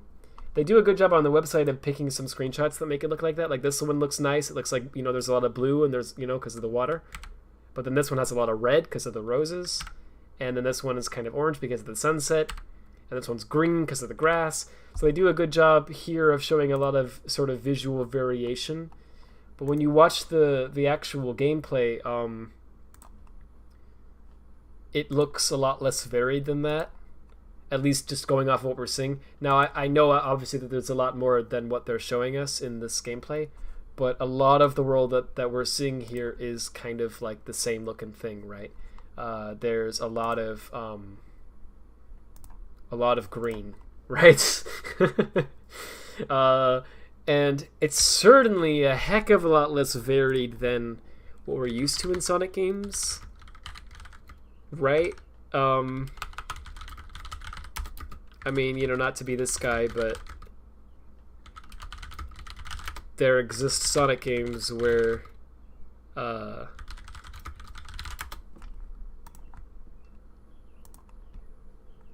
you have a level where you're in a freaking... Here, let me get this. You know, you're in like... Oh, jeez. Holy frick. I'm so sorry. Let me turn that way down. Okay. Goodness gracious. I'm so sorry about that. You have levels where you're like a big freaking casino and it's like all bright and colorful and it's like real nice looking. In terms of the aesthetic, not so much the visuals, right? But you got all of this going on, and then you follow that up with like, well, I don't actually remember the level, the order. This isn't what comes immediately after, but like later in the game you have like this, right? Where we're in. That's also really loud. How loud is that on your end? Okay, on my end that's way louder than on yours. So actually, maybe the first one wasn't that loud.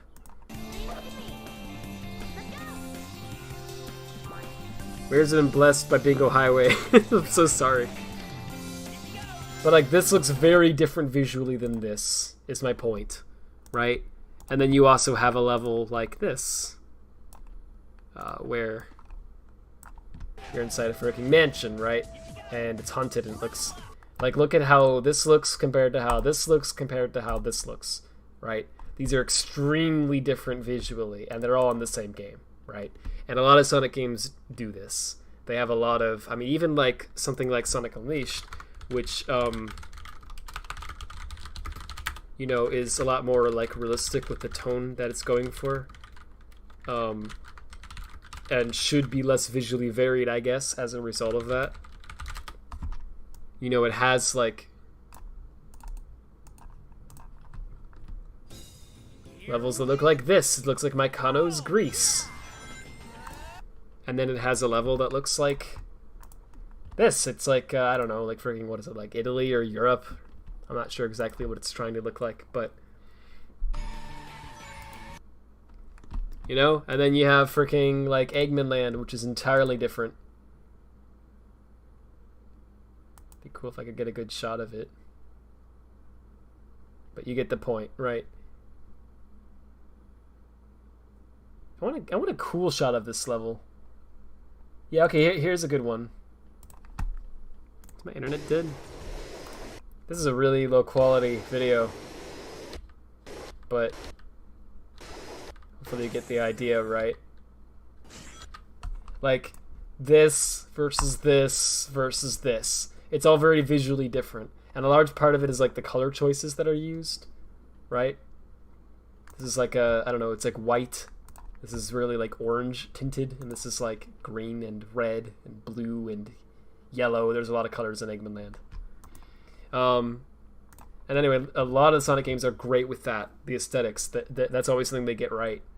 They always have really varied visuals going on. So Frontiers is not doing that. It's like, you're in a world that's green. Like 95% of it is green, you know what I mean? And gray, because you got the stone as well, but it mostly seems to be this. And again, you look at the website and you can see there's like, oh, there's parts with roses and that's red, and you got, you know, apparently there's going to be a desert at some point, and, you know, whatever. But a lot of the world is a lot more simplistic in terms of the color choices this time around. So that's fine, but it means that there's going to be a lot less visual variety, I think. And so the cyberspace levels are their chance, in my opinion, to still have that, right? They need to really go all out with the aesthetics in those levels, in my opinion. Those levels need to look very visually varied. That's a fun sentence to say. If you want it to still look, you know, kind of how I guess we expect Sonic games at this point to be. So sorry, that was a big rant there, but yeah, I hope there's more islands. Much better music. It is good music, I agree. Rad, Forza open world exists? I'm sure it actually does. I don't know anything about Forza games.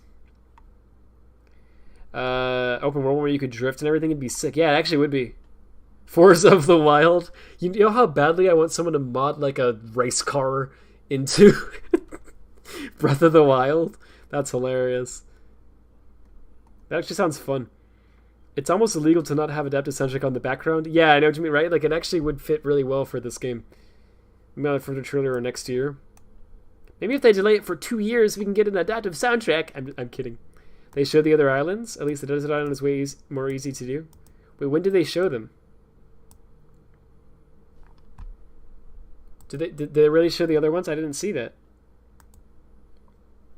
Looking empty will not be a problem. In the desert? Yeah. Good point. The first one was very much loud. I'm so sorry, everyone. I apologize. Oh, good lord.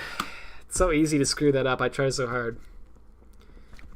Grease but yellow, grease but red. Very visually different. Knuckles being a Chad for 4 minutes. You mean in the movie? The skybox on Eggman Land looks like the skybox from Metal Sonic Final Generations. I believe that's because it is. I could be wrong, but I think they actually just reused it.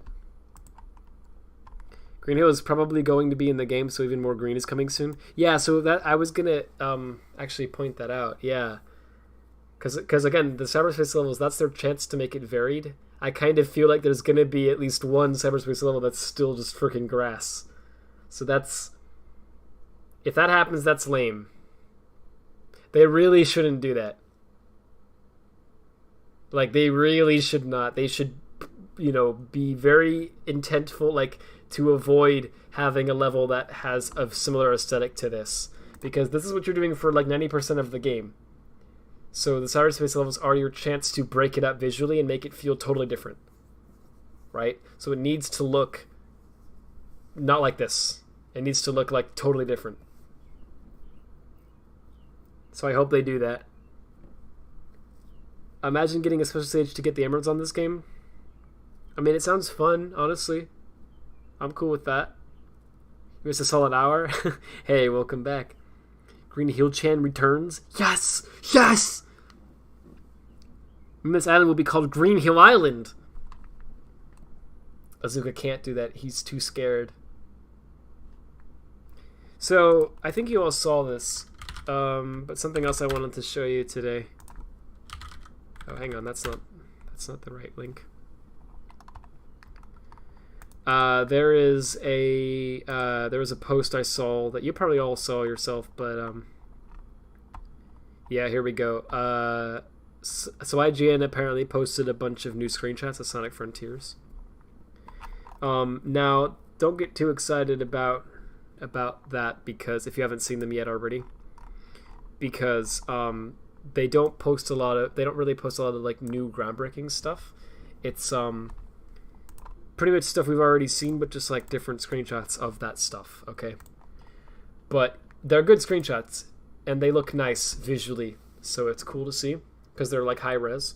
You know, you really should probably look at them yourself, because on stream, you know, YouTube bitrate and everything is gonna butcher it. When you see them up close, they look a lot nicer because of the detail, right? But yeah, but this is these are some of the screenshots if you haven't seen them yet already. So that's some combat. There's some more combat. Oh, actually, here you can see that the gems look like 3D. I was hearing people criticize that they looked like 2D for some reason, but here I think it's obvious that they're 3D, so that's interesting. Yeah, this is maybe a new area. I don't know if they showed that in the trailers before. That, like, that green thing over there near the boxes, I'm not really sure what that is, but looks cool. Obviously we got Hedgehog Engine 2, so we got those nice meta reflections. They look really nice, so that's neat. Here's a shot of Sonic running up the arm of the boss. This is what I wanted to show you guys. Yeah, that's hot. That one looks nice. The lighting is very good in the screenshot. So I'm a fan of this. So there's like a day and night system in this game, it seems, which is something that I guess they wanted to do for quite a while now. I remember, you know, Famously, they wanted to have that in Sonic 06, but they decided not to. And then they kind of used that idea in Unleashed, but they couldn't make it real time. You know, it was like there's day levels and there's night levels, and they happen in the same locations, but they don't, it's not like real time or dynamic, right? And then in Windy Hill and Lost World, they have Windy Hill Act 2, there's a section where the sun sets as you're running through the level. So they kind of got to do it there a little bit, but it was only in one level they got to really utilize that. So here it seems like we're finally getting all out, like what Sonic Team originally intended, you know what I mean? We're getting the day-night cycle, it seems. So that's sick. That's really nice, and I really like that. I gotta be honest with you, I am a sucker for nighttime stuff in games. I think it looks awesome. I don't know why this is, but if you want to immerse me in a world, there is no easier way to do that than having a lot of nice ambient sounds and having a really pretty looking night sky. That's how you do it for me. And this is doing that. When you look up in the sky here, there's all these nice looking stars and these clouds, and you got the moon over there in the corner. And that looks freaking awesome. I love that. It really looks like, wow, I'm in this world and it's night and it's like just this beautiful feel that I'm in, right? And it's massive. So this looks awesome. I love the screenshot. This makes me hopeful for the game. Like, single-handedly, this one freaking image makes me like, oh, okay, cool. Maybe it's not so bad, right? Like, genuinely. I really like how this looks a lot. I don't know. I'm the kind of, like, I don't know why I'm like this, but, like, dude, I just want to freaking, like, just lie down in a field and just look up at this and just stare for hours. So I think it's really, really cool that we have this level of detail put into, like, the way that the sky looks and everything at night. That's sick. I love that. So yeah, that's really cool. That looks a lot better to me, actually, than how because in the daytime it looks fine, but it looks kind of bland. But this looks nice. This looks visually, like, interesting. So I'm a fan of that. And yeah, and there's a really, again, something I've complimented the game on from the beginning, actually, is the sense of scale that it has. I pointed out even in the first the 7-minute gameplay video with, like, the door, right? Which sounds like such a silly thing to point out, but, like, seriously, right? There's a section where there's this big freaking door, right? And it actually feels big. It feels like a huge door. I know that sounds, like, so silly. Like, why are you even talking about that? Who cares? But, like, it's actually kind of hard to get something to feel right in games like that. Like, when the scale can be tough to actually get to nail down. Sometimes if you make it, if you're like, oh, I want to make it feel big, and so you just make the thing big, sometimes it doesn't feel right. Like, sometimes it feels like Sonic feels out of place now in the world or something, and it feels really off. So it's really hard to get that balance where it, like, feels like the right scale, but also like it's supposed to. Do you know what I mean? I'm not explaining it well, but so they did that really well in this game, from what I can tell. The things that are supposed to be big in this game look freaking big. They look massive. And yet you're still able to properly see them. The camera is able to, like, focus on them correctly, you know? So that's all really good. I like all that. So there are some things to be positive about, and to, you know, the more that I'm seeing, the bigger my list of positives is getting, which is a good thing. There's obviously some more negatives that I'm adding to my list as well, though. So it's one of those, you know, I don't know, right? This is a crazy joyride that we're on, and we're just gonna have to see where this thing freaking goes at this point. But, like, okay, so, like, almost everything actually okay, so when I see this, I'm like, okay, yeah, alright, looks visually very good, visually beautiful, but, you know, stiff, it looks kind of like repetitive combat. I'm not too sold on this. But then you get to this set of screenshots, and I'm like, ooh, okay, we got a big boss we're running up the side of, this freaking beautiful night sky, we got this, again, the massive arm coming down and trying to crush you, we got this different move he's doing here, with this sort of nice looking waterfall in the background. I'm a sucker for waterfalls as well. That's another big thing I like. okay, this looks good. This looks more like now we're talking. But then we get to this, and I'm like, yeah, this looks a little off. Looks very scripted and like. I do like the pose of Sonic in this. I think that looks kind of cool. It's very much reminds me of 06, but which for some might not be a good thing. But I don't know. I think he looks fine there to me. I think it looks pretty neat. So this one's kind of a mixed bag for me. I don't feel much of anything when I see these. It looks kind of neat, but whatever. So, you know, it's just so weird, right? I don't know if I'm wording this correctly, but it's like they all look like good visually screenshots, but I guess I don't feel much when I see them. But for some reason, this batch right here in the middle of screenshots, these 4, I feel something when I see these. When I see these, I'm like, okay, now that's a game. That looks more promising.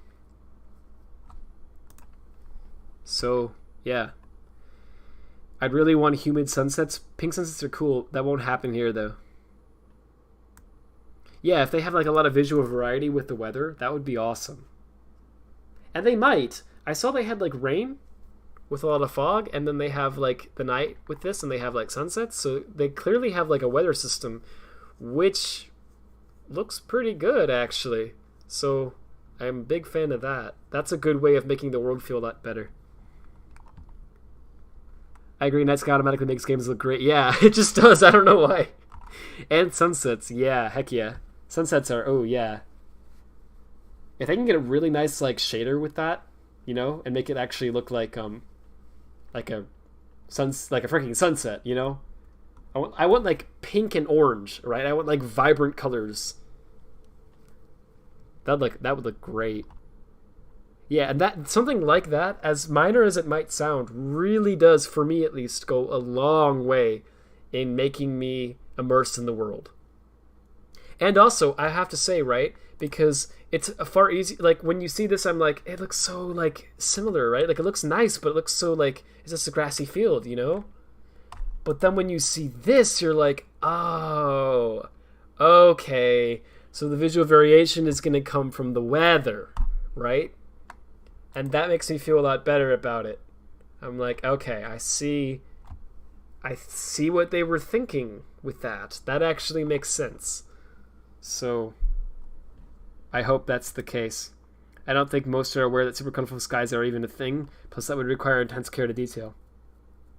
Right. So, you know, I think I'm getting my hopes up too much there, but I would love to see that, is all I'm saying. If they could do that, if they could nail the like really varied skies and whatever, that would be a huge plus in my book. I think having the camera far away and having Sonic pretty small in the frame sells it. Yeah, for sure. Yeah, like this. This framing is good. It's real good framing. It's really easy to screw that up, but they actually totally nailed the look of like, no, we're going to zoom out and we're going to give you this big sense of like, look at how big the sky is. Like, awesome, good job, right? So there's when you see these 4 screenshots, I think give me hope for the game because there's a level of competence being displayed here that isn't so visible in some of the trailers. But when you see these, you're like, okay, there's Sonic Team. That's where they went. Right? Like, maybe that's just me. That's how I feel. Like, when I watch this, I'm like, what the frick? Where's Sonic Team? Who made this? Right? It feels so like it's almost there, but it's off. Something is really off. But when you see this, you're like, there they are. That's more like it. So that makes me feel better about the game. It honestly does. So I've gone from honestly pretty much a strictly very negative reaction to now going, okay, right? I'm going to take a breath of the wild. No, I'm going to say, let's see. I think the game is obviously going to be janky. I think it's going to have rough edges. I think the momentum gameplay is a big thing that should have been there. So there's a lot still that I'm not changing that. Those opinions are exactly the same as they were. But there's also some more things I'm looking at now that I'm going, okay. Okay, that looks good. So let's see. Let's see what happens. What do you think about VR games? Well, I don't like have a proper VR headset, so nor do I have a PC that's like powerful enough to run them. So I haven't really played any like VR games. So I don't really know, right? All I can comment on is what I think of them conceptually. I think the idea of a VR game is pretty awesome, but also a bit overplayed. Like, some people act like it's like oh, you make it VR, that means it's automatically good, but it's like, I think some things are good in VR and some things are not. Like, the idea of a Sonic game in VR would be bad, in my opinion. I think that would be really bad. I have trouble imagining that being good, because how could you possibly make it not visually very disorienting, right? To like go that fast and run over loops. I think people would get sick, right? And I don't see much of a point to it being in VR in the first place, right? So that's an example of a mechanic that I think would not work well at all in VR. But then there's others that would work really well. So like this in particular does make me think of that. So if I could just have a world that looked like this, and I could just kind of be in VR, and I could just kind of slowly walk around it and look around and just really take in the atmosphere, that is cool. That is really cool. I'm a big fan of that idea, actually. And I think there's a lot of potential with that. There's something about feeling like you're in a world like this that makes it instantly like 100 times more like memorable and impressive, right? So VR can help with that, and so I think in that way it's a really cool tool. But yeah, again, there's very few games that I think actually would work in VR. The ones that do are, I think they have to be very much specifically designed with VR in mind, right? But like, if you could have like, I don't know, I don't even honestly know what the gameplay would even be, right? That's the thing. It's almost like, I feel like a lot of times with VR, it's more about the experience of it than it is the actual game itself. Right? Because like, if what you really want is an optimal gameplay experience, then I don't think that VR is probably how you do it for most of the time, you know what I mean? I think the one exception to that I can think of is Beat Saber. I've seen people play that, and that looks like a genuinely really fun game. It looks like it's made with the gameplay in mind, and it looks like it's like fun to play. But most other VR games that I've seen are not. Also Super Hot. I've seen that. That game looks freaking awesome. I want to play that someday. That looks great. So those are two games that are like designed with the VR in mind, and I think work super well. But then but most others that I've seen are kind of like, well, this would play better with a controller, right? But you just kind of put it in VR, and so it's a little odd. I imagine it must be weird to control it, right? Something like Minecraft also makes sense for VR because you can get like immersed in the world, but then it also doesn't, right? Because it's like, well, but how are you going to control it? How are you going to like place the blocks and then mine them? It's like, it might be a little weird, right? I don't know, maybe not. But obviously you can't have it so like you walk around in real life and then that makes you walk in the world as well, because then you're just going to freaking bump into a wall within 2 seconds of playing, right? So that's a big issue, I think, with them, because, you know, you're not going to be fully immersed when you're moving in the game but you're not moving in real life. It's like, well, obviously that's not the real world that I'm seeing, right? Because, you know, I can feel that I'm not moving, right? So it has a ways to go in terms of like feeling like you're in it. But it's interesting. It's very interesting stuff. I don't know. I'm sort of mixed on the VR. I think there's a lot of cool stuff to it, and there's also stuff that is not so cool. And it's just kind of like, you just have to take the good and use it and try to minimize the bad. So I guess that's my take on it. GTA 5 Night Skies still sell the game for me thanks to that smog effect, which only in a game looks stunning to this day. Yeah, for real. Like, it's impressive to me how many games are memorable just purely for some little detail that someone put into it like that, you know? That's actually kind of why it bugs me when people say, like, oh, you're nitpicking, you know? Because it's like, well, you're really not, though. Like, sometimes you are, but you know what I mean? Like, a lot of things really aren't nitpicks. It's like, because sometimes things that are actually incredibly tiny, or at least they seem that way, actually make a really big deal, like, sorry, a really big lasting impact, you know what I mean? So, you know, it's the little things that make something sometimes. I think it's pretty much a make or break for the franchise's future as a video game for sure. Frontiers? Yeah, it's definitely like a turning point for Sonic. Now once we texted this image, like, make it a meme. Just like freaking, like, what do you mean? Just like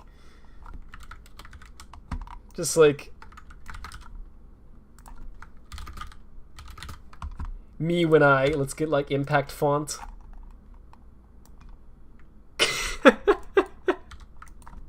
Like this? Is this what you mean? Sega show off something more interesting than walking, please. They started off showing like the worst parts exclusively. Yeah, I can agree that they certainly advertised this game a lot worse than they could have. I'm very happy that they're showing a lot of gameplay of it. That's good. That's way better than what they were doing for the longest time, which was just pretending that the game didn't even freaking exist. So that's awesome that they're now showing it. Great job, Sega. I'm really happy knowing that there's going to be even more throughout this month, right? Like, that's legit. Like, I'm happy about that. That's great. But yeah, I will agree. It is very odd how they chose to do it. It probably would have been a lot better to have a more comprehensive trailer than to do like how they've been doing. What's your GPU? I think it's a GTX 760. So it's a bit old now. I struggle to even run like Forces like at 1080p with all the settings up while I'm streaming, right? That's a little much. I can do it at 720 just fine, but yeah, right? I'm not exactly next gen gaming. So I don't know if I'll be able to even run Frontiers. I'm looking to upgrade my, PC soon. It's just that the market's been really freaking weird, and and the world's been weird. So I've been trying to save money, and if I'm being honest, getting a more modern graphics card is a lower priority thing for me. It's like, yeah, I want one, but I don't need one. I need food, I need water, I need that type of thing. I don't need a good graphics card. But I would like one, right? So I'm going to get one eventually. I'm just waiting as long as I can. But, yeah. Because I need to really upgrade my whole PC, right? I still have an i5 CPU, right? I need to freaking... I want to get a AMD, so I'm going to need a new board, right? Because the socket isn't compatible, right? So... yeah, and then at that point, I'm going to need new RAM as well, because I got freaking DDR3. And they're on DDR5 now, aren't they? Jeez, dude. So, yeah, I really need to upgrade everything. I really do. But I'm just waiting as long as I possibly can. VR anime waifu. Has anyone made any... Never mind. No, you know what? I've already committed to it. I might as well freaking ask the terrible question. Obviously, people have made games like that. I think like when you say VR, I think it's honestly one of the first things that comes into people's minds, right? Maybe that's just me, but of course people were like, "We gotta have a girl." Like, come on, dude. But has anyone made any that are good? There's no way to ask that isn't just blunt and outright. Legit question, right? Because I feel like there's probably a lot of those games that exist that are terrible. Chow Garden VR? Yeah, now that would actually... I don't know. That could be fun. That could be interesting. I mean, that's probably a type of game that would fit better in VR. Anime waifu game, but just Sonic entering your house and being an awful roommate. Let's go. VR platformer could have you using ropes or climbing or whatever physically with your arms. So if we could like detect arm movement like in depth like that, then yeah, that could be really cool. It'd be interesting. But then there's the inherent problem, right? It's like the Kinect problem, where like, or the Wii problem as well. I guess like Wii Sports, where it's like, wow, I'm really playing it. I feel like I'm actually playing it. This is so fun. And then after 2 minutes, you're like, my arm hurts. Right? Because there's like physical limitations where at some point you get physically tired, right? And let's be real, especially with us gamers, right? We only have a certain amount of like stamina before we're gonna get freaking physically exhausted. So that's an issue. If you want to make it feel really realistic, you need to actually make it somehow feel like you're actually doing it. And you can't do that unless, currently, with the current technology that we have, you can't really do that unless you make the person actually physically move, right? And so then when you do that, you're going to get physically exhausted fast. So how do you make it feel immersive without, like truly like that, without making people feel exhausted? That's the problem. I guess the ultimate way you would do it in the long term is you would have to have technology that would actually allow you to feel like you're doing something without actually physically doing it. So you would feel like you're literally moving your arms, but you're not. And so you wouldn't ever get exhausted. But you would just feel like you're doing the thing. That's how it would have to be. But we're not going to be able to do that unless I guess we have... I guess the way that we're looking to try to do that is like... We're literally trying to develop like brain chips. I know that sounds crazy and like stupid, but that's actually a thing. Like companies are actually trying to do that now. So I guess until we get a breakthrough with something like that, we're not going to be able to really do that. But, and then you know how I feel about those. I'm not so sure I like the idea of that. It's like, do we really need to have a realistic game? I don't know. VR anime waifu, but Sonic comes to your house, beats you up, and eats all the food in your refrigerator. What are you gonna freaking do about it? He's like, it's like, Sonic, I was gonna eat that, and he's like, oh yeah? What are you gonna freaking do about it? I'm the fastest thing alive. I'm gonna beat you up. And you're like, oh, frick. Actually, yeah, so you can have that. It's fine. DDR3. Yeah, I know. I'm gaming like it's 2007. I don't know your definition of good. I don't know if I know my definition of good either in that context. They have made those games, so none of them are good. There you go. VR anime connoisseur. See, we gotta try them all. Kidding. VR Sonic the Hedgehog is the obvious thing to come to mind when thinking of VR. Yeah, obviously. Can you imagine, like, if you had to actually physically run? Like, you had to actually, like, move your legs? You'd be exhausted after 2 seconds. It'd be amazing. Like, you have to actually move your legs at the speed that Sonic is going. The faster you move your legs, the faster Sonic runs. And if you want to get an A rank, you have to beat the level in, like, under a minute. So you're like, oh, oh! That'd be incredible. There's a bunch of VR games that aren't as strenuous like VR chat. Yeah, right. Yeah, you can definitely do it, but you have to give something up, right? So either you make it feel like realistic and immersive, but then it's like exhausting, or you don't make it feel realistic, and then it isn't exhausting, but it doesn't feel realistic, right? So there's kind of a trade-off right now. VR is a bit easier because it detects finer movements than Kinect.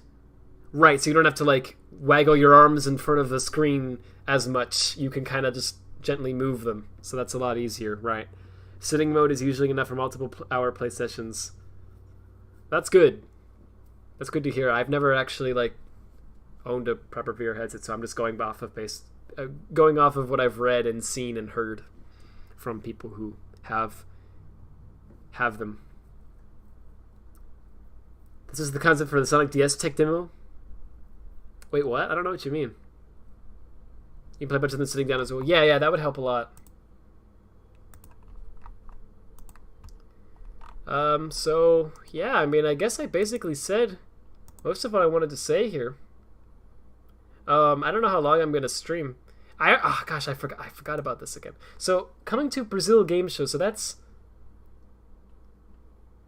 interesting. I wonder if is that the one venue that it's gonna be at, or is there gonna be several? Like, are they gonna do this at like a few different locations? I think it's probably just gonna be here. Is that gonna be difficult for people to, like, I don't know, like especially with like COVID travel restrictions in some places that still hasn't really fully been lifted? I hope it isn't too difficult for people to like actually get to the show, right? And also, it would be really cool if they would live stream it, but if they're like trying to make money selling tickets, then I understand. Obviously, then you don't want to live stream it because you want people to pay to come there, right? So that would be fine if they did that. But yeah, this is really cool. I'm really excited for this. So yeah, I gotta say, I'm happy to say it. There are still some things that are really rough, right? Like Frontiers is still looking rough, but there are elements that I'm looking at now that I'm going, okay, you know, that looks better than what I was seeing initially. So cool stuff. I'm gonna wait and see what happens with it, and I'm gonna give it an open mind, right? But I'm happy to say that this Sonic Central, at very least, has been good. There was a lot of, at least in my opinion, there was a lot of really good stuff here. You know, I mean, that was fine. That covered basically everything. We got games, you know, we got freaking merch, we got stuff about the movie, we got a concert, we got an animation, we got a Netflix series information, we got freaking mobile updates. You know, I mean, whatever you're into Sonic for, they had something in the Central for you. So I think that was really cool. That was well done. So good job, Sega. You did something right. Congrats. I don't think it's just one video because they said tour dates. Yeah, exactly. I noticed that. That's right. Oh, that's so cool. Man, whoever is organizing this, thank you. Thank you very much. I'm so happy about that. Symphony was super cool. It does say it is a tour in the video. Yeah, that's right. But don't know where it is, if it's for other countries. I hope it comes to a bunch of different places, because it'd be really awesome if like a bunch of different, if people around, you know, like internationally, if most people could still attend one of these, that would be super cool. Obviously there's limits. You can't be everywhere. But if you can go just a few different key places where a lot of people are, you know what I mean? That would be sick. We'll have to wait and see, but really cool.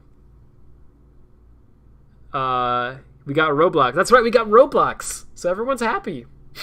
That's what we really wanted. Sonic DS tech demo. YouTube should fix their site. Yeah, I've seen this, but I'm not sure what you're talking about. Oh, that's right. I forgot that was a thing. Okay, I forgot that you had to you had to physically move your finger to make Sonic go fast, and the faster you move it, the faster he runs. I forgot that was a gimmick in this. Oh gosh, that looks terrible. Yeah, this was a good decision to rethink this. Oh my gosh.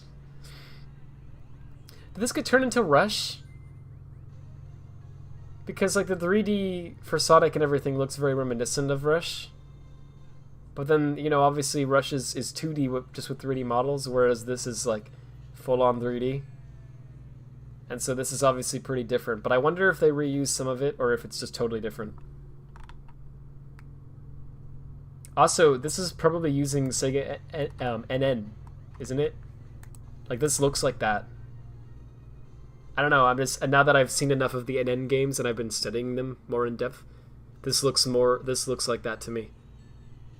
You pointed out that that's like the secret ring, there's like a secret rings animation at the end as well, if I'm not mistaken, a while ago. So maybe, yeah, Secret Rings was on NN, so maybe they have a version for the DS. Oh, actually, I know for a fact that they do, because there was some Puyo Puyo game someone told me about on Twitter that is on the DS that actually uses NN. And there's a freaking DS version of the NN formats, which blows my mind. But so, yeah, so maybe there's a version for 3D models as well. Maybe let's use that. I don't know. That looks horrible. Yeah, it looked bad. Like the 3D visuals looked good for the DS. Like actually, it was pretty impressive visually for the DS, but the gameplay looks absolutely terrible. like throw this away. It's not worth salvaging. Terrible, right? So that was a good decision on Sega's part to not release that game.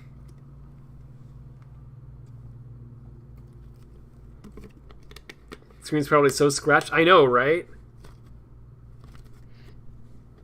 Like, the DS actually totally did that. It, like, you know, you would scratch the screen just from using it for a while. So, like, that game alone probably scratched up the screen.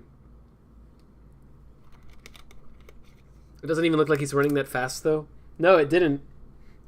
Well, I think the main reason it didn't look like it was because of how slow the running animation was playing. See? The animations matter. See? But yeah. So I don't know. I think I basically said everything I want to say. I'm almost done with the Dark story in SA2, so I kind of feel like I just want to beat it.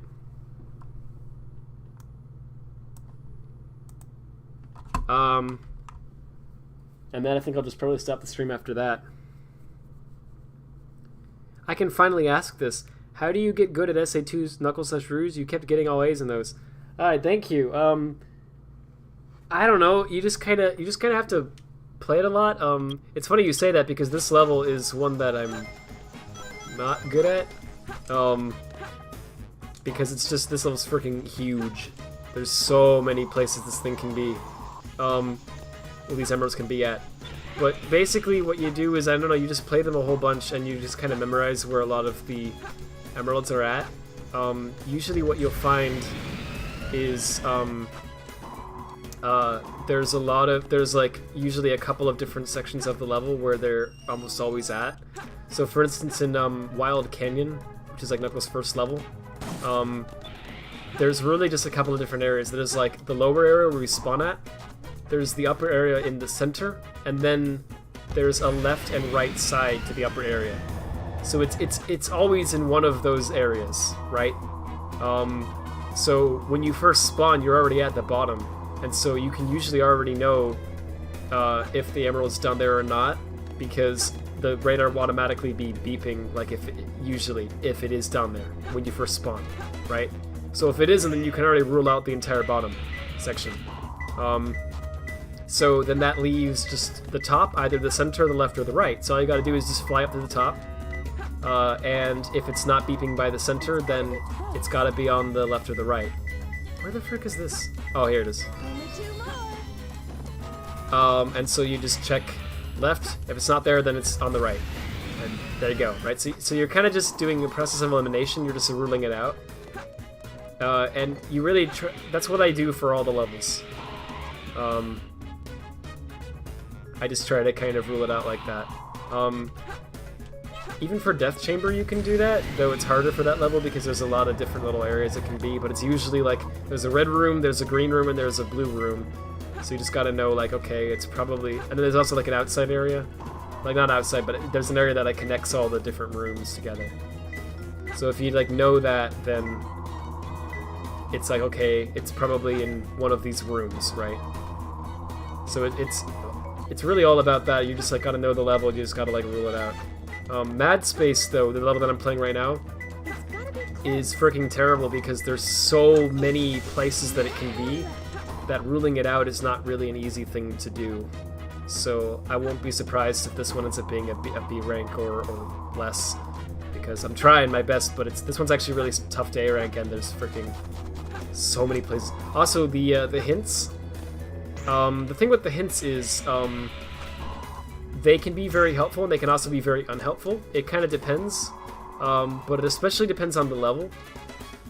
In Mad Space, they are really unhelpful. They're terrible because all of the hints are designed to confuse you, like on purpose. It's supposed to be like, oh, it's more difficult, but it's just really annoying. Some of them are literally written backwards, as in you actually have to read like right to left. And then some of them are just lying, like it's like, oh, it's here, and it means it's the opposite of there. And they're just freaking bad. So I usually just ignore the hints in Mad Space because they don't really help at all. And the thing with the hints is, whenever you use a hint, like when you grab an emerald piece, there's a certain amount of points that you get for getting the emerald. And it's based on a couple of factors, but the main thing is how long it took you to get the emerald, to find it. But when you use a hint, it actually reduces the score that you're gonna get when you grab the emerald piece. So you typically want to, if you're trying to A-rank it, kind of try to avoid getting the hints if you can. But then sometimes, you know, they are really helpful, right? And sometimes the time bonus of the level is really important, to the point where it actually outweighs the fact that you're going to lose some points for using the hint, right? So it's really on a per level basis. You kind of have to know what the level wants. What I found is usually that if you just kind of know the level, you don't usually even need the hints. You can usually find them pretty quickly without it. But there are some levels where they're really helpful. In Death Chamber and Aquatic Mine in particular, those levels are really, they're picky more about the time that you beat the level in, and less so the points. So if you use the hints there, it'll reduce your points a little bit, but it'll makes you can find a lot faster. So that's good for those levels. So I usually use hints there. It's gotta be close. Okay, this is probably not an A rank because I took way too long. Come on. Is it not here, Rouge? Is it not here? Because where is it then if it's not freaking here? Is this being picky?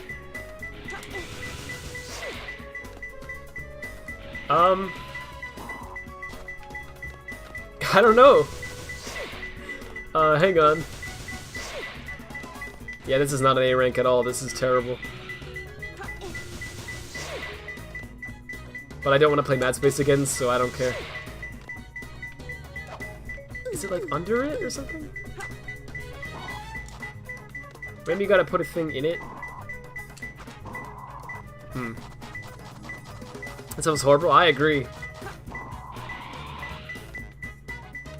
Maybe if I punch these things? Like, there's some gimmick with these things, I forget what it is. Or maybe it's like in front of it. There's no way it's this precise. Okay, maybe it's like the side? No, it very much seems like it's right here. Okay, here's what I'm gonna do. I'm gonna use one of the hints because I'm already not getting the A rank, so might as well. Look at this garbage. Where all of the lights gather. Because there's 3 lights here. That's what they're talking about. Yeah, I can see that. See, the hints in this level are usually not. I don't know how to... You gotta, like, put something in here? Maybe you gotta, like, drop something in this area. Why does it look like it's right here? Maybe it's like to the side. Let's try left. Okay, let's try right. Slightly... I don't freaking know. Does anyone know? Like, legit, does anyone know this piece? Why it's being so particular? Lucky.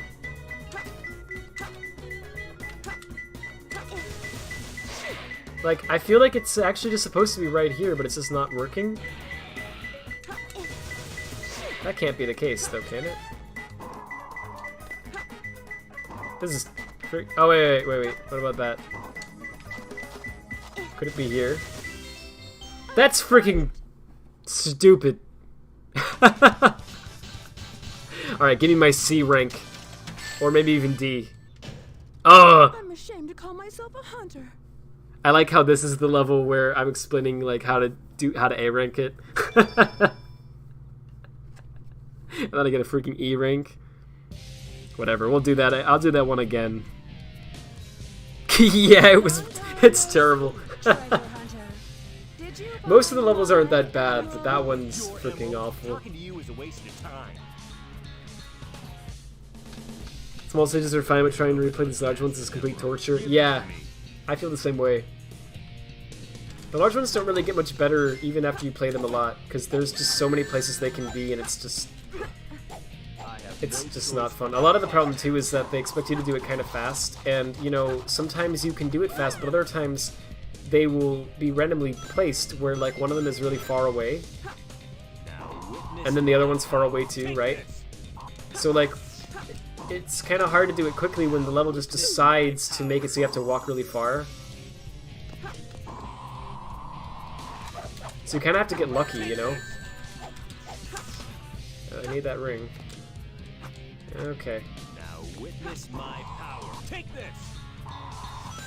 Thankfully, these levels don't have any A ranks. No ordinary feat. Or ranks at all, rather. Because they are really janky. Alright, let's go. No. Knuckles. Knuckles moment. POV, you're Knuckles. No, come on. There we go. Protect the master Now emerald. give me back those jewels. We did it. I wish the results screen would have been kept for Secret Rings. It was in the E3 demo for Secret Rings, but oh well. Yeah, it looks pretty cool. I don't know why they changed it. That's really bizarre that it's in the Secret Rings demo, because this was a Sonic DS game from 2004, right? Secret Rings was 2007, yeah? So like, that's kind of a time gap and a totally different project for a totally different platform, so it's so weird to me that that animation was going to be reused at all. It's like, what? It's like, okay, whatever, I guess. I mean, a set reuse, sure, but like, that's a weird choice. I guess that's what Sonic Team is known for, though, weird choices.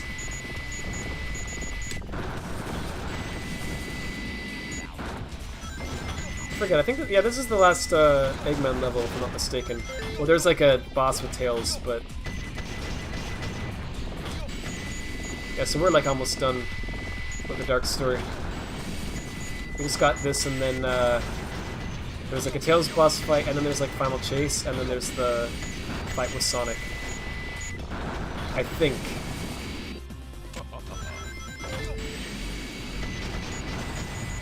This game has like a nice structure in that regard. Like, obviously, you know, like the mech stages and the running levels aren't as fun as the Sonic ones and Shadow ones by far, right? But the fact that it's like, the way that it's laid out is nice, though, I think. Like, in spite of that. Like, I really like how, you can kind of, like, tell how much of the game is left at any given point because of how it's laid out. And how the cutscenes have, like, you know, the countdown for the cannon.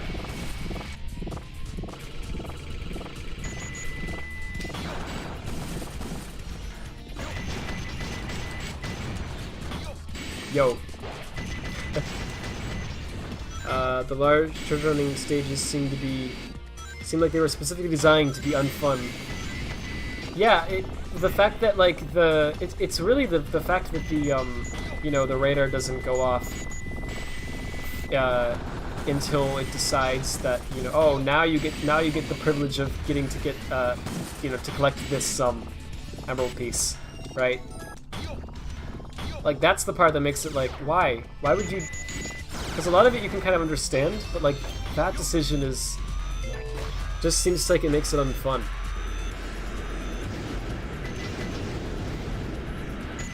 Like, I don't know, right? Maybe they could have had some stupid plot reason that would have fixed it, because I understand the mindset was that they wanted to pad the game out, right?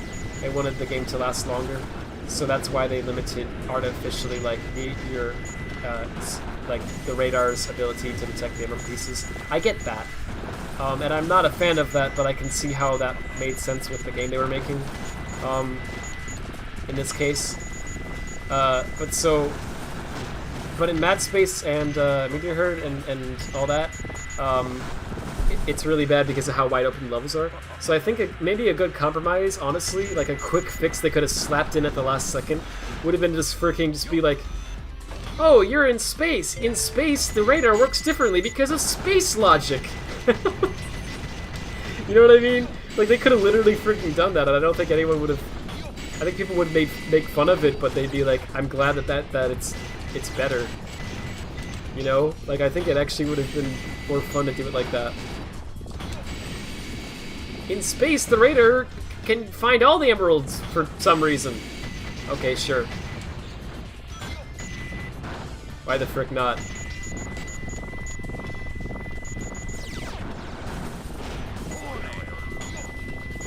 Wow, that was... I didn't expect that. Oh, I screwed it up. This time. I often die here, actually. Because I forget about this frickin'... There's like an enemy or something that comes by. And can easily knock you out of the sky, or something like that. There's always something here, so I don't remember what it is. So I try... Like, actually... Those perfect chaos... Oh, sorry, artificial chaos enemies are, the worst. Okay, that's good enough.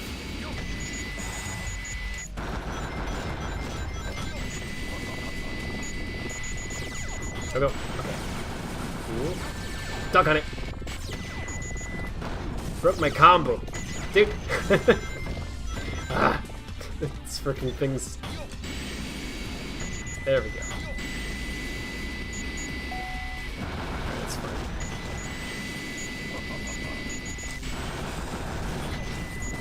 Dude, you threw off my groove! I'm sorry, but you threw off the Emperor's groove. Oh, I gotta be careful, jeez.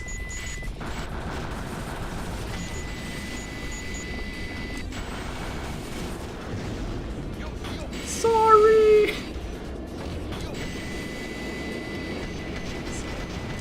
Freaking references.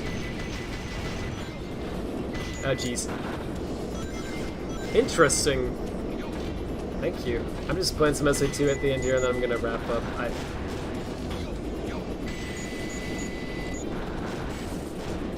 Yeah, this is, I need some health. I think there's like one of those health item boxes somewhere.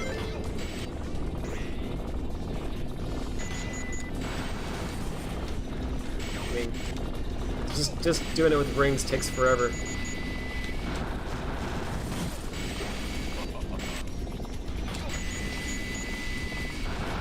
That's fine.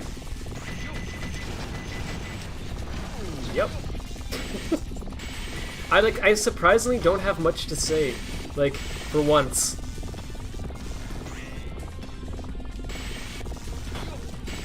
I was actually pretty satisfied with the Sonic Central today. Like, I genuinely didn't expect this.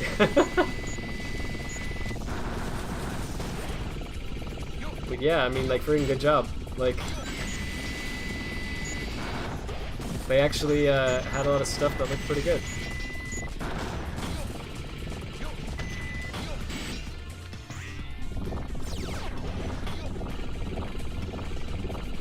What a sound effect.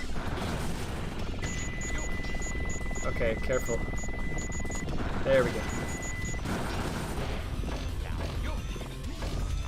Well, this is risky. You know, the Central was terrible, the preview was okay. Wow, okay. Different opinions. I don't know, I thought they did a good job covering a bunch of different stuff. Because, like, they don't, it's not all, you know, the type of gameplay that, you know, like what I want is obviously more like, you know, I kind of wanted more like an adventure game and that type of thing. You know, so they don't have exactly what I wanted, but considering what Sega has in development right now, right, I thought it was like a good showcase of it. Like, they had like, I thought a pretty good balance of... Oh. Okay, hang on. SA2 is being hunted again.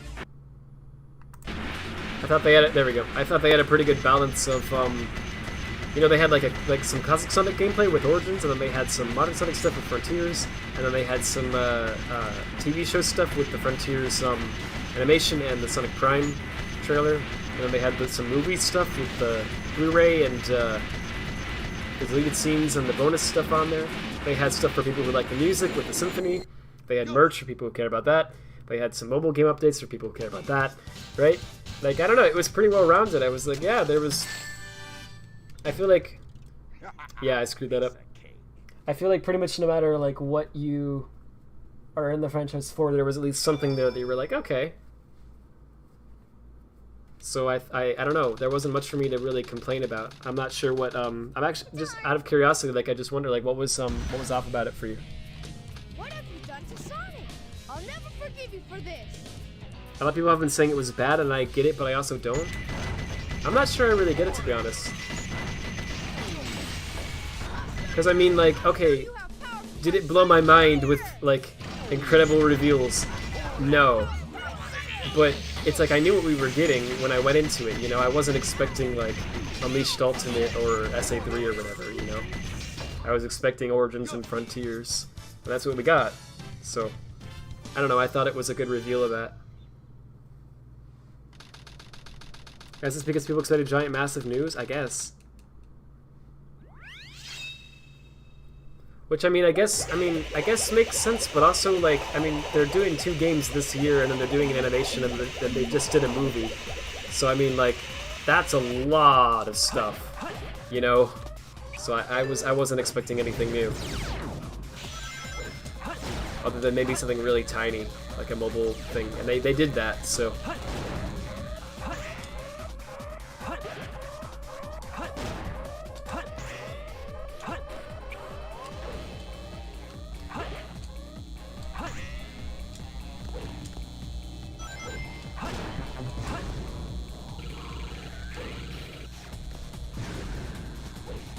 Alright, this level is one of those, like... Final Rush is way better, right? That's not just me, is it? Like, it's not even... I don't think it's even a contest. Final Rush is, like, really fun, but Final Chase is, like, eh.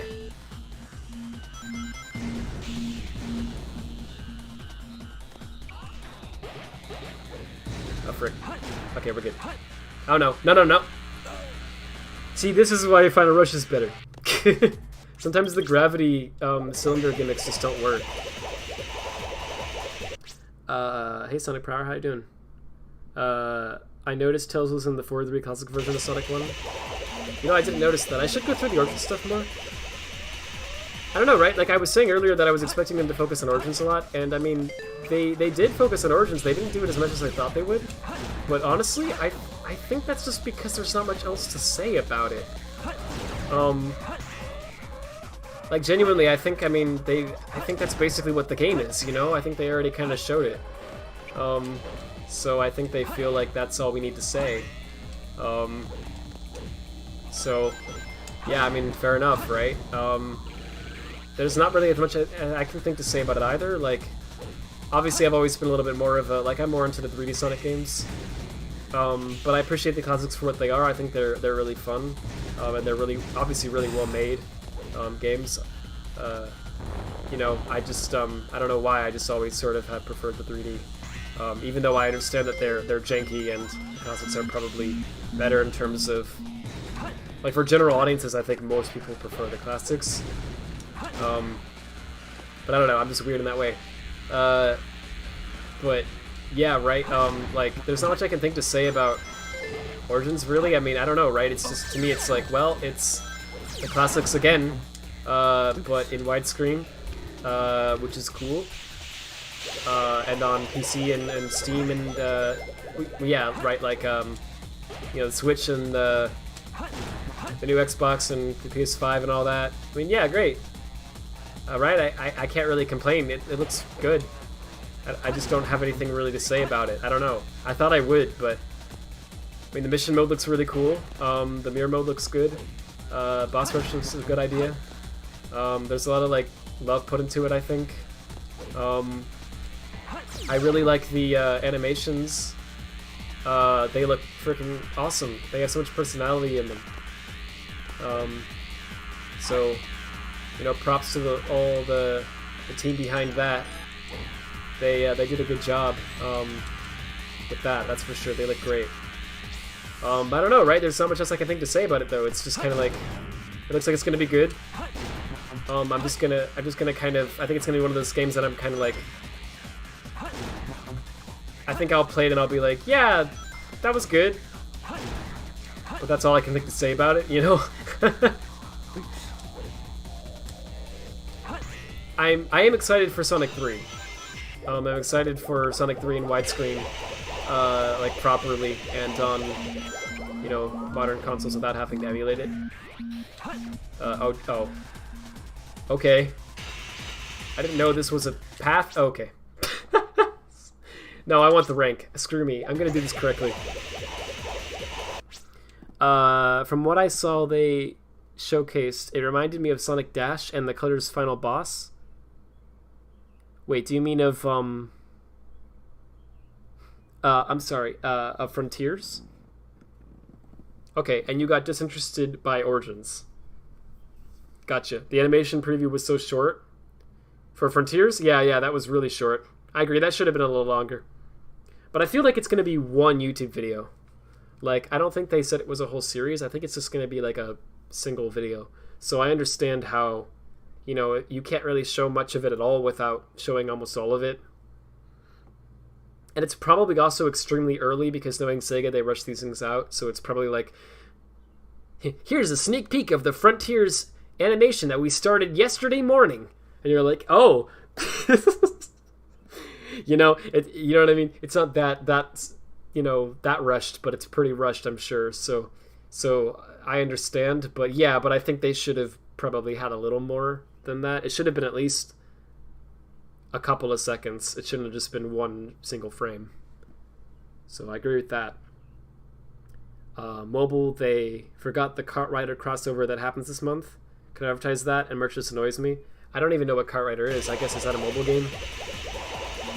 Yeah, they probably should have advertised that. And merch annoys you. Yeah, well, I feel like that about merch too. But I know there's people who do really like it.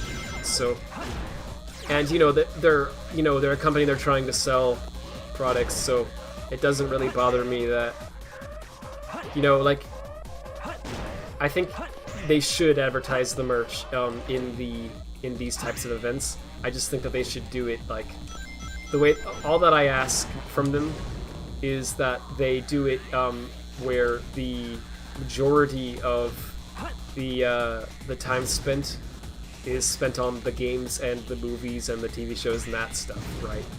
And it's only a brief minority of the event that's spent on the merch, right? Like, that's how I want it to be spaced out. As long as they do that, I'm fine with it. And they did that this time. It was mostly, it was like 80% or whatever, like, you know, not related to merch. So I was fine with it. But I get it. I get how that's annoying. Okay, yeah, that was kind of cutting close, wasn't it? Let's see if I can actually, like, properly do this, maybe? Cool. Final Rush is way better? Yeah, agreed. It's like night and day. Actually, like most of the Shadow levels, almost... Ooh, this might be a hot take. I really like the Sonic levels in this game. And they are iconic, don't get me wrong. Freaking City Escape, Meadow Harbor, you know, Green Forest, with the, you know, awesome music. One of the best songs, I think, in the franchise, which is saying a lot. They're great stages, don't get me wrong. But I almost kind of like some of the Shadow stages better. I don't know why this is. Like freaking, like Radical Highway, right? That is a fun stage. I really like that level. Like, something about the, like, you know, grinding on the sides of the bridge And like, I don't know, right? I never get tired of that level. I could play it 1,000 times. I really dig that one. And I don't know, right? Like, White Jungle's really fun too. I don't know. But Final Rush is like way better than Final Chase. There's no contest. So I don't know, right? I wouldn't say the shuttle levels are better as a whole. Heck no. But some of them are pretty freaking good.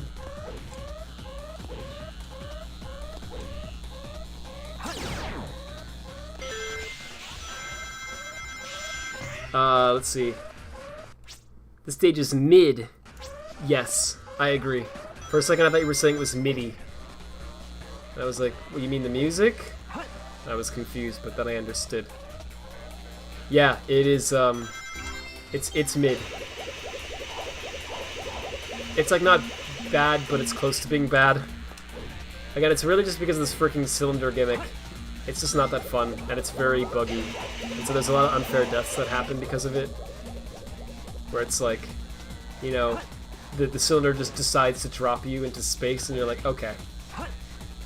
Now I gotta redo the whole level because of that. And it's just not that fun. Whereas Final Rush has the freaking grind rails with the momentum, where you can homing attack up it, and then you can get to these different paths, and it's like, that is so fun! Uh-oh. That's not a good sign, is it? Oh! Wait, how did I... What? Don't question it, just accept it. Don't question it. This is probably not an A rank. I don't know. It just doesn't feel like an A rank. It really makes me feel like Shadow the Hedgehog. This part's fun. I like this part of the level because it's just at the very end. It's just a straight.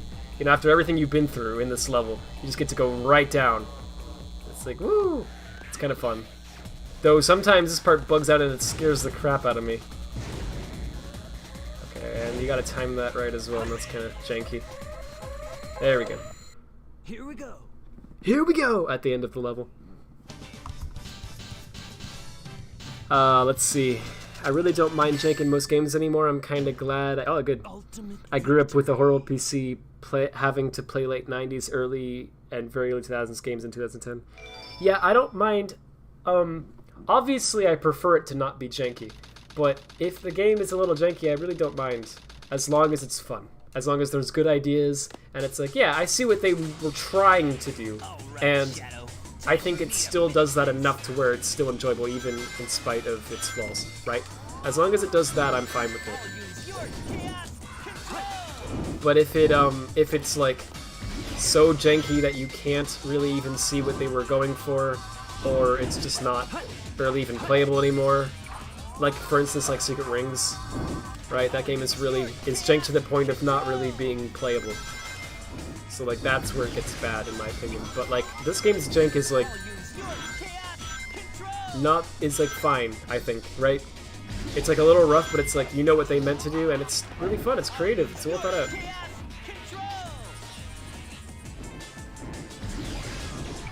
Same with the adventure one. Oh, I should be doing the other method of attack now. Yeah, which is to just give up, and then he does that.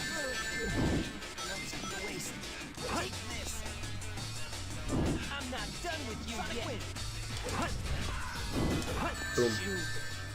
And then we die. Oh no, I missed. Dang. My complaints about Origins are that... Okay, well I agree with all this. The chart, yes. That it's $40 for 3 Mega Drive games. That they took down the emulated ROM releases, and that it just feels too little too late. Yeah, I kind of feel indifferent towards Origins, if I'm being perfectly honest. Because I think it will be fine. Like, I actually think the game is going to be good. I don't think there's really going to be any significant issues with the game itself. But just everything surrounding the game is just kind of eh, right? It's like the things you mentioned. Yeah, like the way they chose to price the whole thing with all the different DLC and everything. You know, you gotta like freaking, you know, it's rocket science just to figure out how you're supposed to buy the game. You know what I mean? It shouldn't be like that. And then, yeah, it's overpriced, that's for sure, because, I mean, remember, like, Mania was $20, and that was a brand new 2D Sonic game, right, from the ground up. And then this is $40, and it's just some classics again, right? Now, I guess to be fair, I guess arguably it's more content because it's like I guess actually 4 games in one. It's 1, 2 CD, and then 3 Knuckles, right? Which is really one game. But I guess they can count that as 2 if they really want to. But yeah, it's so, you know, it's like several games in one versus Mania, which is one game. But then there's really a lot of content in Mania. So, you know, I don't know. I don't feel like old games with a lot of content should be more than a new game with a lot of content. Right? I think it should be... This should probably have been $20, not $40. But I just don't... I don't know, right? Like, I agree. I completely agree. And don't get me wrong, I'm totally the type of guy who wants to call out a company when they do something wrong. I'm not in favor of the companies, right? I don't want them to take advantage of people like that. So I agree, it should be $20, but I just don't... I guess I'm just like, I understand where they're coming from too, though. They're thinking in terms of everyone else in the industry has been selling games at $60 or more for several years and getting away with it. So why don't we do that? Right? And so given that, I mean, $40 is actually, if you think from that perspective, it actually does, it sounds kind of fair, right? Because it's like, we could have tried to sell this for freaking 60, and we know that some of you freaking Sonic fans are still gonna buy it, right? But we instead decided, now we're gonna make it 40. Because that's more reasonable, that's more of a budget price, right? It should have been cheaper than that, I think, but I just can't complain too much about it. It's like, whatever, right? I mean, okay, I think it's a bit overpriced, but that's the price. That's what it is. So I just feel indifferent towards that. I don't feel positive about it, but I also don't feel like it's like the end of the world. The higher prices in other regions, though, is a big deal because they have it to where it's not actually equivalent. Should we do the last story today, or should I save that for... Because there's more stuff throughout June, so maybe I should do that for another stream or something. What do you guys think? I'm gonna read the chat while I catch up on that. Oh, but yeah, but that's a problem. The chart is a problem, and the fact that they took down the emulated ROM releases, which had mod support, is a problem. So I completely agree with all that. Also, the de novo. Another stream? Okay. The Frontiers footage where Sonic chases down a giant enemy? Yeah. Sorry. Kart Rider is seemingly a kind of popular mobile kart racer, and Sonic's crossing over with that. That's cool. He's racing on foot in that now, at least. How neat. Yeah, that's cool. They should have shown that. I don't know why they didn't. All I want for Christmas is a Jake Paul shirt? Is that asking for too much? I don't know.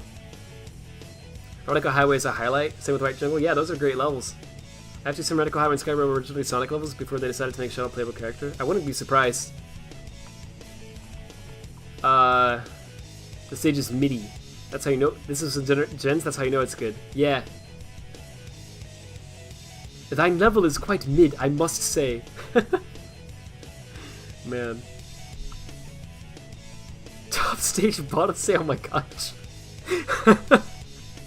Everything you did in that level scared me. It is scary. Let's gets in the middle of these. You can let's dash turn. And by the way, it's hard to use intentionally, but yeah, it's for me it's hard to do because sometimes the game just doesn't want to lightspeed dash. It looks cool when you do it though, but I just usually just spin dash just because I'm like, it's just more consistent for me. Wow, 5 entire games. Yeah, so you could market it that way if you wanted to. I'm gonna go to another screen just so that that loop isn't going so much. I would pay $60 for CD alone! Some people would. You know some people would. Did you do SA1 already? If not, let's go to Final Story today and SA1 a feature showcase in my opinion. I've done SA1, I did that on the Sonic Center from last year, I think. But I mean, I could always, you know, play a game again. I guess I should do Heroes or something sometime. You know, Heroes is technically classified as abandonware because they haven't, well, on PC anyway, because they haven't ported it for, it's been almost 20 years now, and they've not re-released that at all. So it's qualified as abandonware, which is like an actual thing. Like in U.S. copyright law, there's actually like a freaking exception made where if something is like not touched for a certain amount of time, I forget how long it is, but it's quite a while. But 20 years is quite a while, so that should certainly count. That it's considered abandonware, and so it's literally just freaking legal to just download it. Like, it actually is.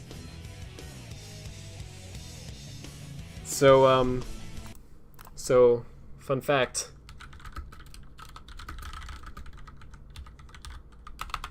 Hang on. So there's a freaking website that just hosts abandonware, and they just literally just have a download of, well, I don't know why I don't know if I need to show you it, but they just have a freaking download link. It's just on Google. It's just Sonic Heroes. You're like, oh, okay, yeah. Sure. That PC port is jank. So if you're wondering, I did download it. That is maybe the worst Sonic PC port. I don't know. Well, I don't know. It's up there.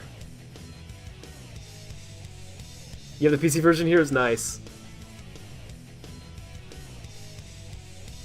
Free Sonic Heroes, no virus. Yeah, but actually, did it come out like 18 years ago? Yeah, it's freaking old. I think it was 2003. So yeah, almost 19 years. Almost 20 years. Anyways, I rank all the Radical Highway missions. You know, that sounds fair. That sounds kind of fun. Let's try that. It has great mod support. Yeah, Heroes PC has good mod support, thankfully. That's all though. So I was trying it out the other day out of curiosity, and I freaking spent 2 hours just trying to fix it to make it to the point where I felt like it was playable. Like, genuinely. I was just spending that entire time just like downloading mods and just configuring stuff and just playing around, trying to get the game to be like an acceptable quality to play. I was impressed by how hard it was to do. I was like, wow, this game needs a lot of fixing. It's playable for you? Well, maybe we have different definitions of playable. I mean, like, there was a lot of crap that's just like, you know, it doesn't go widescreen, right? Out of the box. It's 4:3. So, you know, that's not a very pleasant experience, so you gotta get a mod to fix that. And then, oh, it doesn't support my controller because it uses direct input, because X input wasn't a thing yet, I guess.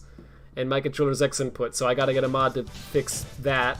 Okay, and then, oh, the HUD doesn't match the controller, which is kind of just not a big deal, but kind of off-putting, so I kind of want to fix that. And oh, the mod that I found that has different buttons that should fit the controller I'm using don't fit the inputs that I want to use, so I guess I'll manually tweak the images in this mod. Okay, and then, yeah, where's the Lost Chow at? I don't know. I guess I'll have to find him. I literally don't remember where he's at in this level. And then, okay, well that fixes it, and then, oh frick, everything's low res and the load screens are long, but there's a mod to fix that, so okay, and you know, it just goes on. There's like so many issues with it that really shouldn't be there. Is it like back here maybe? Oh. Okay.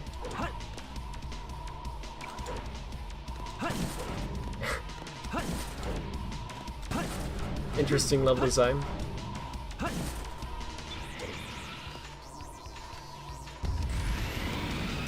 I don't care about widescreen, okay, I get it.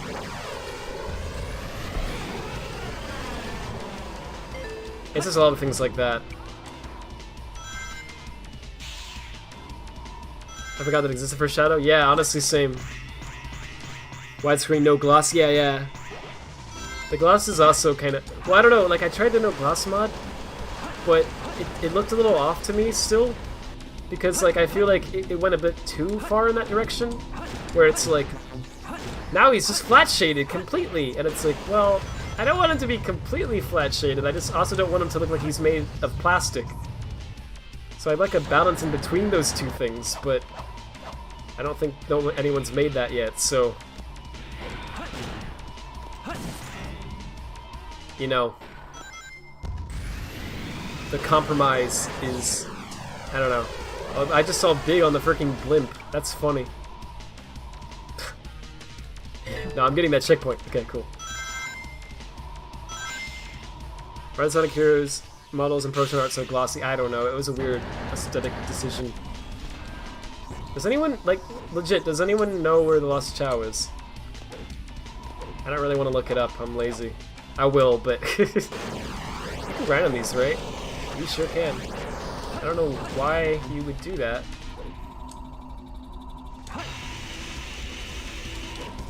But this is so fun. Oh, frick. Well... I'm gonna look up where the Lost Chow is. Yeah,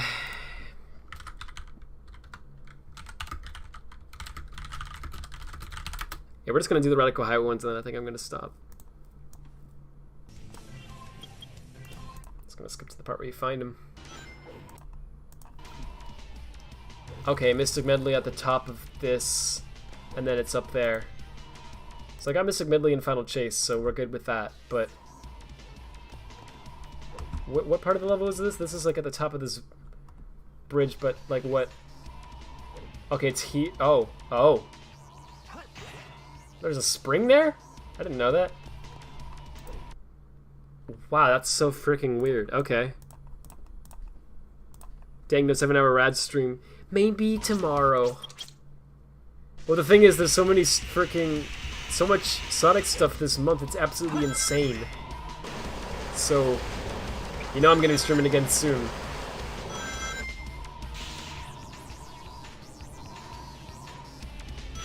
I think, because they said there's gonna be more Frontier stuff throughout this whole month, and then Origins is dropping this month as well, so... What a freaking month.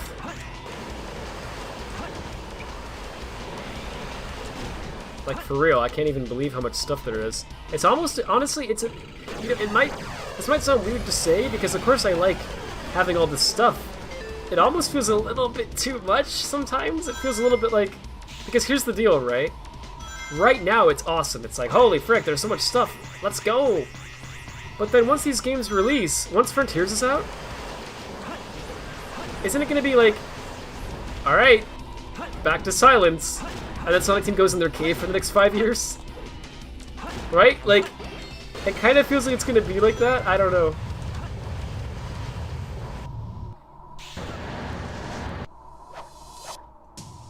I hope not, but I worry a little bit.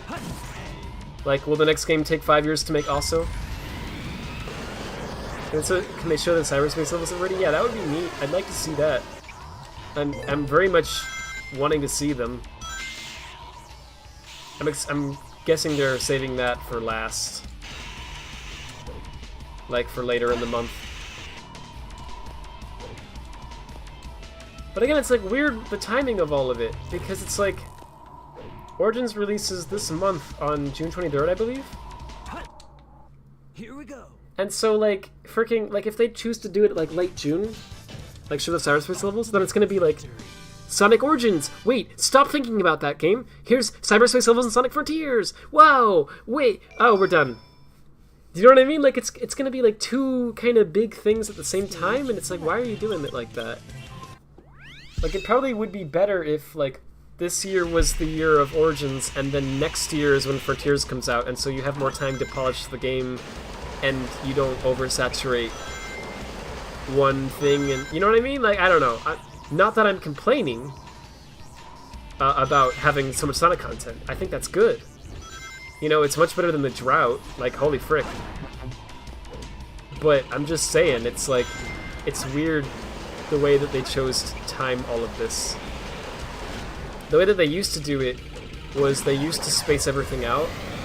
So it was like, we used to get a Sonic game every couple of years, and that was because they actually thought about it and they spaced out the release schedules for these games, and so it worked out, you know? Oh jeez. Oh, jeez. I can't even believe that I didn't die there.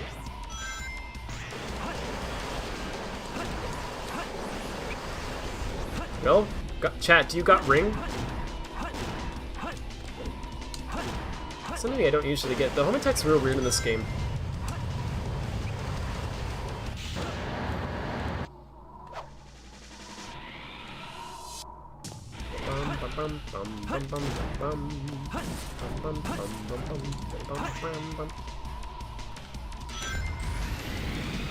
Shadow save the chow? Yeah, that's what we did. Got ring? Yeah, you got ring. Does anyone else got ring? Oh jeez.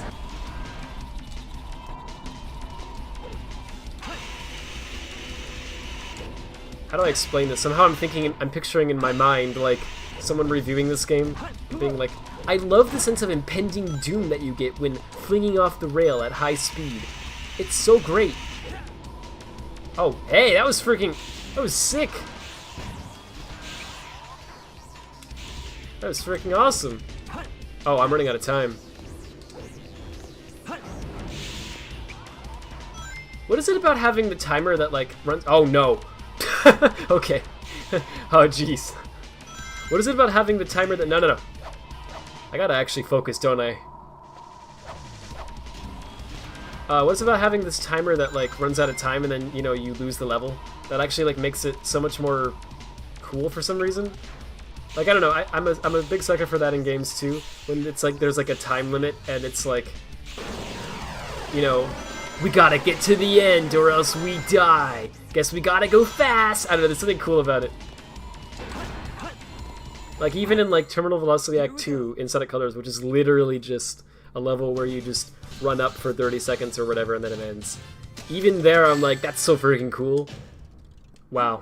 Too easy for me. I gotta do it again. We said we were getting A ranks. I think with Frontier, Sonic might die as a video game franchise. Jeez. Yeah, I know how you feel. Like, actually, my reaction when I first saw the game was actually very similar. I felt like we were maybe... There was this bad feeling of... I don't know what the word is, like... finality or whatever? It felt like... Oh, this is it. You know, it felt really bad. But I'm trying to stay, like, rational about it, because the more that I'm seeing of the game, there's more rough spots that I'm noticing, don't get me wrong. There's also a lot that I'm seeing that's like, you know, that looks alright. And so I'm trying to kind of go, okay, because how I think about it is that it should have had momentum physics, it should have had, you know, the aesthetics should be much more polished and thought out. It should freaking, you know, it should have, like, dynamic ambient music, you know, it shouldn't have all the pop-in, you know, you can go on. But I'm trying to think in terms of not how I think, and not even how Sonic fans think, but how the majority of people, like the general public, is going to think about the game, right? And when I consider it from that point of view, I feel like, you know what, it's not, like, a lot of people don't really care about, like, things like the short kills and whatever, right? Like, what they care about is more just the general polish. So if you just fix the poppin', you fix the animations, and some of the bugs, I think it will be decently well received by the general public, right? I think most people are actually going to see it and go, yeah, it's fine. And so that's all that they really need to do, right? They don't need it to be like, you know, every Sonic fan agrees that it's the best Sonic game ever. They just need it. Oh, okay, I did reset my score as well, so that's fine. They just need it to be so that most people who play it are like, yeah, it's fine. and that's all they really need. So I don't know if I think it's the death of Sonic anymore, but I did actually feel like that when I first saw the trailer, I'm not gonna lie. I think it's gonna be yet another situation where it's surprising that it wasn't the death of Sonic. Do you know what I mean? Like, it's gonna be like, he barely made it out of that one.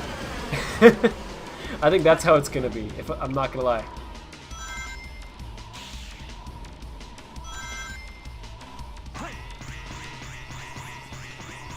People like most critical and Little Heart giving Sonic more of a bad rep. Well, sure. But I don't like... It's easy for people to get mad at, like, YouTubers for doing that. Like, obviously people got really mad at, like, Game Grumps as well for years for doing that. And, you know, like, I can't blame people for getting mad because it's like, you know, these are characters that we love, and here comes these guys who don't even know what they're talking about, and they're clowning on these guys, you know, whatever. I get it. But it's like... I'll click on it. Let me alt-tab again. SA2 acting up again. There we go. Dang it, turns out 3D loop physics are hard to code. Yeah, I know, right? Like, it's freaking... This game's real bugged with that. Adventure 1 is too, but... There's some spots in this game where it's really noticeable.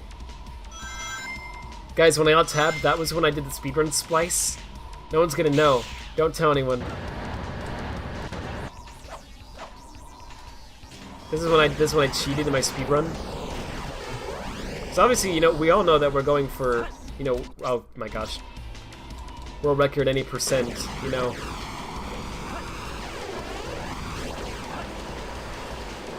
Obviously, with gameplay this good, no, we gotta do this again. It's freaking awful. Yeah, let's see if we can... Yeah, sometimes that speed dash works and sometimes it doesn't. It should be on the Y button, let's be real. But you know, Naka-san really likes his 2-button setup. He likes it so much that in Balan Wonderworld he made it 1 button.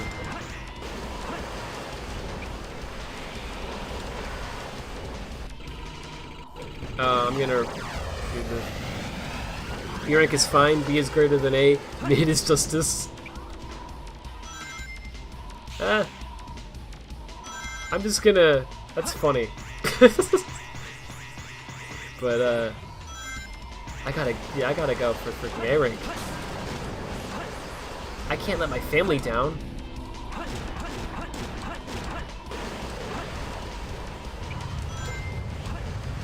Bland Wonderland.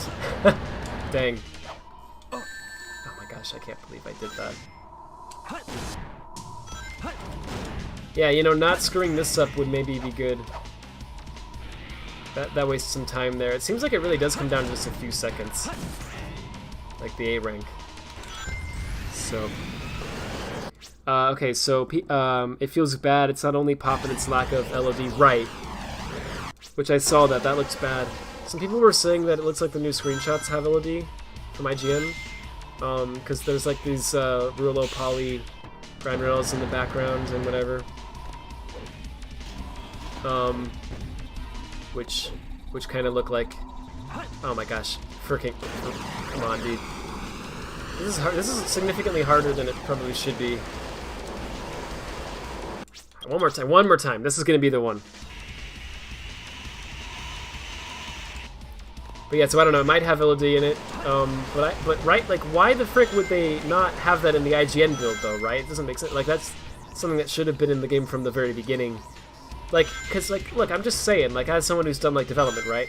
It's like, if I'm making an open world Sonic game, if you ask me to make an open world Sonic game, the first freaking thing I am thinking about as a programmer literally is, oh, well, open world, so we gotta have a huge world, and you gotta see it from far away. So we gotta, like, optimize the game for that, right? So how are we gonna do it? And I'm gonna be planning out a whole system on how to, like, make the open world work efficiently, right? So the fact that it seems like they didn't really give it much thought is really, like, what happened? How did you not... Yeah, we'll just use Hedgehog Engine 2 exactly the same as it was in Forces, which is a totally different game with a totally different style that has none of the same needs. Yeah, it'll be fine. It's like, what do you mean? There we go. Like, that should have been something that they thought about at the beginning, so, like, that's bad. I know in Breath of the Wild, what they do is they just... It's really simple and freaking obvious, and they probably do something similar in Frontiers, actually. But they basically... Have you ever played, like, the game Battleship, right? The idea is that they basically thought of... like, in Battleship they have, like, you know, like a grid, right? And the whole world is, like, you know, on, like, a... It's like a big grid, and all the points on the grid are, like... The individual squares on the grid are, like, named, right?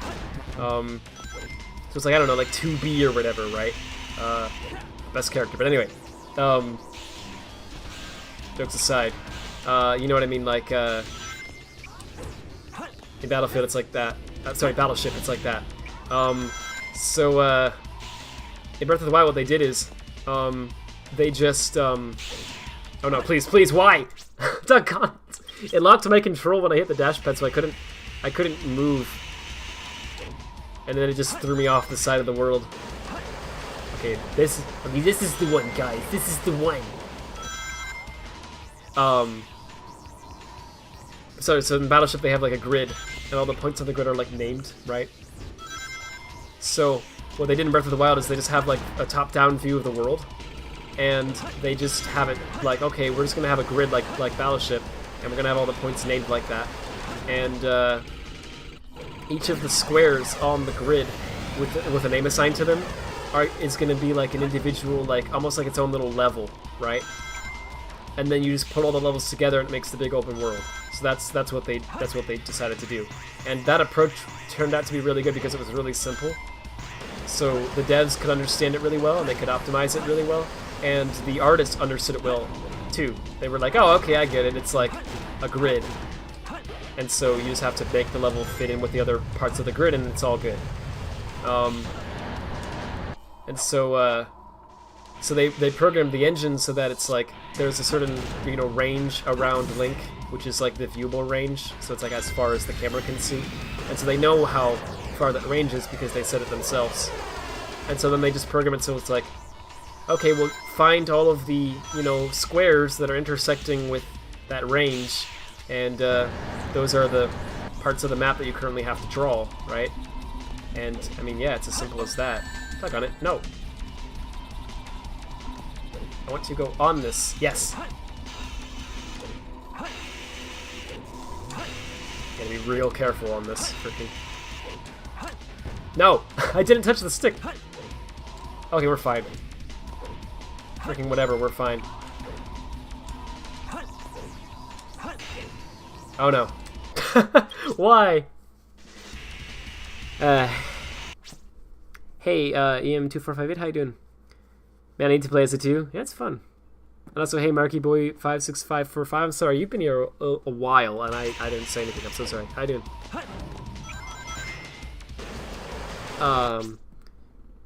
That's a funny point about one-button gameplay, I hadn't noticed that. Yeah, he really does like that. Like, I realized that that's gone back for quite a while in the Sonic games. And I mean, honestly, he has a good point. Like, unironically, he does. Because I feel like... Have you ever tried to, explain the... Okay, so hear me out, right? Have you ever tried to, like...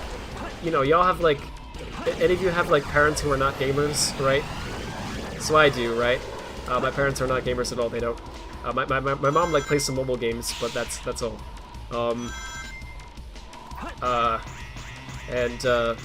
She used to play Pac-Man, at arcades. But yeah, that's about all. So they're, like, familiar with, like, that type of game, not really anything else too much. So, have you ever tried to have them, play, like, a 3D game, especially, like, a 3D Sonic game? It is a very interesting experience, and it's one that teaches you a lot about game design, like, actually, right? because you will hear some things that you may have never considered before, right? But it's a real thing. Because, like, to you, and, like, maybe to all of your gamer friends, right? It's like certain things maybe are obvious, or, you know, but to people who don't play games, they're not obvious. And it's not that they don't know what they're doing or whatever, it's just that, you know, it's just different people do different things, right? Maybe I'm really good at games, but I have no freaking idea how to, I don't know, fix a motor in a car, right? But some guy knows how to fix a motor, and they're excellent at that, and don't know how to play games, right? We all just kind of balance each other out. But so yeah, right, so what I'm getting at is, like, so one of the things that you will hear if you try to have someone play a game like that is you'll hear them say things like, how do you remember the buttons? You're like, what do you mean? Like, when it says, like, Y, which one's the Y button? What's the one that says Y on it? But how do you remember that? Well, I don't know, you just play it a bunch and you just kind of remember where it is. Right? It's like a question that you'll hear and you'll be like, what? Like, it kind of takes you back the first time you hear that, right? You're like, I don't, what do you mean, how do you remember the buttons? You just do, right? But it's not obvious, right? This is not an A rank, no way. Maybe, I don't know. Here we go. And there's a lot of things like that. Like, another one that's like that is, you'll try to explain the various moves that the character has. Oh, actually, maybe that is. Yay! Cool, we got it. Victory. In the boost games especially, I find it really hard to actually explain. Because it's not, I don't think it's complicated, but there's like a lot that you have to kind of explain. So you're like, okay, so you move around with the left stick, and you jump with the A button, and when you're in the air, if you hit there's these like things that are gonna show up. It's like this icon, and when you hit the A button, while that's there, then you do what's called a homing attack, and already they're lost, right? It's already kind of like a lot for people to take in. So you're like, okay, so you know, and then you keep going, right? And so when there's these rings and you grab them and you get points, and it fills up this thing called the boost gauge. It's on the bottom left of the screen. And then when you hold the X button, and they're already like, ah, there's another button, you know. Then you boost. And when you're boosting, you go fast and you go through enemies. And then there's also a slide that's on the B button. Sometimes you have to use that to get through. You don't usually need that, but in some areas you need that to get through. There's a stomp. When you're in the air, you can hit B to stomp. It's really helpful to get on the ground fast. And then there's a light speed dash, and that's on the Y button. Oh, and then there's quick step. There's the left and right bumper. When you're in 3D, you can hit that to go left to right really fast. Oh, and then there's the drift. That's the left and right trigger. You hold those to you know, move to the left or right like in a turn, which is helpful for when you're going over a curve like that. Right? It's like it's way too much to explain to someone. Like, they're lost, right? And I found that that's a real thing. So honestly, Naka was right in that regard. Like, having it be like there's the jump button and there's the action button. That's it. Is significantly more easy to understand. Like, it actually is. I've noticed that. You can just be like, this button jumps, this button does moves, and they're like, oh, okay. I get that. So, like, there is an appeal to that. Oh no. Why? Note to self, don't go for that unless you're going really fast. Wow. They call it hard mode for a reason. This is for real gamers.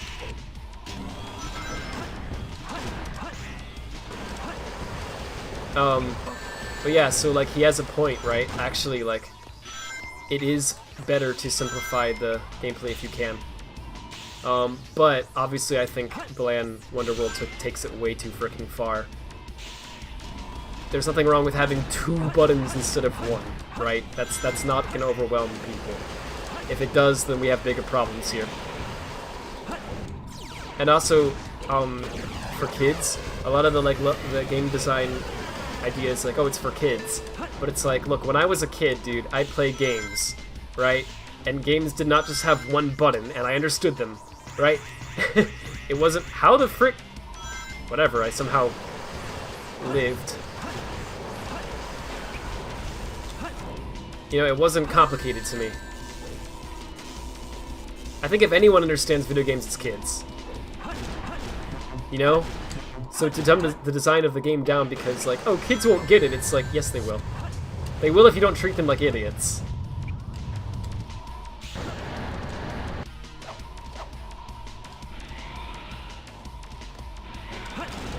Like, just saying.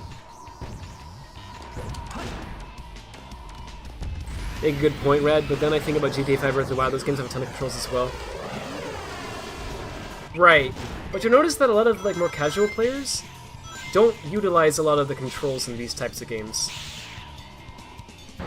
Like, they'll do, like, one or two thing a lot, and that's all, one or two things a lot, and that's all that they'll do, right?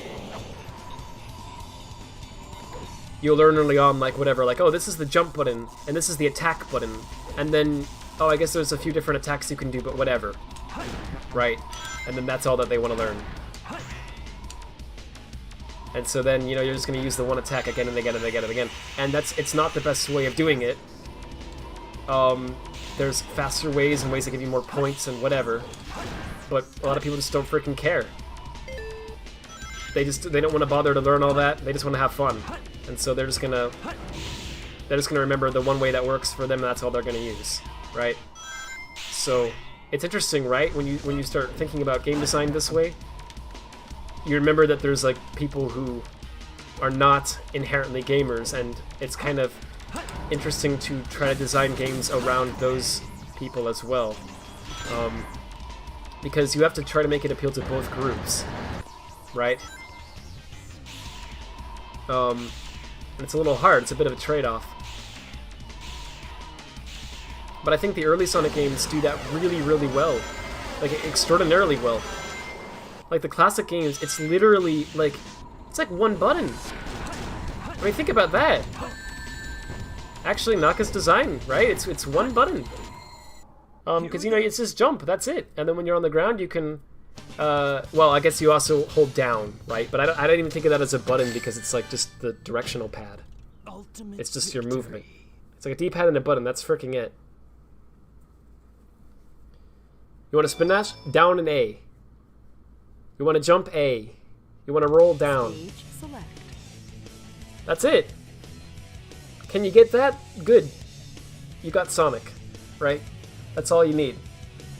So it's just about using those skills well, right? And yeah, they made a whole freaking several games out of it, and it's really fun. Oh, and for Tails, you just tap A and you fly, right? For Knuckles, you hold it, you glide. Like, it's all just like, just one button, but they just use it in different contexts, and it's really good, actually.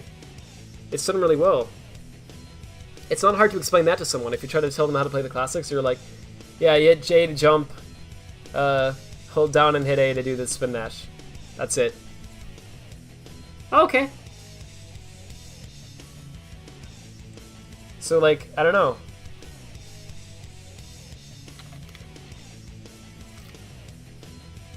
Ultimate victory! Yeah, we freaking did it. That sounds like an end of degree assignment I could do for my university. I'm totally stealing your idea. By all means, go ahead. The more modern you get, the more the explanation gets complicated. Yeah, exactly. That's the thing.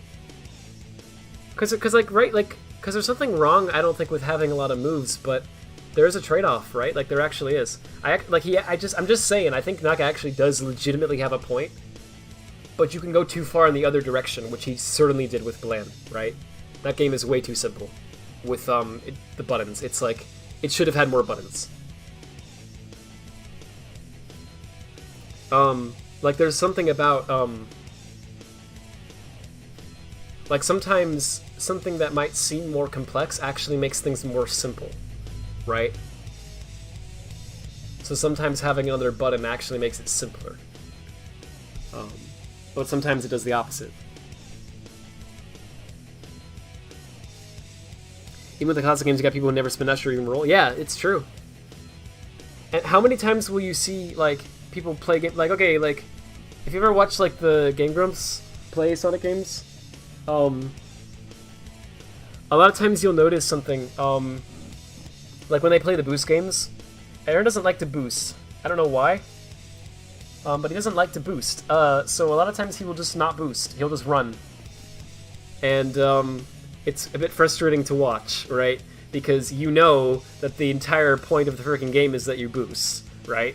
And you know that the levels are totally designed around boosting, and you see this segment that he's struggling with again and again and again, and you're like, just boost, just hold the button, that's all you have to do, and he just doesn't do it, and so it's frustrating. But it's interesting. It's like, why is that? Why would you not boost, right? And it makes you start thinking about things when you start to notice that. So, because I kind of thought, oh, it's just a Game Grumps thing, it's just Aaron. But then I watched some other people play who are not necessarily Sonic fans, so, or like who are more maybe casual with some of the games they play. Okay, so I watched Corone play Sonic Colors Ultimate. And she has a similar thing where a lot of times she doesn't want to boost. And she plays it actually very similarly to how Aaron played it, which I found really interesting. I don't think it's just one person's method of playing the game. I think that it's a mindset. Like, I think that it genuinely is. Like, the people who just kind of want to play games to have fun, and they don't really want to play them seriously, you'll find that they have a certain distinct way where there's certain moves in the modern Sonic games that they will choose not to use. And the boost is one of them, for some reason. They'll use them occasionally. Sometimes they'll boost, but usually they don't. I don't know, they just find it more fun to not boost. Something that's really interesting to me is you can tell the mechanics that are really good because they're so good that even the casual players will choose to use them. So one mechanic that's really good in Sonic that you can tell that a lot of people use is like the homing attack. Even the most casual players will use the homing attack all the time. And they never forget it. They never forget, oh, how do I hit the enemy? They always know, oh, it's AA. Right? Just hit A twice, that's it. That's homing attack. That's how you do it. Everyone knows that. And it's really simple, it's really effective, it works really well. So that's one move that they always use, but the boost is one that they usually reject. Which I find fascinating. They usually forget the slide at some point, which is very understandable, because the games don't really use it much, and then every now and then it's like, slide, and you're like, what? And they get confused, they're like, what do I do? And then it's like, oh, right, I forgot about the slide. That's a very common reaction I've seen as well. Light speed dash is also typically forgotten. In Colors it's not, I mean, it's just, it's tied to the hover wisp, so it's not a big deal, but in other Sonic games it's usually forgotten. I don't know why. But yeah, it's really interesting to me, the ones that people remember and the ones that people don't.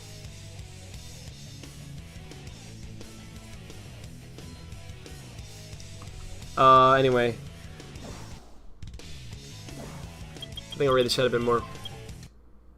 And then I'll stop for today. I learned to use the Spin Dash in Mushroom Hill because it was mandatory. I don't remember it being mandatory, but wow, I guess it might be. Maybe if you, would you have to, break through rocks or something? I honestly don't even remember. People who don't play games might also have difficulty just by trying to move the camera. Yeah, for real. It's a real thing. Yeah, they much prefer games where the camera moves itself and does it well, right? Because if the camera moves itself in a way that's janky and jarring, then it throws people off. But if it moves itself really smoothly and consistently, and you always get a good view, then that's always the best. Even with the classic games, you gotta... Oh yeah, I read that, sorry. Imagine running down a slope and not rolling down an amateur... Yeah, I know, right? It's frustrating to watch as a Sonic fan because you're like, just roll. But people don't remember to roll. I think a lot of people don't boost because they want to save the boost meter. I think that might be it too. If I'm being honest, I think the reason that a lot of casual players don't boost is because they find the boost to actually be overwhelming. Actually, I think that's what it is. I think they think that it's too fast. Because they're like, I don't want to fall off the platform and die. Why would I want to go that fast? I'm just gonna run like this. This speed I can see what's happening at. Like, I think that's what the mindset is. It's a bit frustrating to watch. That's a bit of an understatement when it comes to Game Grumps. Yeah, it's funny, right? I actually was like a... Dude, there was an era in my life where I was a freaking, like... I was obsessed with Game Grumps. I actually really liked them for a long time. But... Yeah. Not really anymore. I don't know. You know, I changed, but also they changed, right? I can still watch the old ones and still like them. Like, I still like the ones with John. And I still like the early Dan ones. But the more recent ones are like, I don't. I watched one again, like, it's been a little while since I last watched them, but I watched one, like, I don't know, like I think I watched their Colors Ultimate playthrough, and it was not that fun. I don't know. And I remember, I think the last one that I watched, the last one was, I watched some of their Danganronpa playthroughs. I forget if it was the first or the second one. Dude, that was it. That was a bad playthrough. I'm sorry. I got just a few episodes in and I was like, I'm done with this. I don't want to watch this anymore. It was just stressful. It wasn't funny at all. It was like really legitimately like, because it wasn't just that they were playing badly, because they've always kind of done that, but like, I don't really care as long as the commentary is funny, right? Because you can just treat like a podcast with a game in the background, so it's like whatever. That's how I used to watch it, and I used to like it like that. But when the commentary is bad too, you're just like, man, it's rough. I don't know.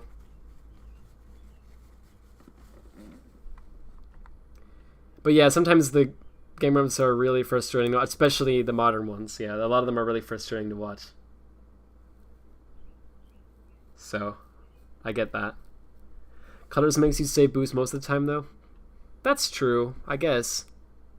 Games like Gens or Unleashed make you want to boost more. Yeah, Colors is a lot more like... See, I actually kind of like Colors' approach to it. I know most people prefer the Unleashed and Gens approach, but... I don't know, like in Unleashed, it's very much just hold X 24/7.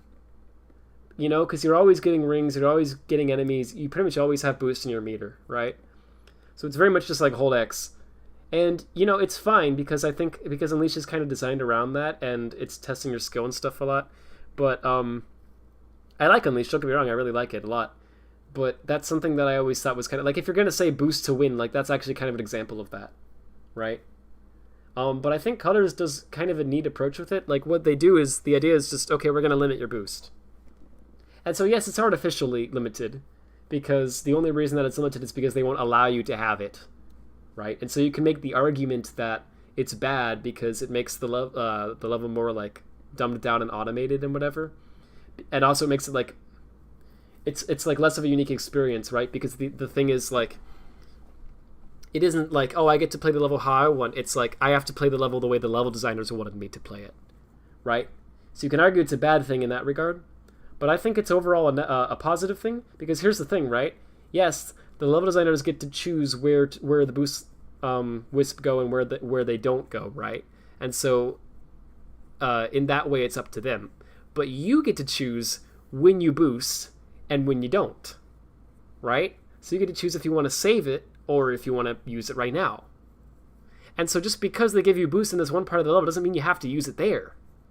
You can choose to save it for a later part where you're not supposed to have boost, and then use it there, right? And so it becomes kind of a strategy, like, game, right? Where as you're playing the level, you have to constantly think in your head, okay, when do I use the boost, right? When's the optimal time for me to use this? And I like that. I think that's a good mechanic. I think that's a neat design thing, because it adds a lot of replay to it, where, like, you're going to want to play the levels 100 times to try to figure out, like, the optimal timings for when to use the boost, right?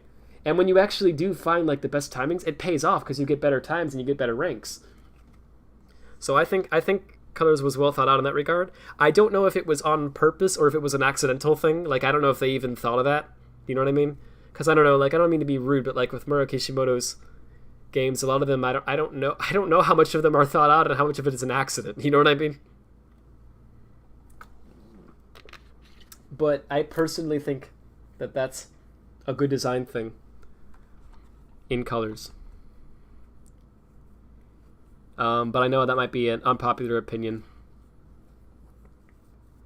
How are you? Thank you for asking. I'm doing alright. Have you heard of this fan game for Sonic 1 called Sonic 1 Color Contrast? Actually, I don't think I have. It might be on YouTube if you want to see it. Might look that up real fast, sure. Does it just change the color contrast of the game?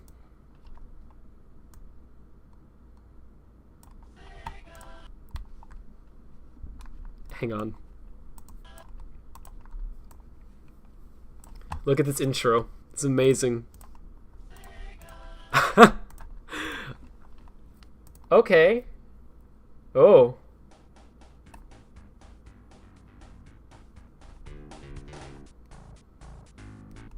Ooh, no, I've not heard of this one. Oh!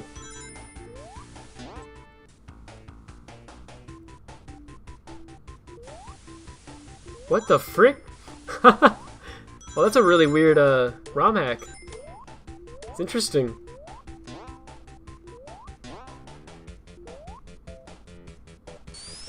So what's the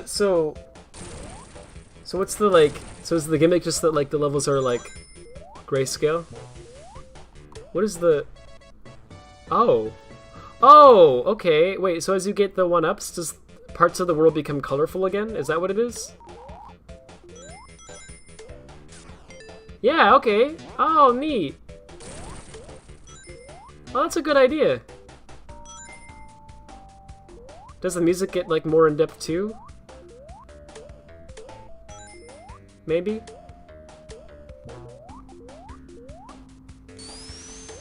Let's see. Yeah! Yeah, it does. Like, more of the instruments come back, the more of these things you grab. That's cool. That's a cool idea.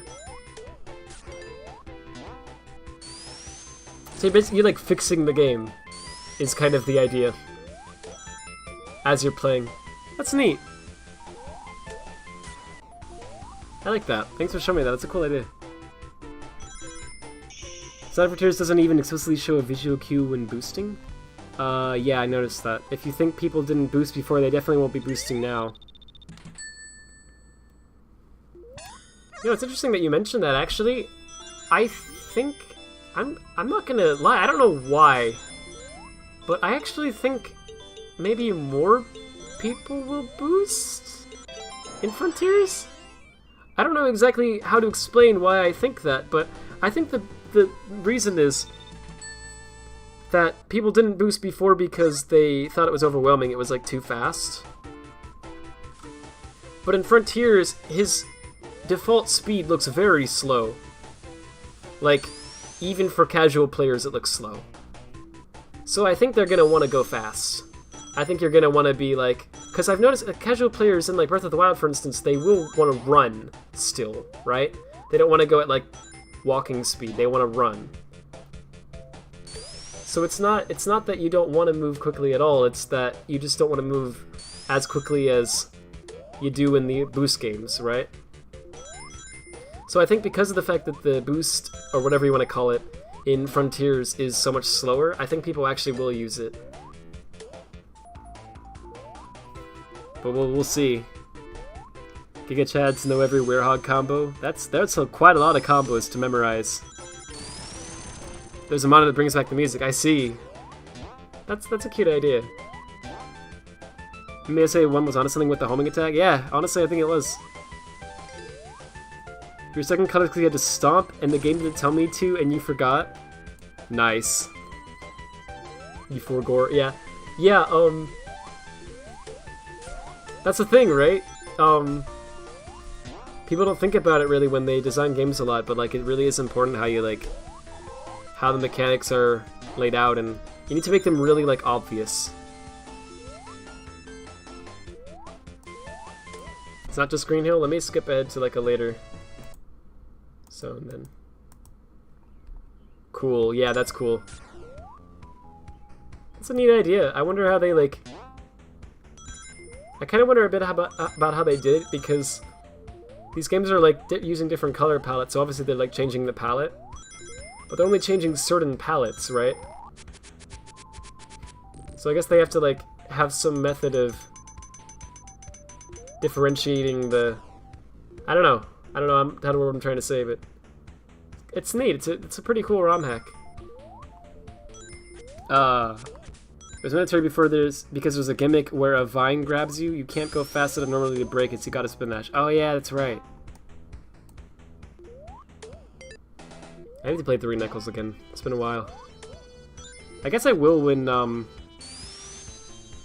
Origins comes out, I guess. I guess I'm getting Origins? I don't know. I think I will. I mean, I don't know if I don't really want to support like the de novo and the higher price. But I do want to support PC ports of Sonic games that are well made. And I want to play 3 Knuckles. So I think I'll probably get it. I don't know, I'm mixed. I mean, it is on Steam too, so that makes me feel better. GTA 5 does it pretty well and you don't need to aim on controller. I'm not sure what you mean. I love watching Game Grumps play game show games. Yeah, they've played like a lot of those, but it never got old for me actually. There's something very fun about watching them play. I don't know why. Because those games are really like simple, right? In that, you know, you don't have to be like a gamer to play them. So they just get to just be themselves and just show their personality instead of having to stress about playing it a certain way to please the audience. And so that's good. So those are fun to watch, I agree. I liked the Monopoly Let's Plays too, when they would play like the Monopoly games. That was always fun. But then man, people started commenting about how much they liked it, and so they started doing it again and again and again and again. And there are so many freaking Monopoly playthroughs on Game Grumps now that it's like, okay, I like it, but maybe play something else? Like, wow, like it's actually confusing, especially with the new titles and stuff and the thumbnails. It's like, which Monopoly playthrough is this? Is this Monopoly playthrough number 17 or Monopoly playthrough number 18? I don't know.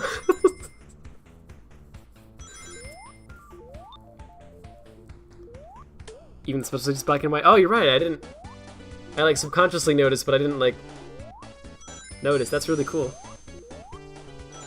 I don't actually watch them play actual games. I mean Mario Party. I watched them play one of them, like the Switch Mario Party. Okay, they played it with Super Mega. That video was great, actually, because Super Mega is hilarious. And their chemistry works really well together, and especially with the Game Grumps, I thought it worked well. So there's some moments in that video that are really funny. That one was a good playthrough, actually. I don't know if it would be so good just with the two of them. It might be. It's more of a chill game, I guess, so it probably would work better for them, yeah.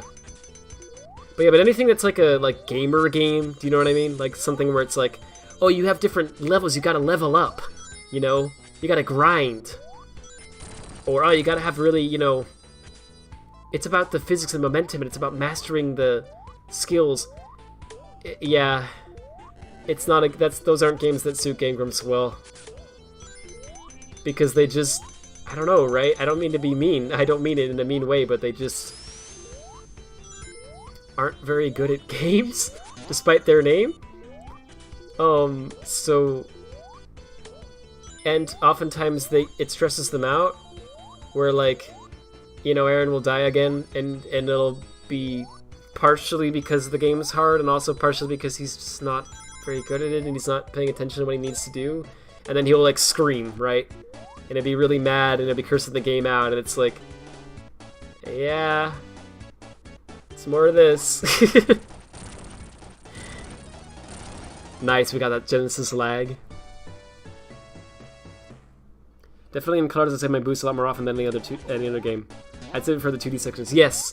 Yeah, it's usually best in the 2D sections to use it. Because the 3D it doesn't make as big of a difference. I don't know, it's just because the 3D sections are, well, there's not many in colors, let's be real. But the ones that are there are like, a lot of them are very linear. Well, that was a freaking clean Eggman run. Wow. He got him fast.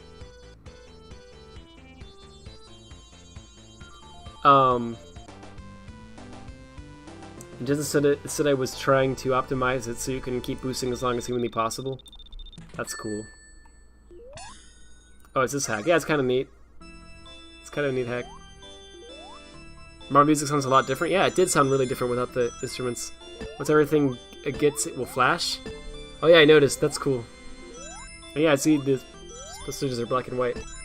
Let's do a Spring Yard. Why not? I'm just talking, so might as well. Do casual Breath of the Wild players use their horse though? To be honest, I haven't watched people play it casually long enough to. I don't remember. Well, this sounds really different. Because you just have the drums and the bass and that's it. That's kind of cool.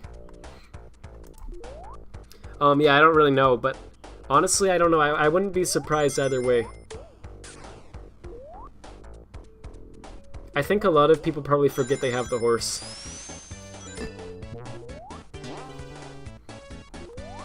This is different palette lines, so like Sonic's on one line, objects on like springs on another line, etc. Oh, cool, okay. Oh, so that's how it's done. Neat.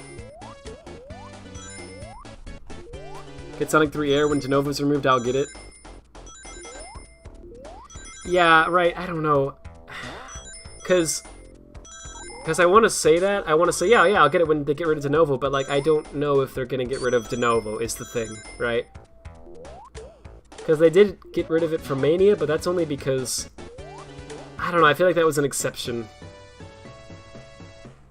I don't know if they'll ever remove it from Origins, honestly. Knowing Sega.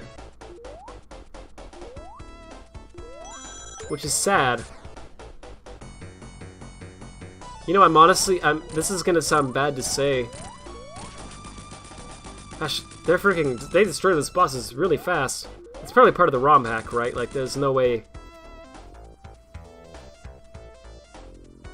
It's like the base is the only thing played and everything else is gone. Yeah, it's really interesting. What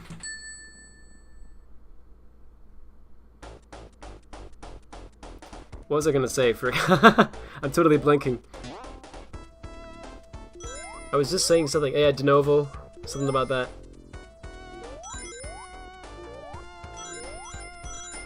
Yeah, I don't know. Oh, yeah, I was gonna say, this is gonna sound bad to say maybe, but like, I almost kind of want the, like, pirate groups to, you know, freaking make a cracked version of Origins, like, instantly.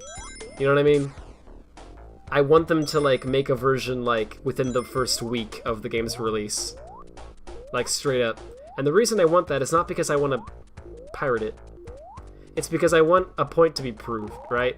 I want Sega to see, oh, it doesn't even work. Like, genuinely, I want them to see that the Nova doesn't even work. Because if they see that, maybe then they'll actually consider not having it in future games. Like, that's what I want to happen. Maybe they'll patch it out, right? If that happens, then they patch out Denovo, dude, I'll buy Origins. I'll happily buy it. With Denovo in there, I'm not sure, right? I think I'll probably end up getting it anyway because I don't know, because I can stream it, it'll be fun. You might want to mod it or whatever.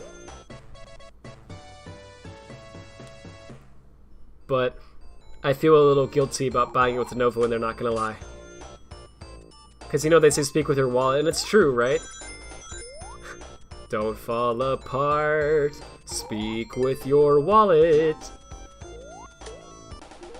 But seriously though, like, if you want something to change, that's how you do it.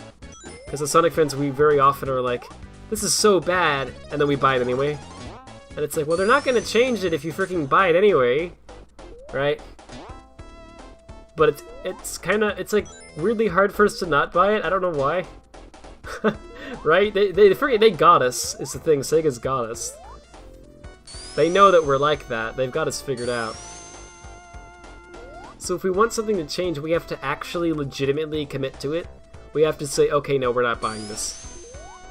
Like, and we have to collectively agree to do that. Obviously, you're not going to get everyone in on it, but, you know, you got to get a large number of people to actually not buy it. Not just say it. They got to actually not, right? And that's hard to do. So, that's the thing. But with Colors Ultimate, that was the first Sonic game in a very, very long time that I actually didn't buy. I stood my ground on that one. I said, no, okay, this is a terrible port. I'm not buying this. Because, you know, because it'd be fun to stream, right? It would have been a fun game to stream. It would have been a really fun game to stream, because I could have freaking went through all the horrible bugs in it, in depth, in a way that a lot of streamers wouldn't have done, right? I could have been like, oh, look at this mistake they made. And I could have nitpicked the crap out of it. It would have been fun, though, because it would have been like, whoa, Sonic game. But I didn't do it, because I didn't want to support it. I genuinely didn't. I felt bad. I was like, this game is freaking a terrible port. It's only on the Epic Games Store, and it has de novo in it, and has all this DLC, and it's like, no, I'm not buying this. Fix this, and I'll buy it, right? But, you know, I know a lot of people bought it anyway, so I don't know if it made a difference. But yeah, but legitimately, if we want things to improve, that's how we have to do it. As hard as it is for us, you know? So, yeah, I don't know, right? Like...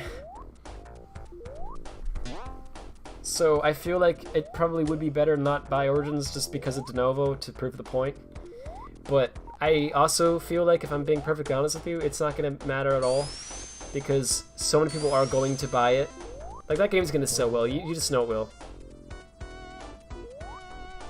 So it doesn't matter if a couple of Sonic fans agree not to buy because of de novo. It's like, it's still going to... They're not going to receive the message. Right? So I don't know, right? I might just end up getting Origins. Also, the game looks good. Unlike Colors Ultimate, this one actually looks good, and it's on Steam. So I feel less bad about supporting it.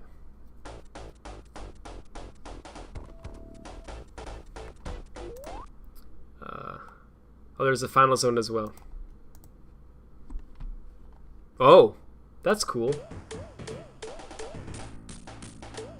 That's a cool idea.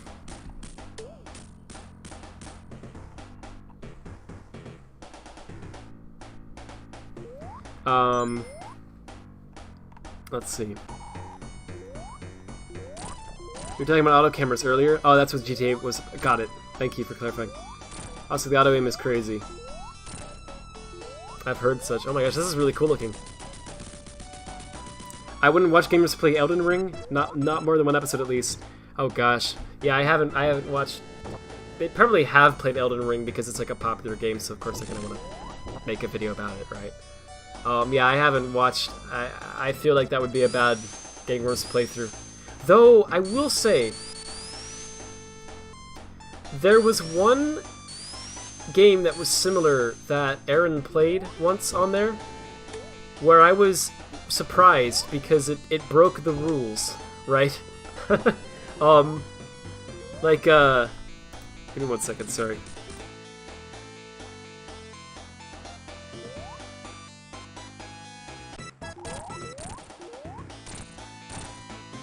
Sorry, allergies moment. Yeah, there was a playthrough they did. I think it was Dark Souls or something? No. It was Bloodborne. Yeah, Bloodborne was an interesting playthrough from gamers because if you know anything about that game, you would assume that would be a terrible playthrough. Because you'd be like, oh gosh, Aaron's gonna... Oh, this is cool. Yeah, that's super cool. That's a cool ROM hack. Thanks for showing me that. And the credits are black and white. Nice. Yeah, anyway, you would assume that Bloodborne would be a bad Game Grumps playthrough. Because it's like, requires a lot of skill and patience and whatnot. But, you know, Aaron's not that bad at it. Like, he played it pretty decently. So it was actually like refreshing. It was like, oh wow. And they're having a really fun time throughout the whole game. Like, their commentary is fun. So that one was actually a shockingly good playthrough. It was like actually one of their better ones, I think. Anyway, I'm so excited for Origins, but I'm mostly using it to rip sets. Oh, good point. Yeah, that's a fair reason. They might not get rid of it since it's basically uncrackable now, is that right? Has De Novo really gotten that good? If they don't get rid of De Novo, they don't deserve my money. And yeah, that crap stinks. Like, genuinely. That's cool looking. Yeah, De Novo is terrible. Still no Sonic 3 music footage. That's true, I'm getting a little concerned about it. I wonder if there isn't Sonic 3 music in the game. Like, I wonder if they actually are going to use the freaking, like, what is it, like the PC release songs or whatever. Have you all listened to Step by Step from Dance Revolution Mario Mix, which sounds similar to... I don't think I have. I don't know if I can play it on stream because of copyright, but I can look that up later, maybe. Cracking Nova's gotten harder and harder. I'm sure it has. I don't know if Sonic Colors Ultimate has been cracked. To be fair, that's largely because people don't care about it. But it's also because it's hard, yes. What I've noticed with like the pirate community is like if people care enough about pirating a game, they'll find a way. Like no matter how hard it is, they'll find a way eventually. But if people don't care enough about it, then they don't care, so they don't do it. So I think the thing with Colors Ultimate is I don't think a lot of them really cared, because they were like, just play Colors on Dolphin. Just download the ISO, right? Like that's what I think the argument was. But for and for Origins, I think it would be a similar deal because it's like, just emulate the get Sonic 3 Air, right? What are you doing? But for like Frontiers, well, I don't know. It depends on if the game's well received or not. If it's like badly received, they might be like, who cares? Why would you even want to play this one? But if it's decently well received, I'm pretty confident that someone will eventually go, all right, and they'll make a crack for it. Like again, like I don't think that it's De Novo is just impossible to crack. I think it's just that it's tough and people don't want to do it unless it really, Tess says, I love doing things out of spite, so I'll learn to crack De Novo. just for no reason. Like, oh, I bought the game, and, I want everyone else to buy the game, too. I just wanted to do it out of spite. Based. Speak with your wallet, yeah. I mean, yeah, legit, though. I didn't buy Colors Ultimate, but I can't not buy Origins and include Sonic 3. Right, exactly. That's the one reason that I want Origins. Like, actually, that's the only reason I want to play it. It's because it has Sonic 3 in it. Obviously, I'm buying Frontiers regardless of De Novo, but I own all the games in Origins already, so nah. Even though I want the Taxman Sonic 3. I didn't buy Colors Ultimate because it was an Epic Games. It's on Steam now? Is it on Steam? I might buy it if it's on Steam. I don't believe it is. Were there eventually patches? Yeah, there are some patches for it that make it better, but not good. If I'm not mistaken, like in hang on.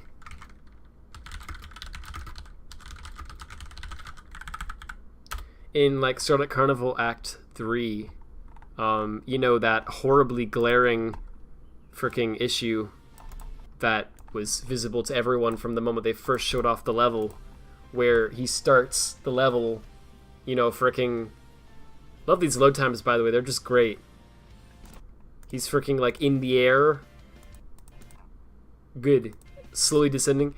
You know how it's supposed to look. Not like that. Actually, I think there might be some...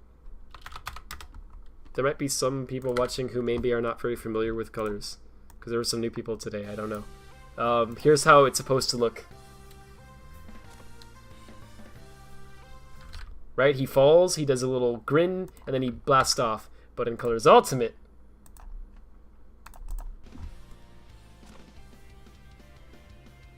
it does that. Not to mention the popping in the background. If you look at like the ships, it's a very bad port. There's a lot of issues like this in it. Anyway, I brought this one up because I believe they still have not fixed that. I don't think they actually patched that ever.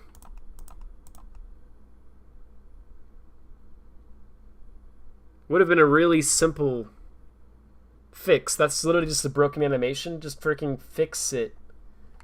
But they haven't. Also, I believe on like the world map, when he walks on the world map, the walking animation is a lot slower than it's supposed to be. It plays at the wrong speed, but the footsteps still play at the correct speed.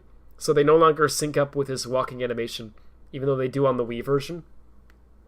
So it looks terrible. The Yakuza loading screens look bad because they got the animation wrong.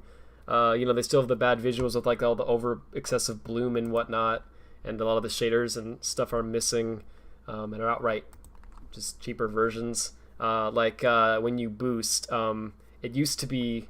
I don't know if I can really find a good example of this. It's kind of hard to find a video clip to prove this, but if you watch enough footage of this game, you'll see what I mean.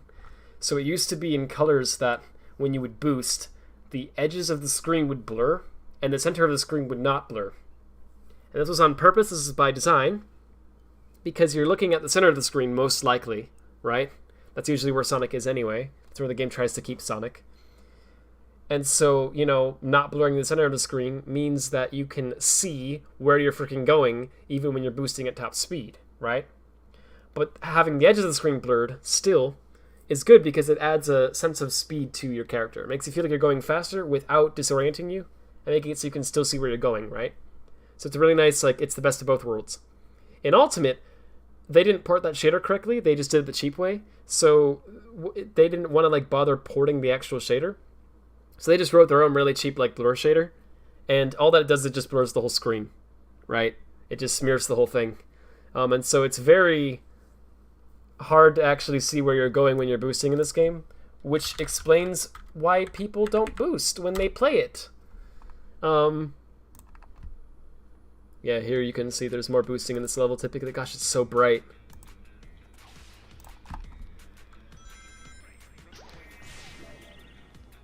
Come on. You can boost, don't be shy. There we go. Okay, so actually the very, very center of the screen I don't think gets blurred still, so they did at least keep that intact, but everything else gets blurred. It's not as bad as I remember it, like the motion blur isn't as bad as I remember it actually. It's pretty bad though, it's hard to make out, but like look up here, like look at how freaking blurred that is. It's really only like this, I think there's a little aura like right here that isn't blurred and everything else is blurred. So it's pretty distracting. It's really noticeable in 2D if they'll boost there. Then I can show you what I mean. Oh, they didn't fix that laser trail thing. Yeah, here, look at this. That's a lot of freaking, like... Let me pause it. Look at how much blur that is. This thing is like only a few feet away from Sonic, but you can barely freaking see it. I like that I call the draw list this thing. I know what it is, but seriously, right? Like you should be able to see this. But the way that it is, it's like if you don't know, like I don't know how to explain. Imagine that this is a spiked ball instead, okay? And you've never played this game before. You've never played this level before. You're boosting, and suddenly like freaking spike, right? Like that's how much time you have to react to that, right? It's like you're hitting that, and it's not fair, right? Yeah, see this part of the screen right here? See that circle right there? It's just a freaking circle. I can like literally draw it. I don't know how well you can see it on YouTube, but it's really noticeable for me. So there's a circle right here. Actually, I'm not quite sure. I think it like maybe cuts off there or something? It's not even really a circle. I don't know what it is, but it's like this shape. That area is not blurred. And the rest of the screen is blurred. Like you can literally see like exactly where it cuts off. It's so bad. I don't know. On Colors on the Wii, it wasn't like that.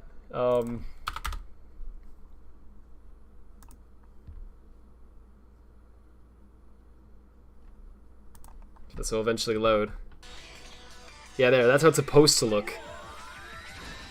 Gosh, this game looks so much better Boost again. Boost. Well, I want you to hold the boost, doggone it. I wanted to get a proper comparison. Well, maybe I can just, does it for like a split second there. Doggone it. This is when he first starts boosting, so it's like a different effect than when you're holding it. But I swear it's like a lot better in this game. Like you can see where you're going a lot more easily.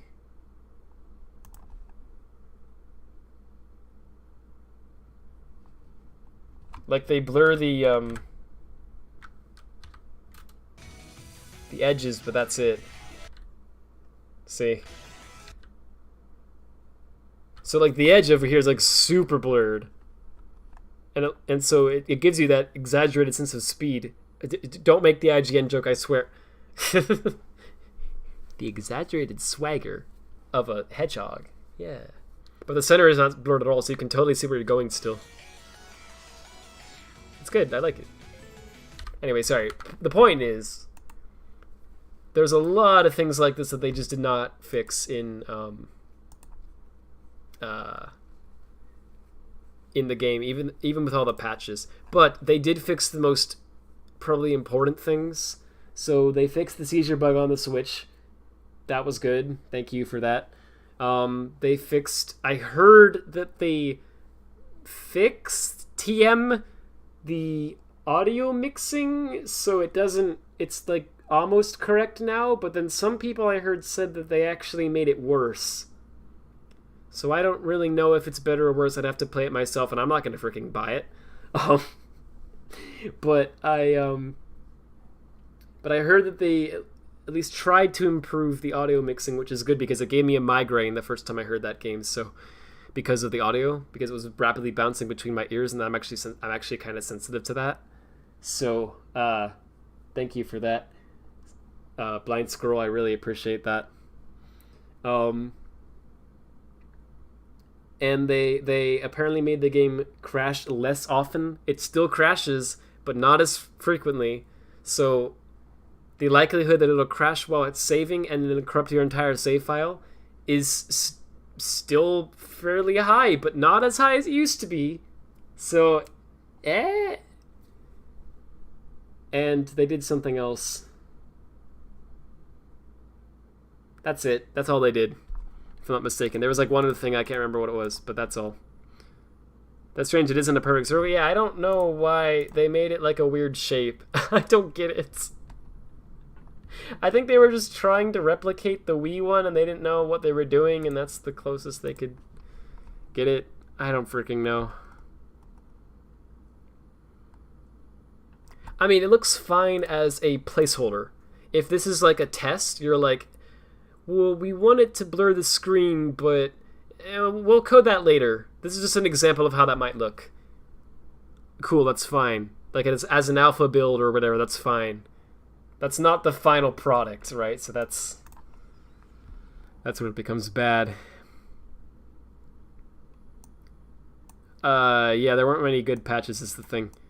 I knew boosting was weird in this game. I didn't think about it too much. Yeah, it's bad. Another thing that's another shader effect like that's bad is in Aquarium Park.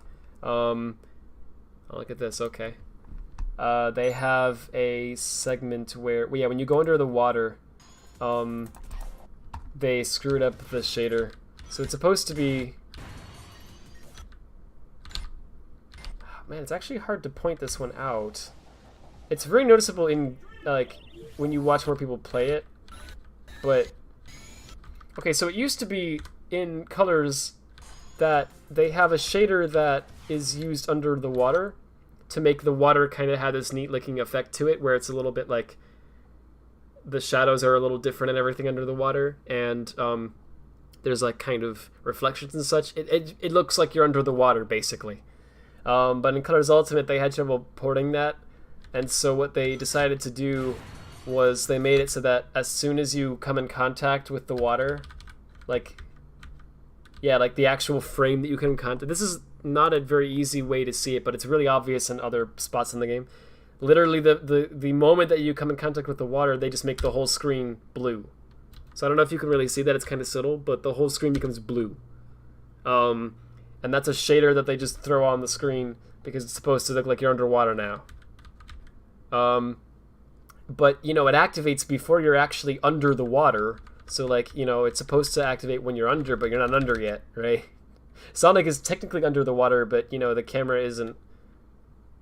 Oh, yeah, you can see, like, so there's a effect that the game does where it, like, puts ripple effects on the screen. So it kind of takes the whole screen and it kind of, like, you know, makes it warbly. I don't know if I'm explaining that correct, but, like, it kind of, you know, does that effect to the entire screen. So, like, look at these roofs over here. Let's just stare at them, right? See? Warbly. We just activate the underwater effect the minute that we come in contact with the water. They have not fixed that yet either. They'll never fix that. I don't know what the deal is with the boxes changing color. That one was intentional, I guess, but it looks really odd. Doesn't do that in the Wii version.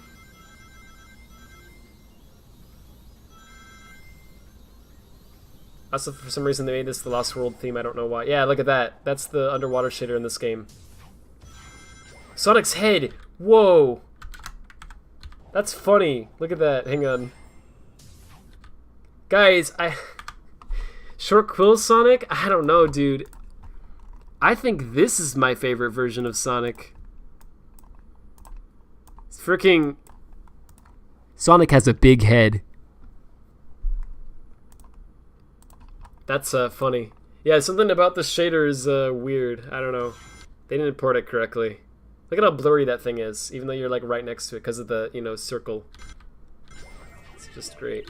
Again, for context.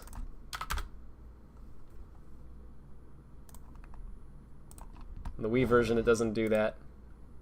When you go under the water, it actually looks good. Shoutouts to that, like, awesome, like, 2008-esque freaking intro.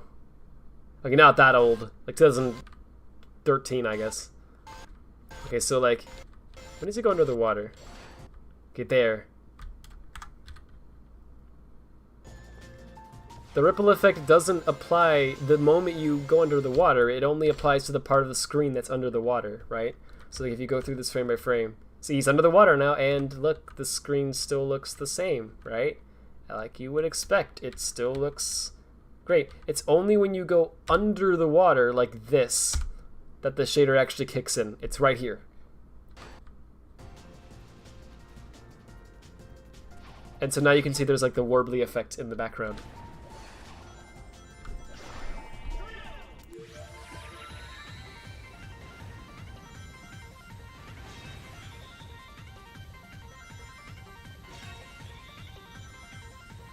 Sorry, I died. So anyway. So yeah, there's a lot of little things like that that are off in Ultimate, but yeah. The exaggerated swagger of a teenage blue hedgehog. Yeah, there you go. I never liked motion blur anyway. I prefer an option to turn it off completely. Yeah, that's fair. A lot of people don't like motion blur.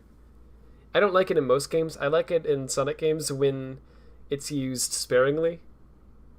Like, I think it's good, like, to emphasize your speed.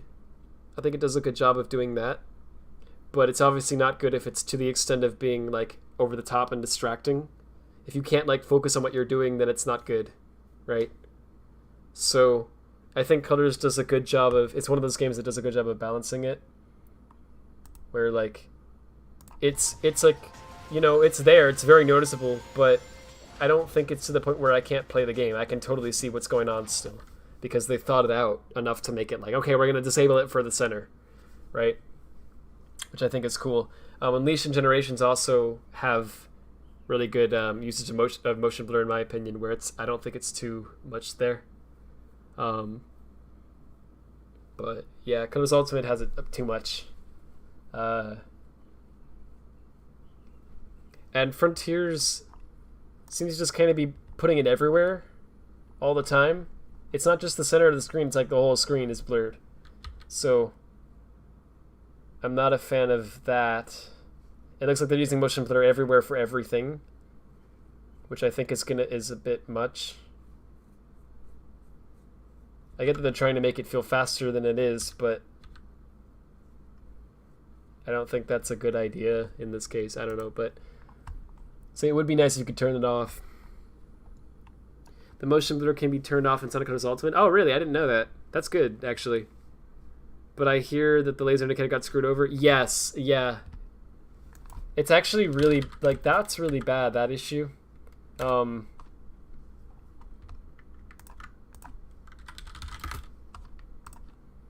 me find what it's supposed to look like.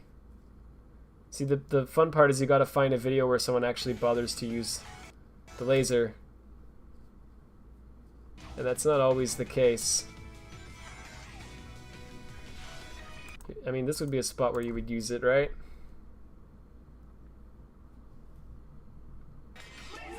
Yeah, okay. The boost with the bright lighting, it looks like your eyes were tearing up, and then you squint. Oh yeah, I know what you mean. It does look like that. Oh no. Yeah, it's disorienting in that way. You hit the robot in the aquarium park? What are you talking about? Sorry. Not the wisp? Oh, you meant the, You meant the laser in Aquarium Park? My bad. But yeah, but I guess we all know this, but this one got screwed over too. Yeah, so it's supposed to be...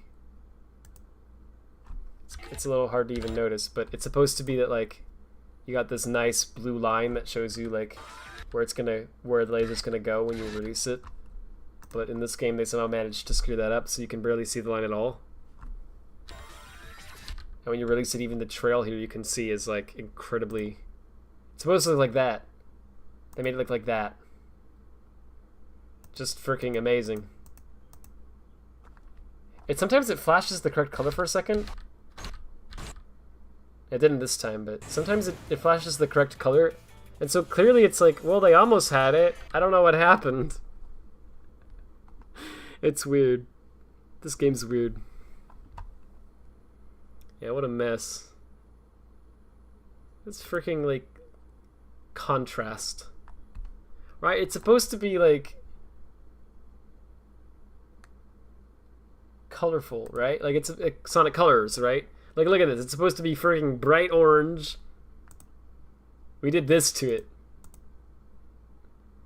Like, what a freaking downgrade. I can't believe that still. I'm still not over that to this day. Like, how? How is this the improved version? Also, did they fix that up? Maybe they fixed that up. Maybe they did. Maybe they did something good. Let's see. Because they did a few things that were good. In Sweet Mountain, they, like, made the models a lot better. Oh, I don't think they did. I think they... It's hard to tell because they made it so freaking dark. But I think that's still there. Wait, let's see. Oh. Right there is... I don't think it's even gonna make it, but I wonder if I can... Like... I don't know, turn up the saturation maybe, turn up the... That shadowy figure in the center, is that an egg pawn? I think it might be, because there's one, like... There's one up here. I'm trying to find where that area is. It's, like, right before that rainbow ring. Okay, so... Oh, yeah, they left them. That's what I wanted to see. Okay, so in Colors, they have these 2D cardboard cutouts of egg pawns. And I don't believe they're supposed to look like 2D cardboard cutouts. I think they're supposed to look like actual egg pawns. But, you know, Wii Hardware 2010, right? They wanted the game to run at a decent frame rate, so they just simplified it down to this. And, you know, you go by it really fast. I don't think most people even literally see that. So, you know. But if you do see it, it's kind of like, oh, it's a nice detail. There's an egg pawn, right? And there's also some in this elevator up here. You can see them walking from right to the left. Again, they're just flat 2D cutouts, but they look kind of, if you squint, they kind of look like, 3D models of egg ponds, so that's cool. In Colors Ultimate, I was hoping maybe that they replace these with 3D models. It looks like they didn't. So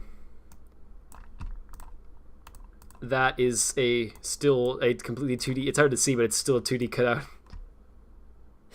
Incredible. What about in the elevator? Did they get rid of those? No, they're still there. They're just really hard to see because they screwed up the coloring. But like they're up there, then they're still 2D. Marvelous. Why would you not just swap that out with the 3D models of the egg ponds? Like, that would be so easy to do. I don't know. This game's weird. This was a good change. Having the timer there, that was a good change. Had so much potential, I know, right? Like, as far as I'm concerned, they didn't even have to make it better. They just had to freaking do this. Just take this game, put it on PC. I don't care. That's it. Release it. Right? Like, it would have been better if they would have made it better, obviously. But if it was just going to be colors again, but on the PC, that's it. And on the Switch, right? Fine. I'm fine with that. Personally, I'm fine with that. But no, they made it worse, like significantly worse, and that's the part that's like, how did you do that? And then they sold it for $60. Never forget. Never forget that they did that. So anyway.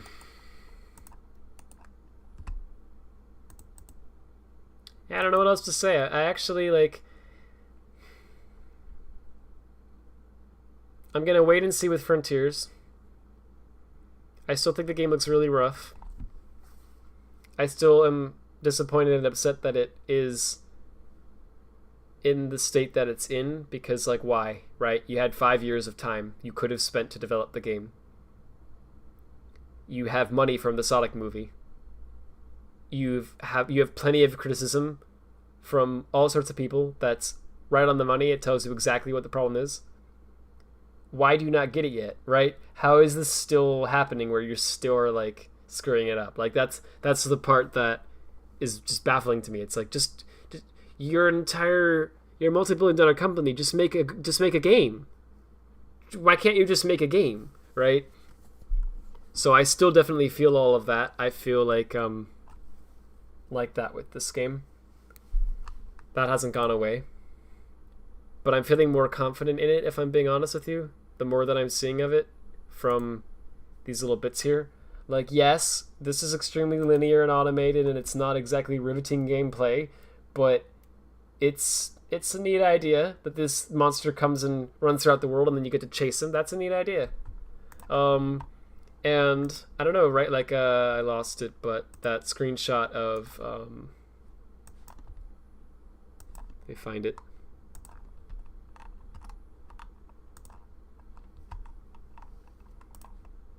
Like this. I'm a sucker for night skies, so I'm biased, but looks freaking good. I like that. It looks very nice.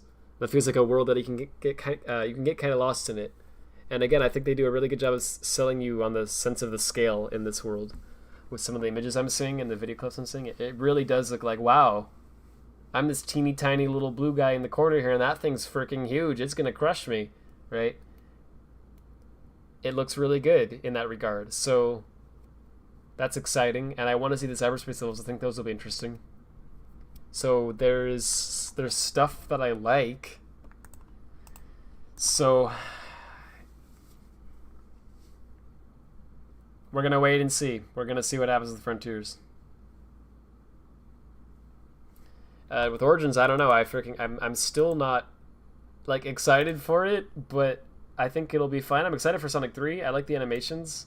There's some cool stuff about it. I'm just kind of like, I don't know. I have trouble getting hyped for some reason. I think it's just because it's like, play the classic games again, but we put some new stuff in it.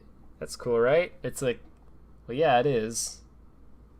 But I don't know. I'm just not like, I can't get myself to be like, yes, oh yes, Sonic 1 again. You know, I can get excited for Sonic 3, but only to an extent. right? Because even as awesome as Sonic 3 is, I'm like, well, you know, but I've played it before, right?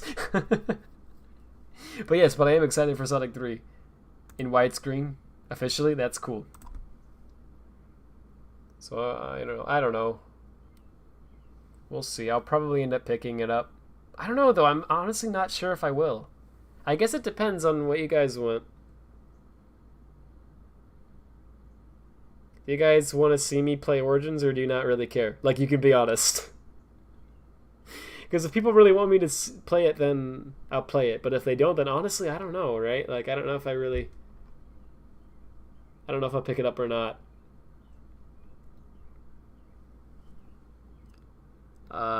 What's even happening? Forces are worse than Colors, I think.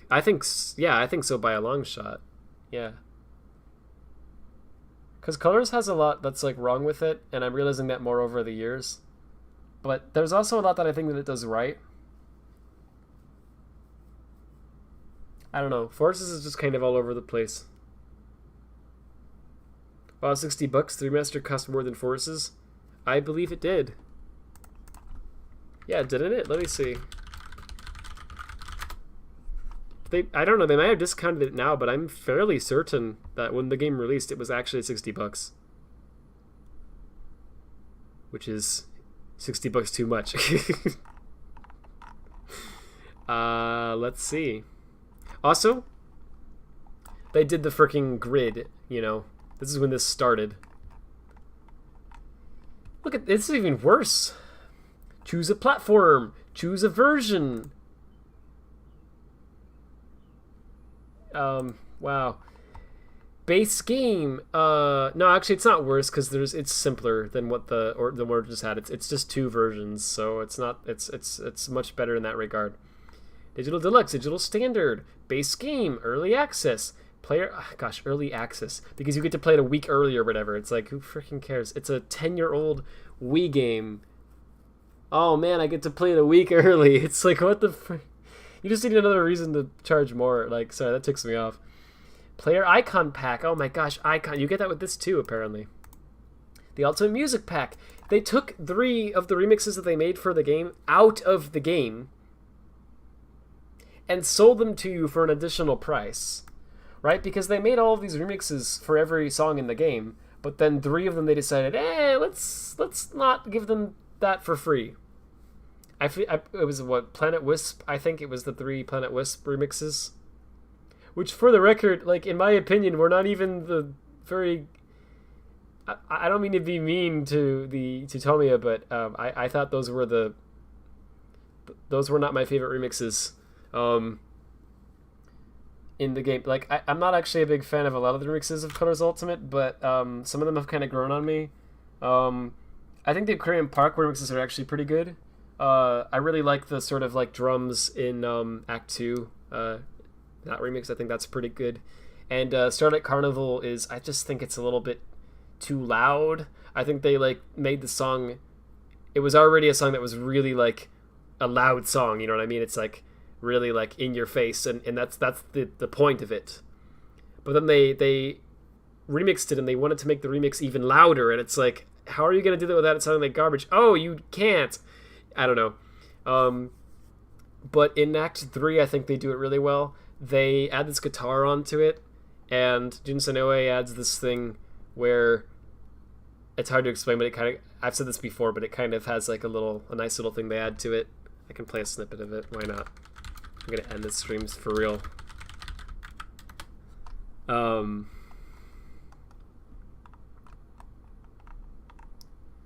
Yeah, this is fine.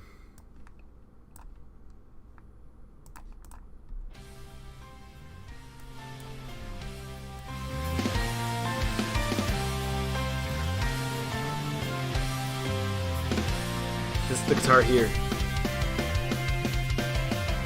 You hear that?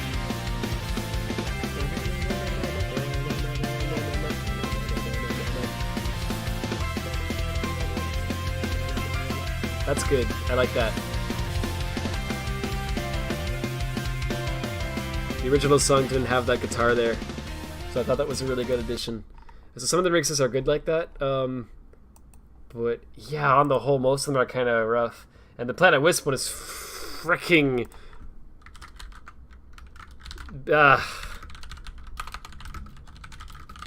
Why not? Let me just freaking do the thing. This is how it's supposed to sound.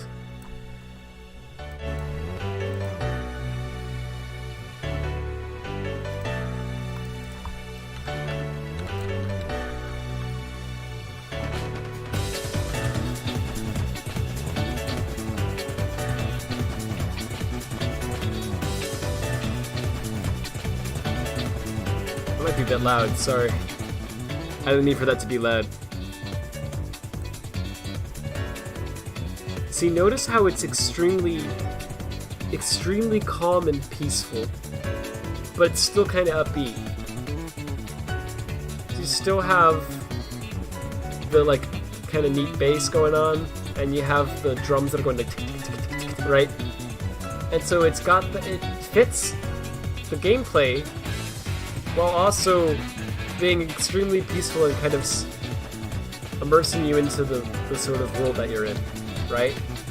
So see, this is why people like this song. This song is liked by a lot of Sonic fans, and this is the reason why. So, right, we'll take that song and got it. We'll freaking make it dubstep. I guess it's actually rave. Raise the roof!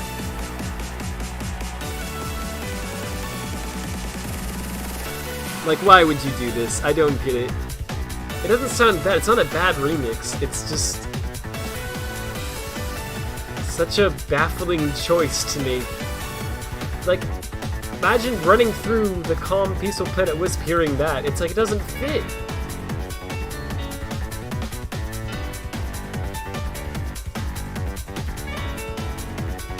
And this part's odd. I don't know.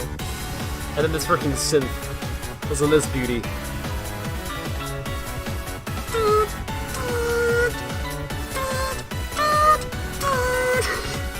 It's like, oh yeah, that sounds good. Yeah.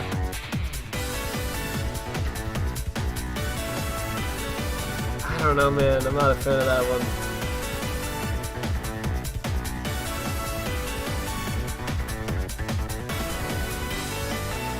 I don't understand that.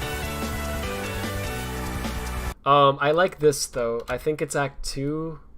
There's like an intro. It's like interesting because he goes for a totally different style than the original. Like, this is the original.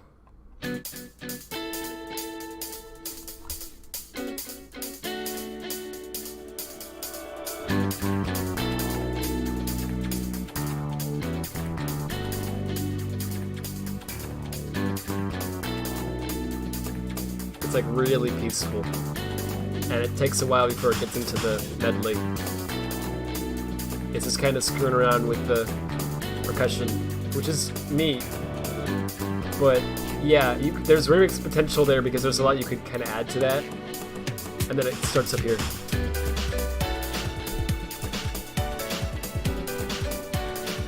I mean, it's just kind of the song from that point on. But this one is interesting how it starts.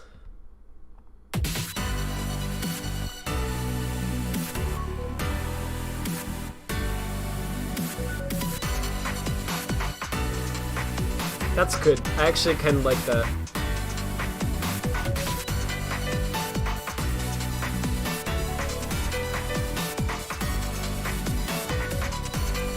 It's interesting because it somehow feels like he's combining the rave aspect with the peaceful aspect.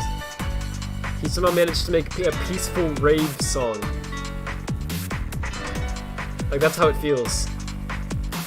Which is actually pretty cool, I gotta say. That's kind of creative. I don't know how you do that. So I kind of like how the beginning of that one is composed. So there's some standouts that are good, but on the whole it's kind of like confusing. I don't know. I prefer the original soundtrack for most of the songs, but some of them are interesting.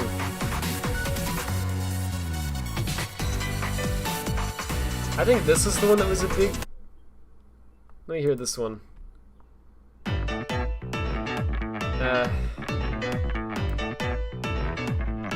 See, if you've never heard the original, that probably sounds great, but once you've heard the original, it's like, this is a big downgrade.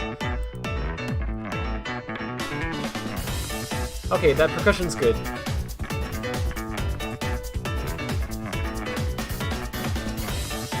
Sounds like SAO music. Act 2? Yeah, it kinda did, actually.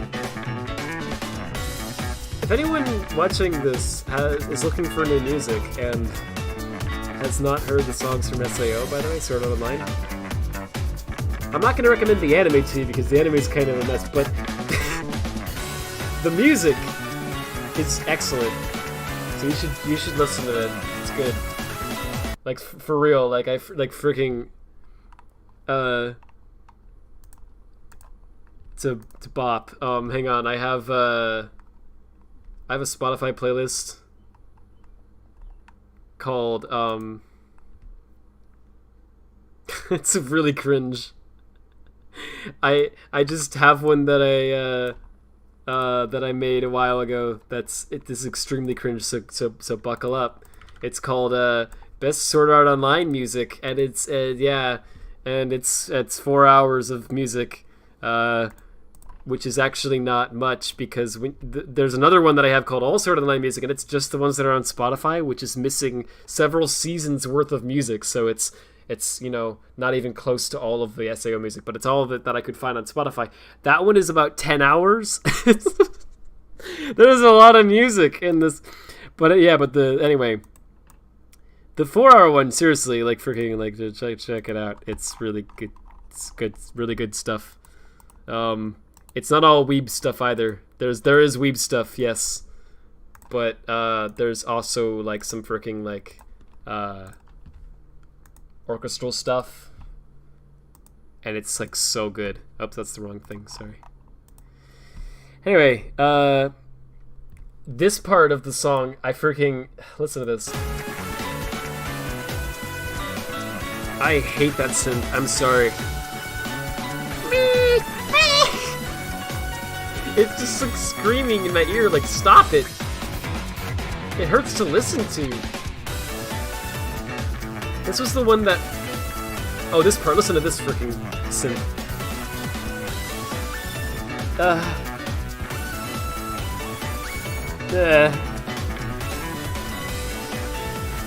I was, when this game first came out, I listened to the, all of the Sonic Colors Ultimate soundtrack with Mule, and we both agreed that this one was the one that was hardest to listen to, because it was actually hard to get through the song. Like, I'm only a minute in and my ears are hurting. I know what you're gonna think, oh, sensitive ears. Yes, I do have sensitive ears. Freaking, like, synths like that, like... When you get a sound that's like high pitched like that, it's like, stop! Don't do that! Why? I don't get it! Ah! It's the same thing that bugs me about, like... the Sonic Forces songs, like the Green Hill one especially, right? You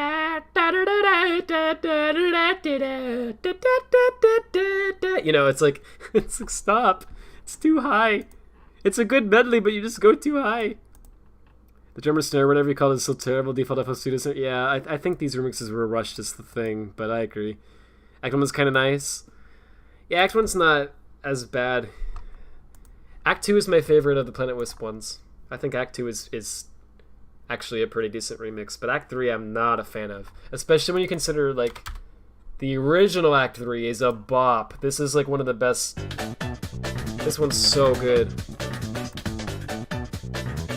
So I feel like what happened was Tomiya tried too hard to remix this one, because he was like, oh, people like this one. I gotta do a really good remix. But it was like, no, leave it. Don't mess with this, it's perfect. That piano is very toy sounding, like free piano VST. Yeah, that's the problem throughout all of the Crow's Ultimate songs. You know they ain't working with no free sounds? They probably are. So what's your opinion on Sign-In? Okay, so when you ask that, what do you... Are you talking character design-wise? Or are you talking personality-wise? And, like, plot-wise? I'm assuming you mean waifu.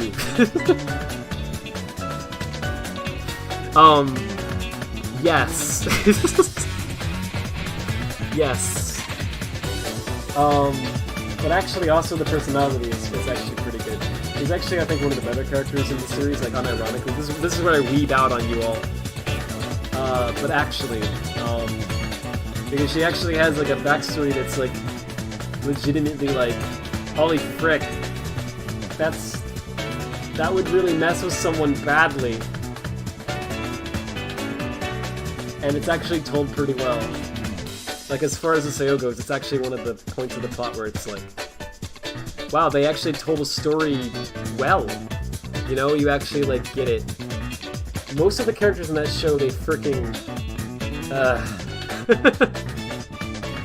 It's like, wow, you had a really great idea, and then you just screwed it up. You just screwed it up. Both were mainly waifu. I agree with your assessment. Oh, thank you. There you go. Bring back the Sonic 4 Meow synth. Meow. Wait, did you mean the duck synth?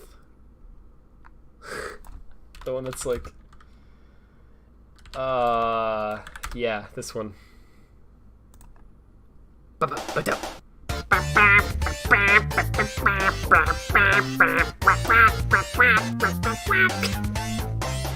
Watch as my parents come in now as I'm making loud quacking sounds.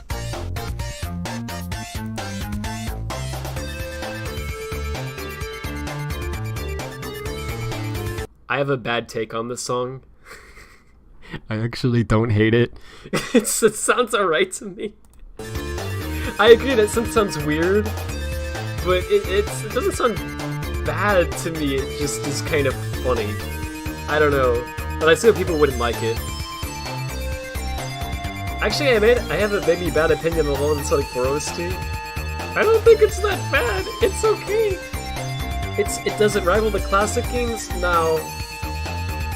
But, you know, it's not bad. Like, some of the medleys are pretty good. I don't know. Like, this one's a bit... They overused this one, is the thing. But it's a good medley, it really is. You love this song, you don't mind it? Also, some thoughts were like 10 seconds, not the entire song like enforces. Right, that's the thing. Wow, actually I'm surprised. That's not as unpopular of an opinion as I thought. Yeah, I do like that song, not gonna lie. Yeah, this is good.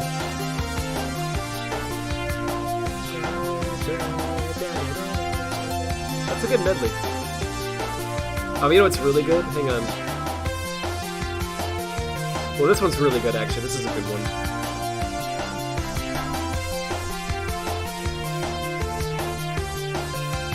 I can't remember which one of these it is. It's one of these acts. Sylvania Castle Act 2 and Act 3 are both really good, but I forget which one is... There's one that's like my favorite. Oh, this is the Meow synth? Oh, I hear it! Meow! I hear what you mean, that's funny. Is it this one? Yeah, this is good too. Forget if this is the one or the... Yeah. I freaking love this song. Like, this is actually unironically a banger.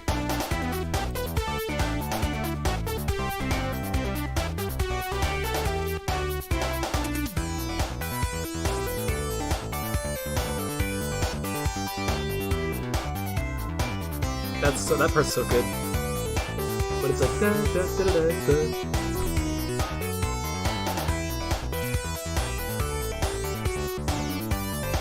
I don't know why, I just like this medley a lot.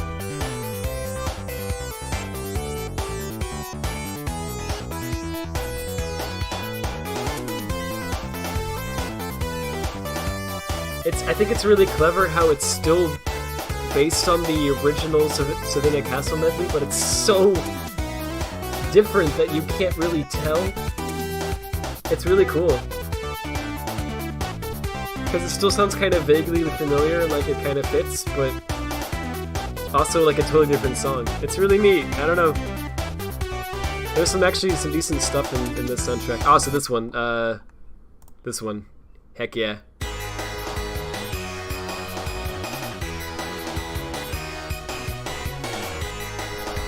I don't know how we got to the point where I'm just listening to Sonic 4 music, but thank you everyone for joining me on this. Dude, if you did this, a remix of this with like proper like, you know, Insanoe guitar and whatever, that would be good.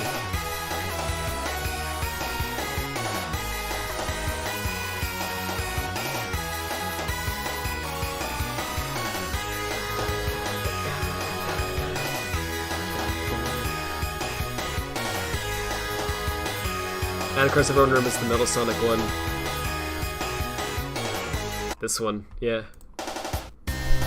This is one of the only ones in this OST that I think people, like, agree is good.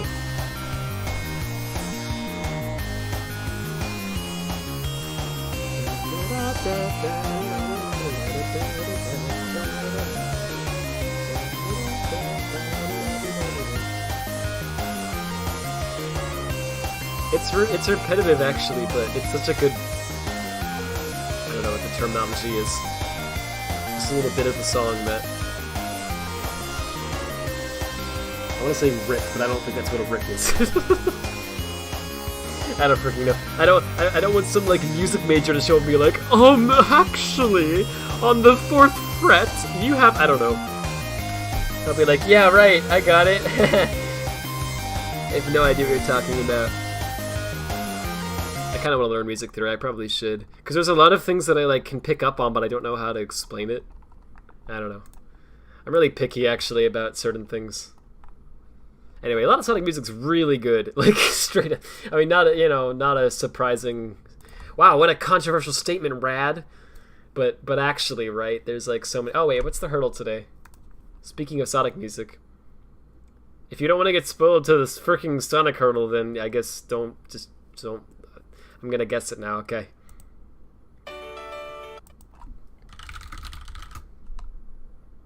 Yeah. That was one of the easiest Sonic hurdles they've ever given me. Okay. Sonic 4 OST review! Oh, the songs in this game loops too short. That's my... Yeah, same. That's actually my problem with it, too. They loop too short. Like, that's the problem. The bad thing is, this is the worst example of that by far, this freaking song.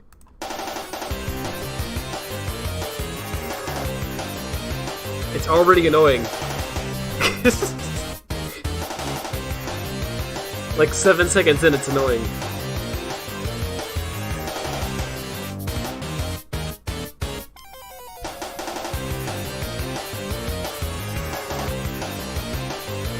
Like, why? It's like, I get what he's going for. Actually, it gosh, it just keeps going. You feel... It actually perfectly captures the feeling of insanity. Like, straight up, it feels like it's never gonna end, is it? Like, what if you just did this, right? You just freaking looped it. Don't. I'm not gonna do that. But like, seriously, right? You would just. Oh no, this exists, doesn't it? Oh no. No. Oh, okay. No. I'm talking about the bad one. This one? Yes. No. No. Let's loop this one. Yeah, dude. After the first 2 hours, I got, I just thought, man, they should really have looped this for more than 2. Wait, this boss music is outstanding? To use on a speaker leading into interrogation room for torturing information out of someone.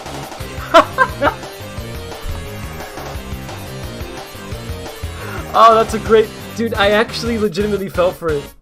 Like, I actually was like, wait, do you think it's outstanding? And then I read this. Wait, I gotta show you guys one more thing, and then I'm actually gonna stop. So Mule introduced me to a playlist on... No. I think I showed it to her. I can't remember. One of us showed it to each other. I discovered this was a thing on Spotify.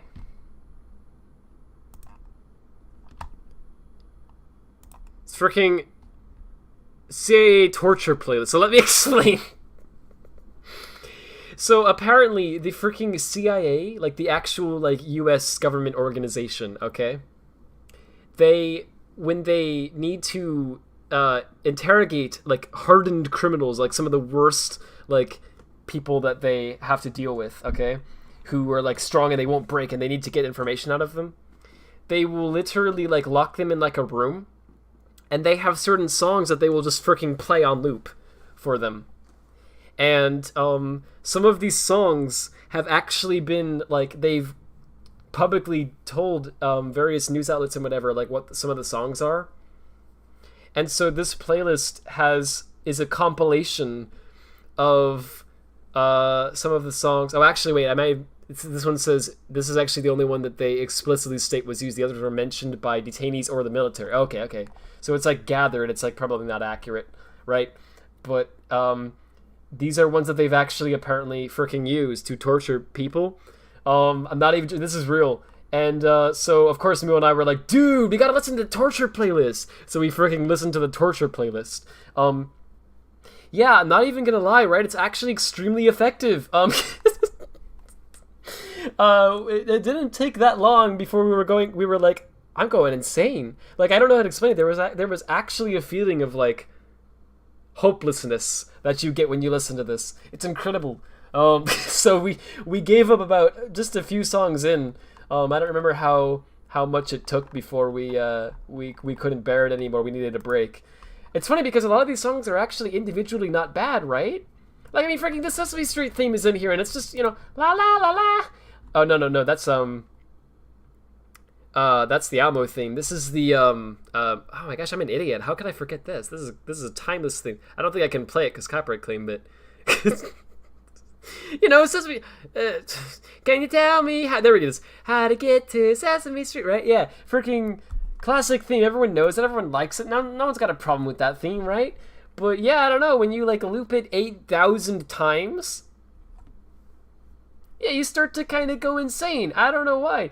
Apparently, what they would do, I read on this, is they would start looping the songs, and they wouldn't tell the like, I don't know, like criminal or whatever, anything. Right? So they would literally just play these songs, and they would loop them for an arbitrary amount of times, and they wouldn't specify anything at all. So you're just hearing these songs, and you don't know how many times they're going to loop it. It could be just a couple of times. It could be 800,000 times. You might be hearing this song for the next week. Just on loop, with no end. Constantly. They could keep you in the room that long. You don't know how long they're going to loop it. Sometimes they'll just switch to another song, and then they'll just switch back to the other one. They just like do crap like that.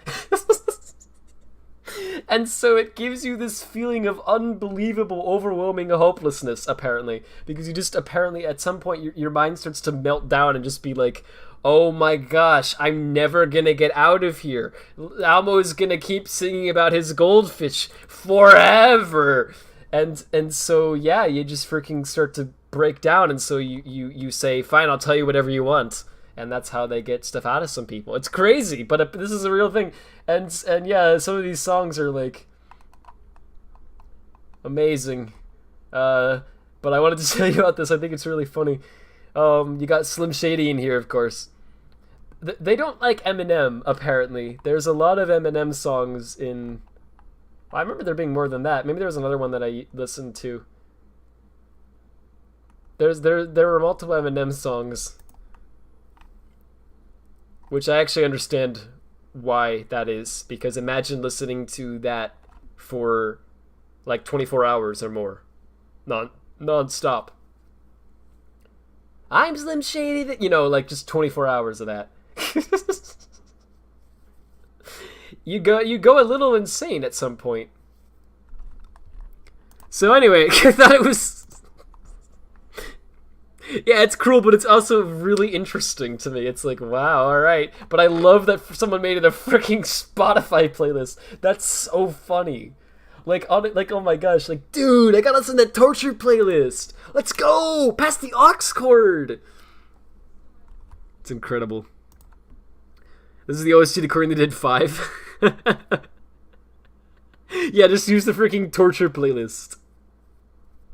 Good stream. Thank you. Imagine the PTSD if you hear this song for a week straight and then 6 months later you hear the same song on TV. Horrifying. Yeah, actually.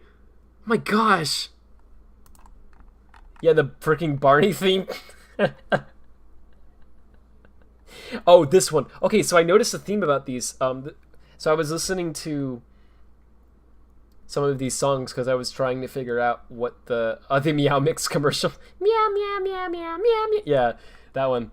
I was listening to these songs because I was trying to figure out like if there was a like pattern to it. I was like, so what is it that makes the songs worthy of being in the torture playlist, right? Like what is it about the music? And I figured out what it is, but it's really hard to explain. So it's a couple of things. So one of the things I noticed is that they all have a very they have a thing with their melody where a lot of them are like really, really simplistic medleys that are extremely catchy. And it turns out when you play that over and over and over and over and over again, you go insane because if it's a catchy medley, it's harder for you to get it out of your head, right? And so it's harder for you to ignore that the song is playing.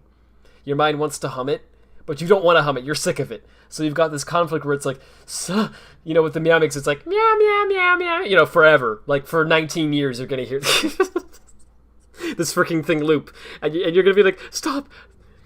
So that's one thing that they do. The other pattern that I notice is that a lot of the ones with lyrics, they typically will have some lyric that repeats a lot, and is subconsciously instills a sense of freaking hopelessness in you.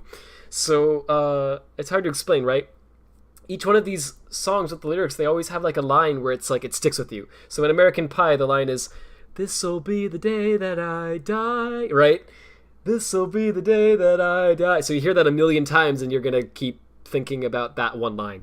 And this one, it's, "Hit me, baby, one more time, one more time, one more time, one more time, one more time, one more time, one more." To see you go insane, right?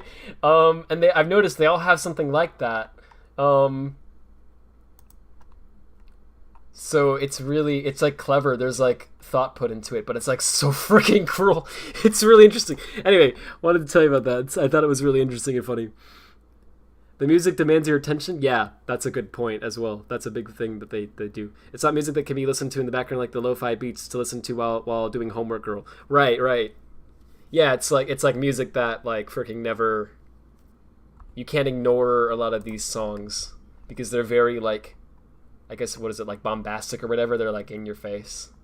I can't play any of these because they're all gonna give me a copyright claim. But anyway, yeah. Crazy. I'm really interested in like music theory and stuff like that, like how it makes you think and feel. I don't know, it's really interesting to me. I like how this entire thing started because of this sent me off into a tirade. Dude, you get the metallic pack, you can have gold and silver gloves and shoes.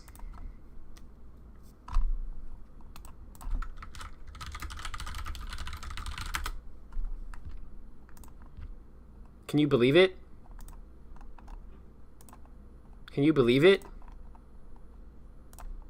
They did this. And they put that in the game. Wow! That'll be more money, please.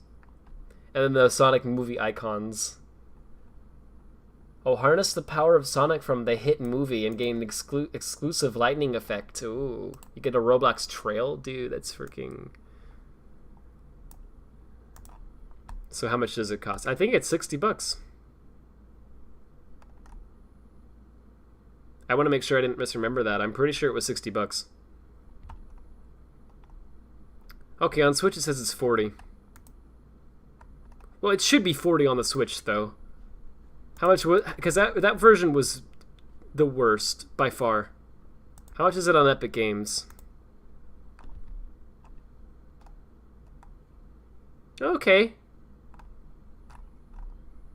Well, now it's currently on sale. Guys, it's a steal. It's on sale for $25. So I think they reduced the price. I swear it was $60 when it first came out. Oh, retail. Here we go. Hang on. Retail. Can't show this on screen because it'll probably be like, you want it delivered to you today? Here's your address. Does it not have the price anywhere? PayPal. Pay in 4 interest-free payments on... No, I don't think I want to have 4 different interest-free payments to afford a port of a 10-year-old Wii game. Okay, it's a lot cheaper now, yeah. Was it 40 bucks? I thought it was 60. Sonic got you struggling. Yeah. Super talks about Sonic music and then proceeds to talk about CIA torture methods. What else do you do? Next you're gonna tell me I can move the camera. Nah. No. That wouldn't you wouldn't do that. We don't get that until Origins. And only if you pay more. That's a premium feature, you know? Premium feature for that. I don't know what else to say. I kind of like this topic about music, but I don't think I should get on that because I should probably stop. It's been over 6 hours, so I should probably stop the stream. But guys, do you think that I have enough music in my playlist? I'm not sure. I'm not sure if I have enough. I'm not sure if I have enough songs in my playlist. I don't know. Somehow I still feel like I need more music. Maybe I have an obsession. Good lord.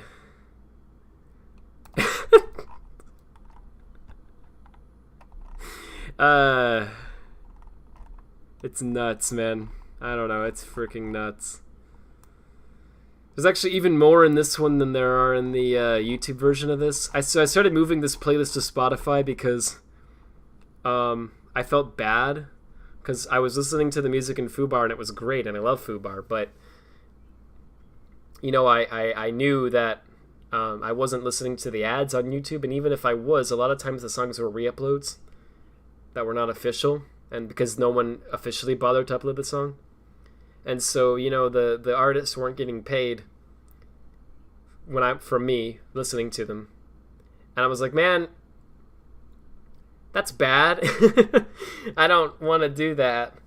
So Spotify, you can, you know, they get paid a tiny percentage. That's like nothing. It's like a fraction of a cent. But it's better than 0. So I've been moving some things over there. The other thing that's supposed to be, that's an appeal of it, is that, you know, you don't have to worry about it getting taken down. Or at least, in theory, you shouldn't have to worry about it getting taken down. Because in practice, where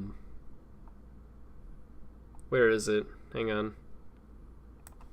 There's a song from Mirror's Edge called Still Alive, which is freaking excellent. If you've never heard it, you should listen to it. You know, it was on Spotify, but then for some baffling if you can notice, it's grayed out here. Yeah, this content is not available, right? So I guess EA forgot to renew the copyright, and so the song just is not on Spotify anymore. So yeah, so I still have it in my playlist in hopes that maybe one day it will come back. But it's freaking, I hate that this is how things are. You can't like expect something to actually stay online. It can, even on like official platforms, anything can disappear at any point, right? Another example of this actually is like the Sonic Runners soundtrack. Volume 2 of the Sonic Runners soundtrack was on Spotify, and then for some reason it just disappeared. And like most of the songs vanished, and they had the same thing where it's like the content's not available. And then thankfully they brought it back. Just a few months ago, it just randomly came back. I don't know why. I don't know why it disappeared. I don't know why it came back, but whatever. Here it is. The play count on these is criminally low. That should be higher. The soundtrack is really good. So, oh, okay, well this one deserves to have the most plays, so okay, fair enough. Also, this is really good if you haven't heard this. Just freaking giving music recommendations now, why not? How and why do they have to renew it? What's so special about it? I don't know. I legitimately don't know. Like, I don't know. There's just something about... It's some dumb copyright process. It just doesn't really make any sense. It's just... I don't really know. They have the symphony songs on here too, by the way. It's good stuff. The Sonic music uploads are kind of mixed, though. Like, some of them are missing something. So... Shadow the Hedgehog, for instance, there's a lot of songs that are just missing from this OST. You know, what is it, Lava? Oh, I'm an idiot. What's it called?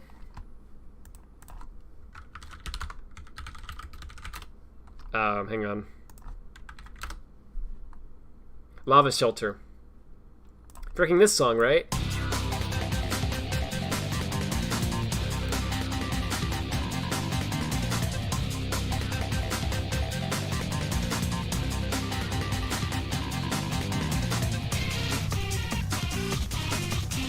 Absolute banger.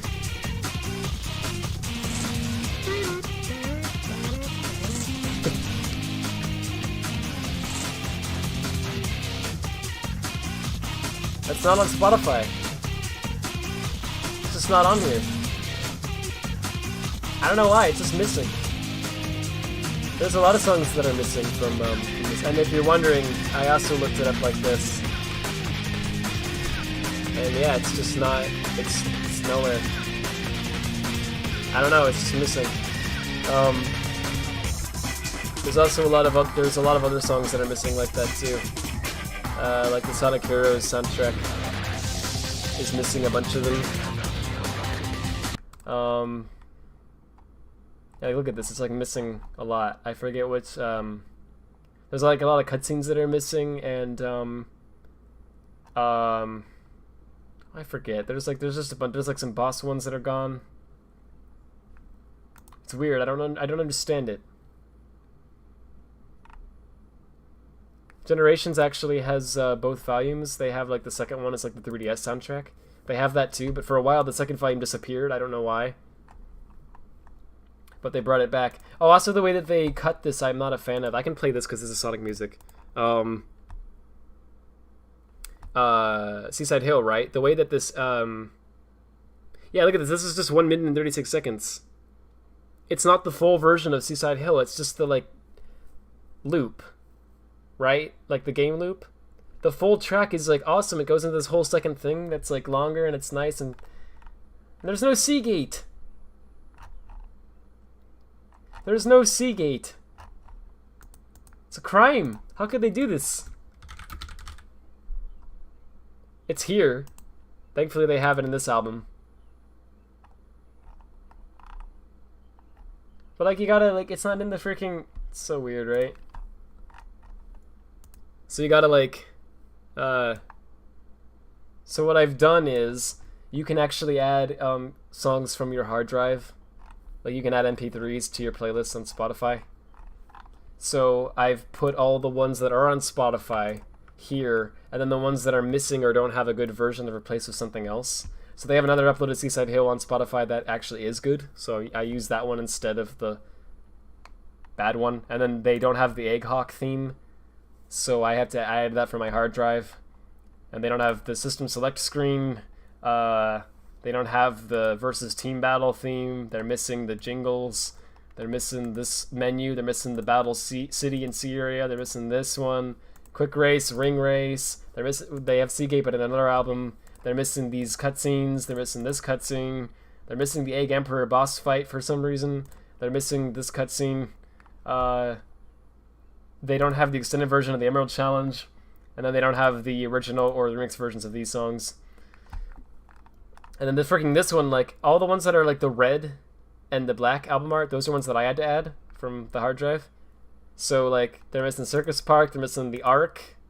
Well, no, they have the Ark, but they have a bad cut of it. This song slaps, okay? You don't mess with it like that. Like, doggone it. I'm gonna play it. Screw it. And then they didn't have Gun Fortress, they didn't have this one, they didn't have the Doom, Heavy Dog, Lava Shelter, Black Comet, Final Hunt, I Am Final Doom version, or any of these remixes. And they didn't have any of the Rush OST, so I added all that.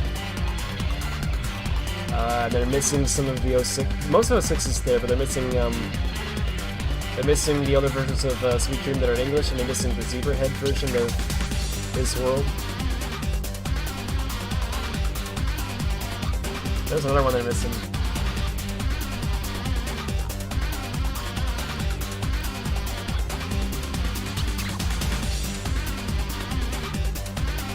These are on Spotify. And this is too. So it's just these two, I guess. Not a big deal, actually. But you know what is a crime? This. Freaking Endless Possibility, it's not on Spotify. Like, there's covers of it.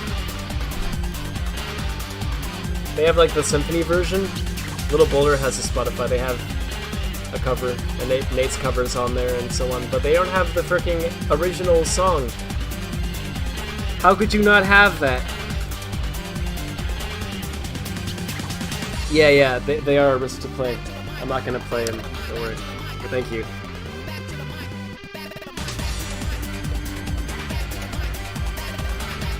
It's a Final Russian Chase Remix? Yeah, it is. Isn't that cool?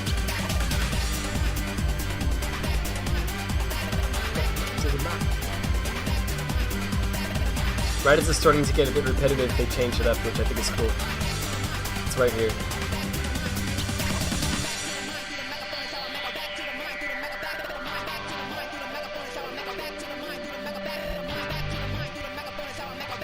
Yeah, that's cool. I like this song a lot.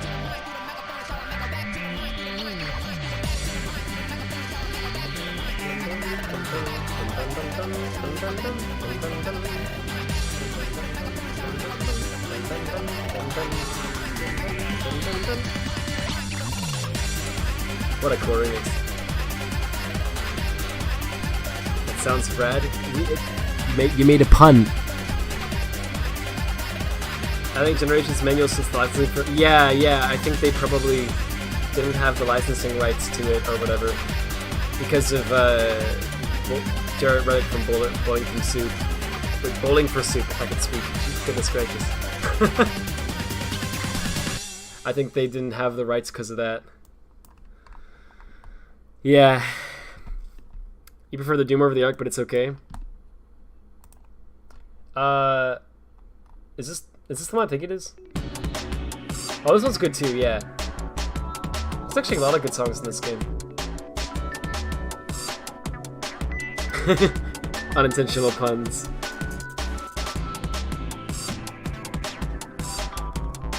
This would go on Sonic Rush. Yeah, it would've. There's another one that's, what's the freaking... I forget.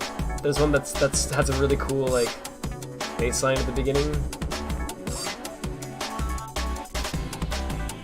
Is it this one? This one's cool too, but... Oh man, they're all good, honestly. The soundtrack's a bit underrated. Oh, also they have typos in the names of the songs. So this one's called Blue Falcon with an M.